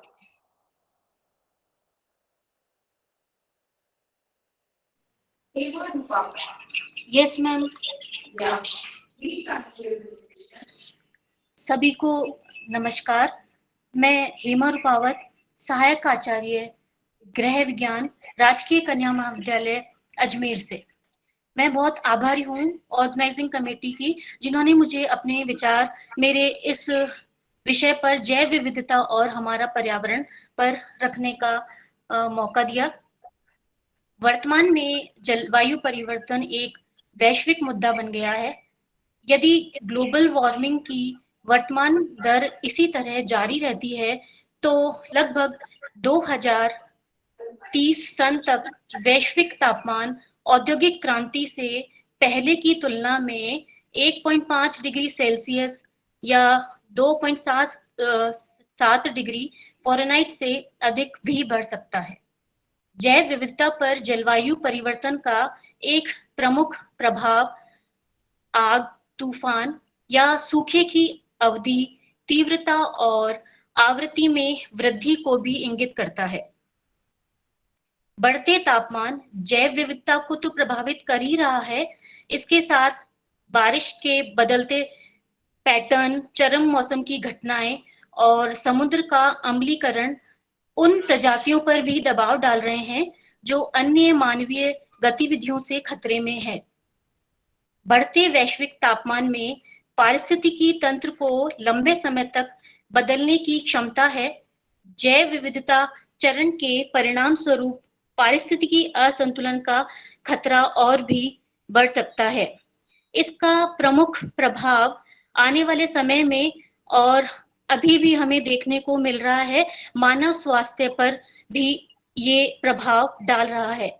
जलवायु परिवर्तन न केवल जैव विविधता पर असर डाल रहा है, अपितु जैव विविधता का चरण ऋतु परिवर्तन का कारण भी है। इस प्रकार हम अपने क्रियाकलापों से वैश्विक जलवायु परिवर्तन की समस्या से निपटने में काम आने वाले साधनों को लगातार नुकसान पहुंचा रहे हैं। मानव की गतिविधियों से प्राकृतिक वास खतरे में लगातार आ रहे हैं। वर्षा पर आधारित वनों का निरंतर सफाया होता जा रहा है और ऐसे में इस बात का पूर्व अनुमान नहीं लगाया जा सकता कि उन प्रजातियों की सही संख्या कितनी है जिनका विनाश हो रहा है। आज जो शेष है उनकी पारिस्थितिकी और जैव विविधता का अध्ययन एवं संरक्षण करने की तत्काल आवश्यकता है। संरक्षण की आवश्यकता विविधता के घटकों के मूल्य यानी पारिस्थितिकी प्रणाली की सेवाओं, जैविक संसाधनों और सामाजिक लाभों में निहित है। बापू ने एक बात कही थी कि पृथ्वी सभी व्यक्तियों की आवश्यकता की पूर्ति के लिए पर्याप्त है, लेकिन उसकी लालच की पूर्ति के लिए नहीं।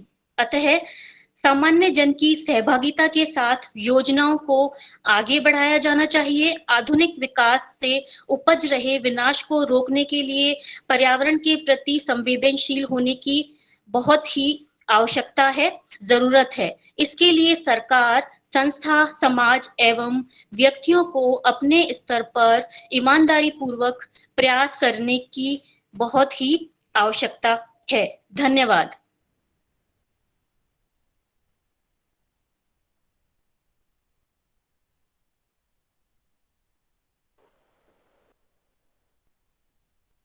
Thank you so much, Eva. Next, I'm on to start assistant professor GY Patel. Professor. Yes, ma'am. Yes.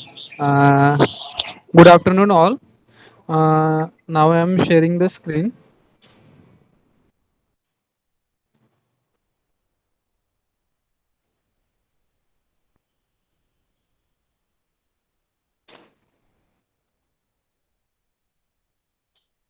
Hello. Hello. Screen is visible, ma'am? Yes, it's visible now. Start.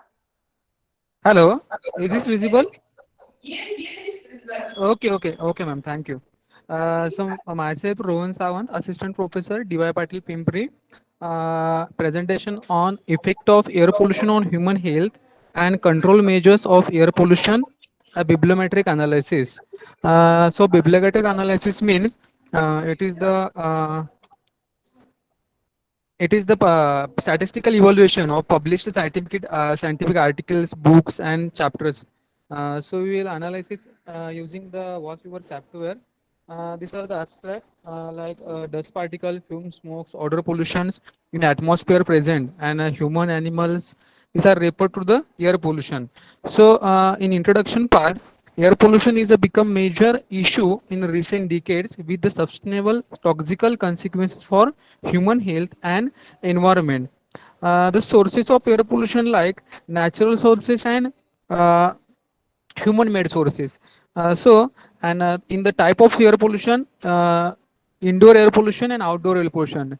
In case of indoor air pollution, like we use the cleaning chemicals and substances like body sprays, room fresheners. So in that case, the indoor pollution occurs. Then outdoor pollution like thermal power plants or different agencies, sugar industries, like so many industries, paper industries. This is the outdoor air pollutions like highway, motor bicycles. So in air pollution classes, pollutants classes like four categories like primary pollutant, secondary pollutant, organic pollutant, and inorganic pollutant.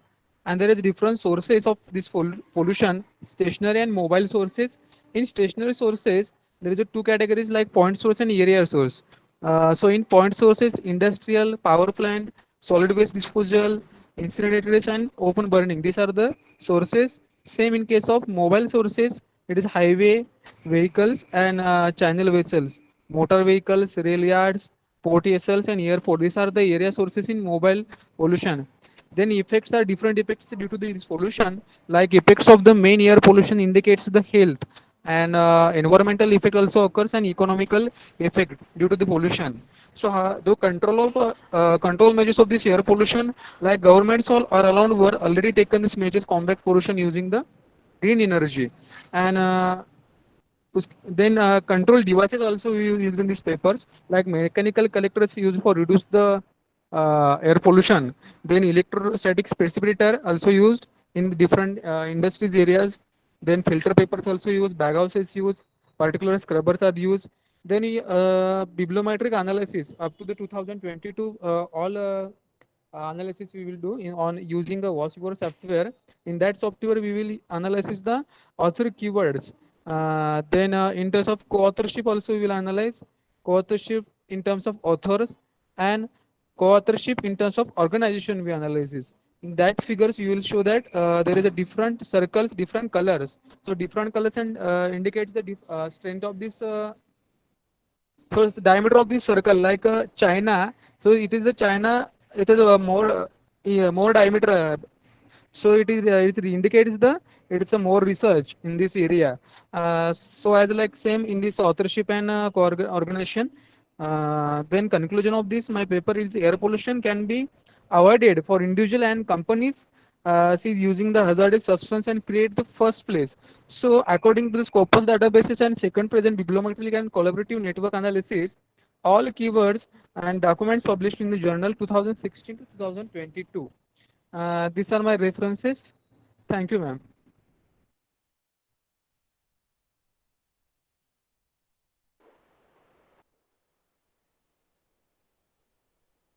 Thank you so much.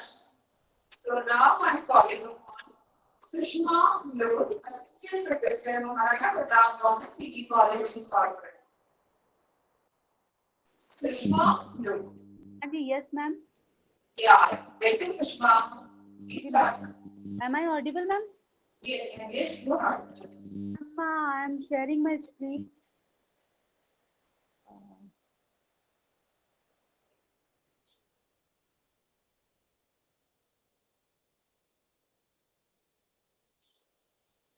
Yes, we can see your. Ma'am, my screen. Yes, please start. Yes, okay, thank you, ma'am. Good Good afternoon, everyone.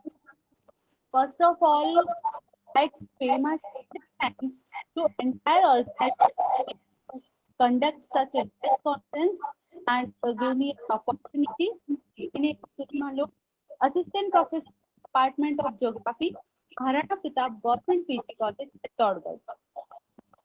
My presentation is the topic of environmental and socio-economic effects in tourism and exploring the multidimensional aspects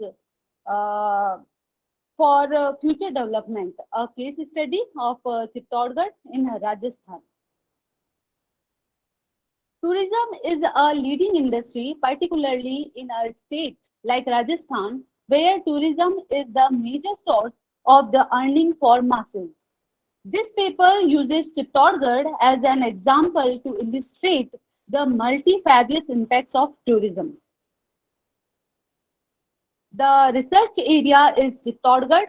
This district on unique topography, history, culture, customs, and relatively peaceful environment. The colors, the proud history, its vibrant culture and tradition is what charms tourists from all over the world. So it is said that the district stands apart due to its uniqueness. Chittorgarh is located in the south part of Rajasthan. It is bounded by Udaipur, Rajsamand, Bhilwara, and Pratapgarh. And the prominent rivers are Gambhiri and Bedach. The main objectives are to find out the trend of tourist arrival in Rajasthan and Chittorgarh and analyze the various socio-economic and environmental impacts and to give recommendations for future prospects. This research is mainly based on secondary data collected through various reports of the Department of Tourism, Government of India, and Government of Rajasthan, journals and newspapers. This is supplemented with the primary data wherever required. There are many places to interest like Chittorgarh Fort, Kalika Mata Temple, Vijay Stham, Kirti Stham, Rana Kumbha's Palace, Rani Padmani's Palace, and many more.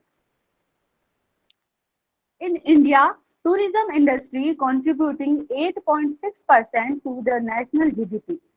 The tourism industry of Rajasthan considered to be one of the major contribution of the state's GDP has shows positive growth year on year.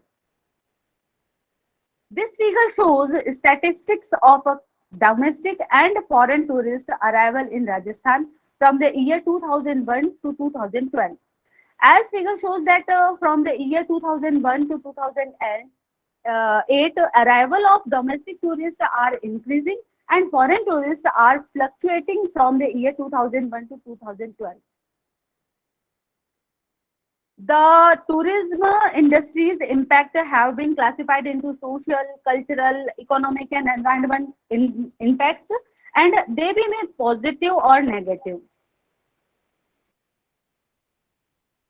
Positive social cultural impact in tourism include learning different cultures and investment in arts, and the negative impacts include enclave tourism, relocation of traditional communities, breaking up of the traditional family structure, increasing in crime and prostitution.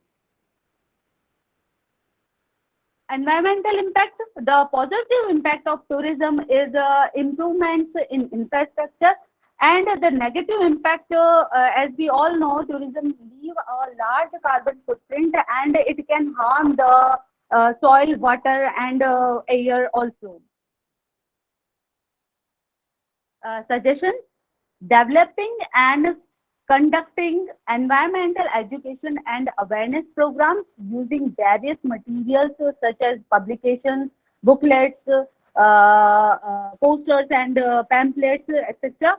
And implementing an integrated solid waste management program and other activities in Chittorgarh.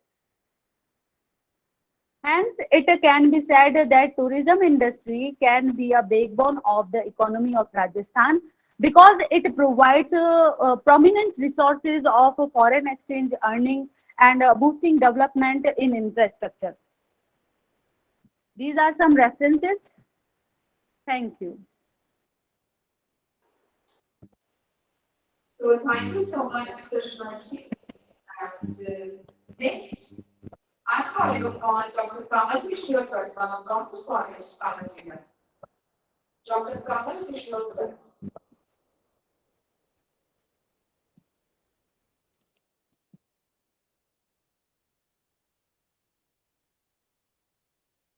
Dr. Kamal Kishore Verma, are you there?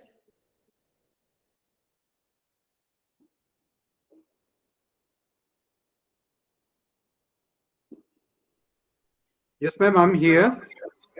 Hi, yes, please, Dr. Kamal Kishore Verma. Yeah, please start Yes, with your ma'am, presentation. I'm sharing my screen. Yes, please start with your presentation. Yes.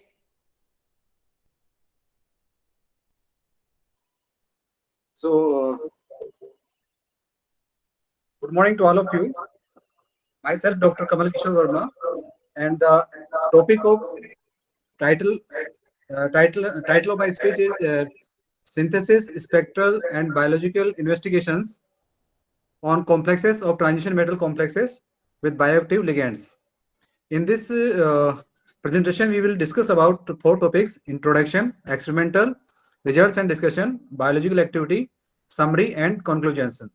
So thiocyanuric carbogens are the class of the compounds which are obtained by the reaction of the aldehyde or ketone with thiocyanuric carbazide by the reflection method. The active group for chelation in this thiocyanuric carbogens is sulfur.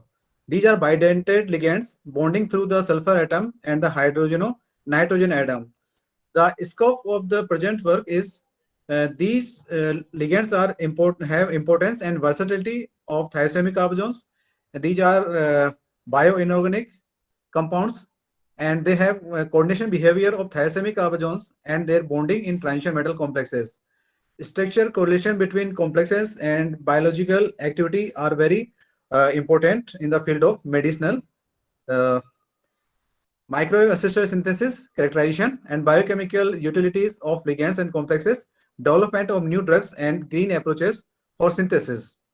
So there are various apparatus which have been used for these synthesis, which is EC UV double beam spectrophotometer, IR spectra were recorded on Bruker optic model, and TLC of all compounds measured by using silica gel, and microwave synthesis was carried out by microwave oven, and all the biological activities have been carried out with horizontal laminar BIFR Bikaner. So synthesis of 4-aminoacetophenone thiocyanuric carbazone, there are 2 methods. One is the green method by the using of microwave oven, and second is the simple method. So 4-aminoacetophenone thiocyanuric carbazone was reflexed in water bath from 70 to 90 degree for 6 to 10 hours. And in alternative green synthesis, reaction mixture was microwave irradiated for 2 to 10 minutes at 600 watt. After this, after the cooling, the crystal was separated, and they were recrystallized with the alcohol and dried under vacuum. And synthesis of the nickel second complexes with thiocyanuric carbazone also with the thermal method, and Grill novel synthesis. And these tables are shows discussion, result and discussion. The physiochemical data of the nickel thiocyanuric carbazone complexes.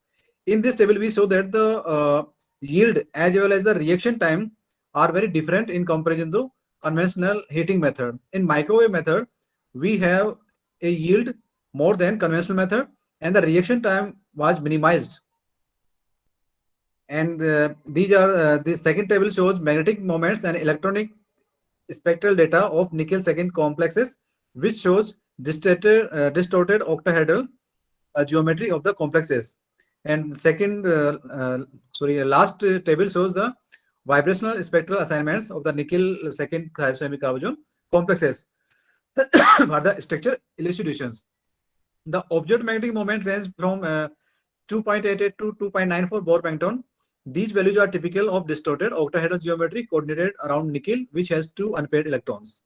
The intensity of the medium band in the range of 1153 to 1079 centimeter inverse assigned for the nitrogen stretching in spectrum of the ligands remains unchanged in all the spectrum of the complexes. However, it is shifted to high frequency.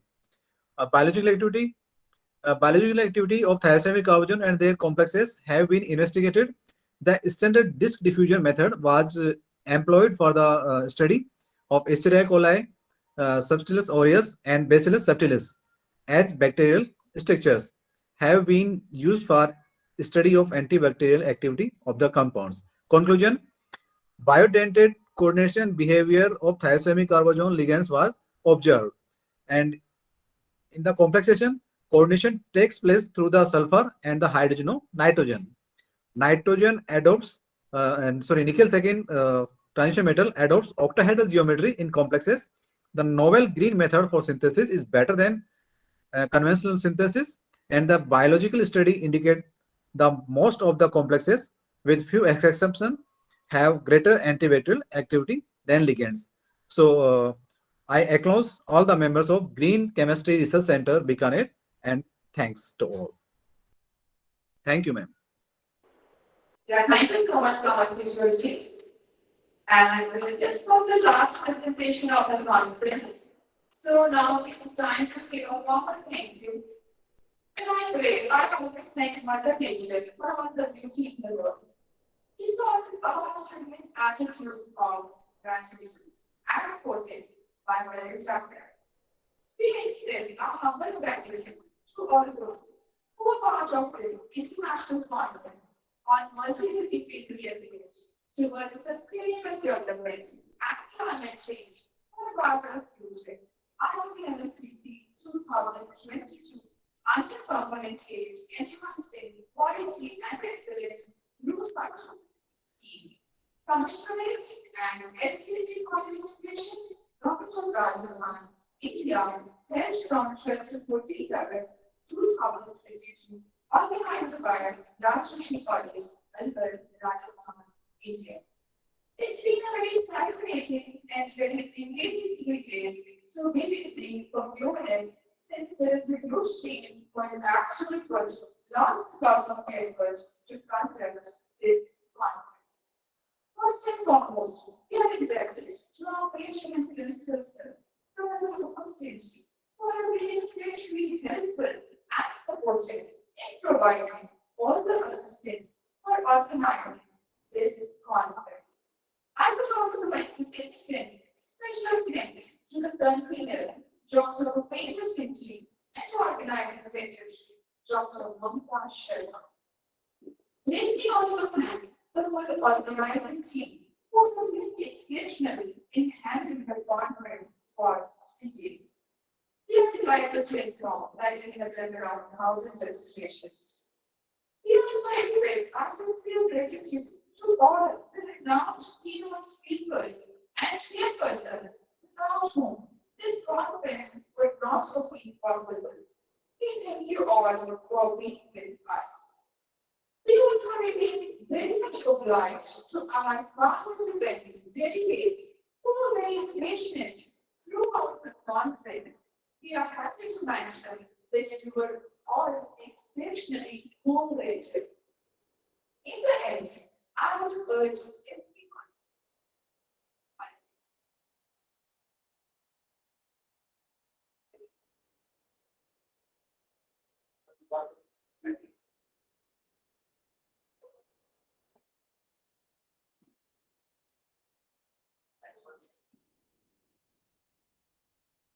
In the end, I would urge everyone to follow the solutions given by our esteemed delegates so that together we all can save our environment.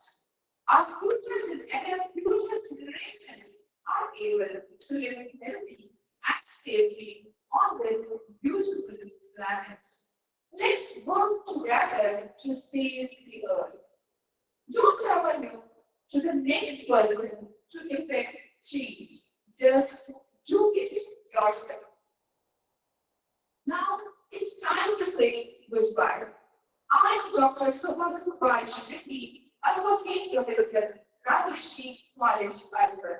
With my team, Dr. Ashwini Verma, Dr. Ved Prakash Gupta, Dr. Manish Sharma, Dr. Ravindra Kumar, Dr. Shanavas Khan, Mr. Sheetal Gupta, our expert in giving the technical assistance, and Mr. Manoj Meena. Now, I request you all to please stand up for Rashtragan. A humble request to all, please stand up for Rashtragan.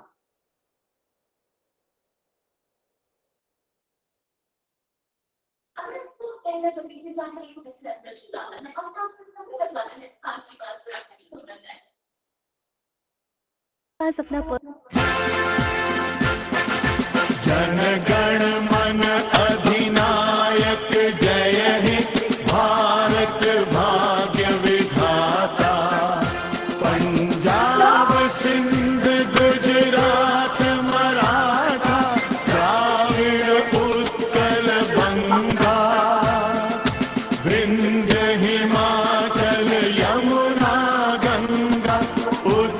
जल जलधि तरंगा तव शुभ नामे जागे तव शुभ आशीष मांगे गाहे तव जय गाथा जन गण मंगल दायक जय हे भारत भाग्य विधाता जय हे जय हे जय हे जय जय जय जय हे धन्यवाद।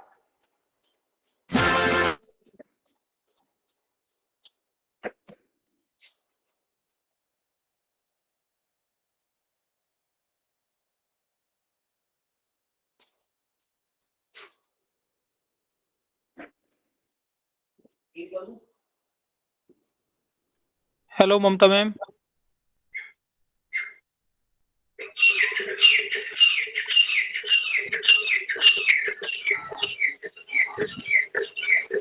हेलो ममता मैम।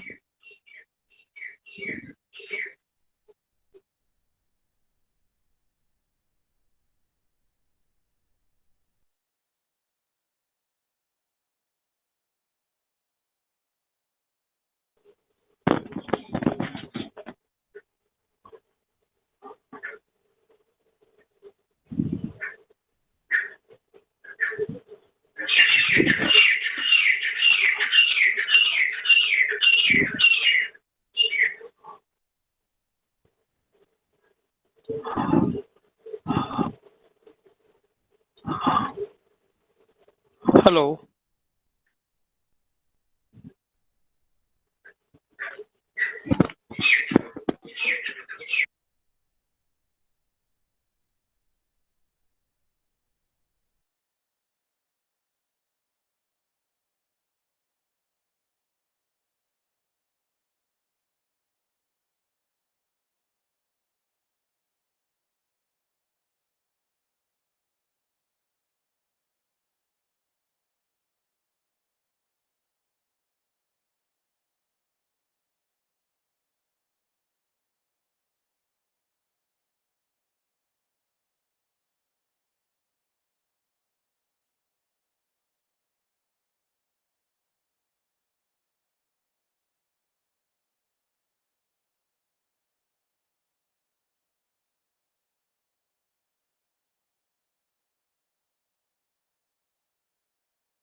जाऊन सांगू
बिरयानी 2 रुपए किलो।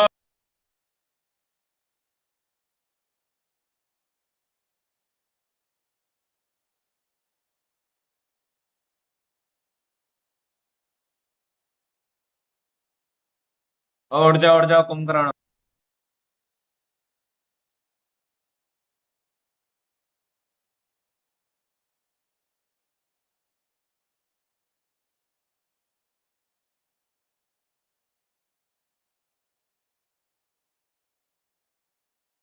दिवशी अपन ना फूल मात करो।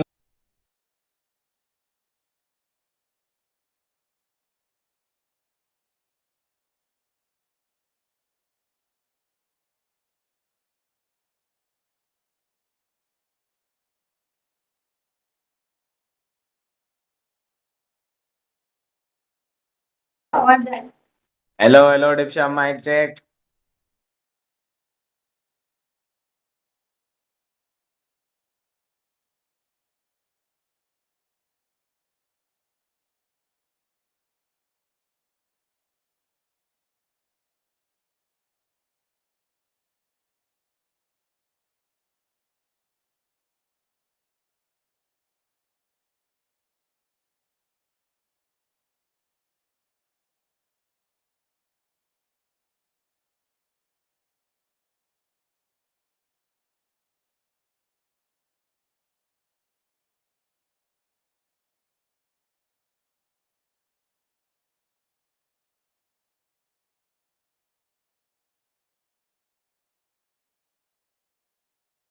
लो या प्लास्टिक रद्दी।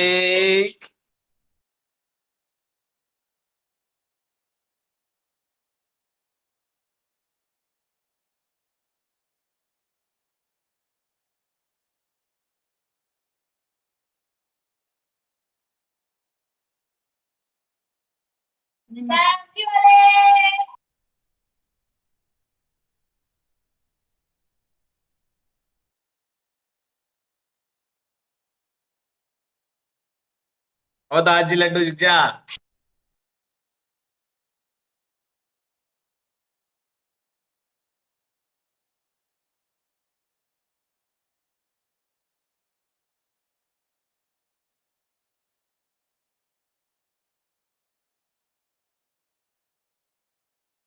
ओ लुटरिया पौकरिया उठ जा उठ जा।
Light.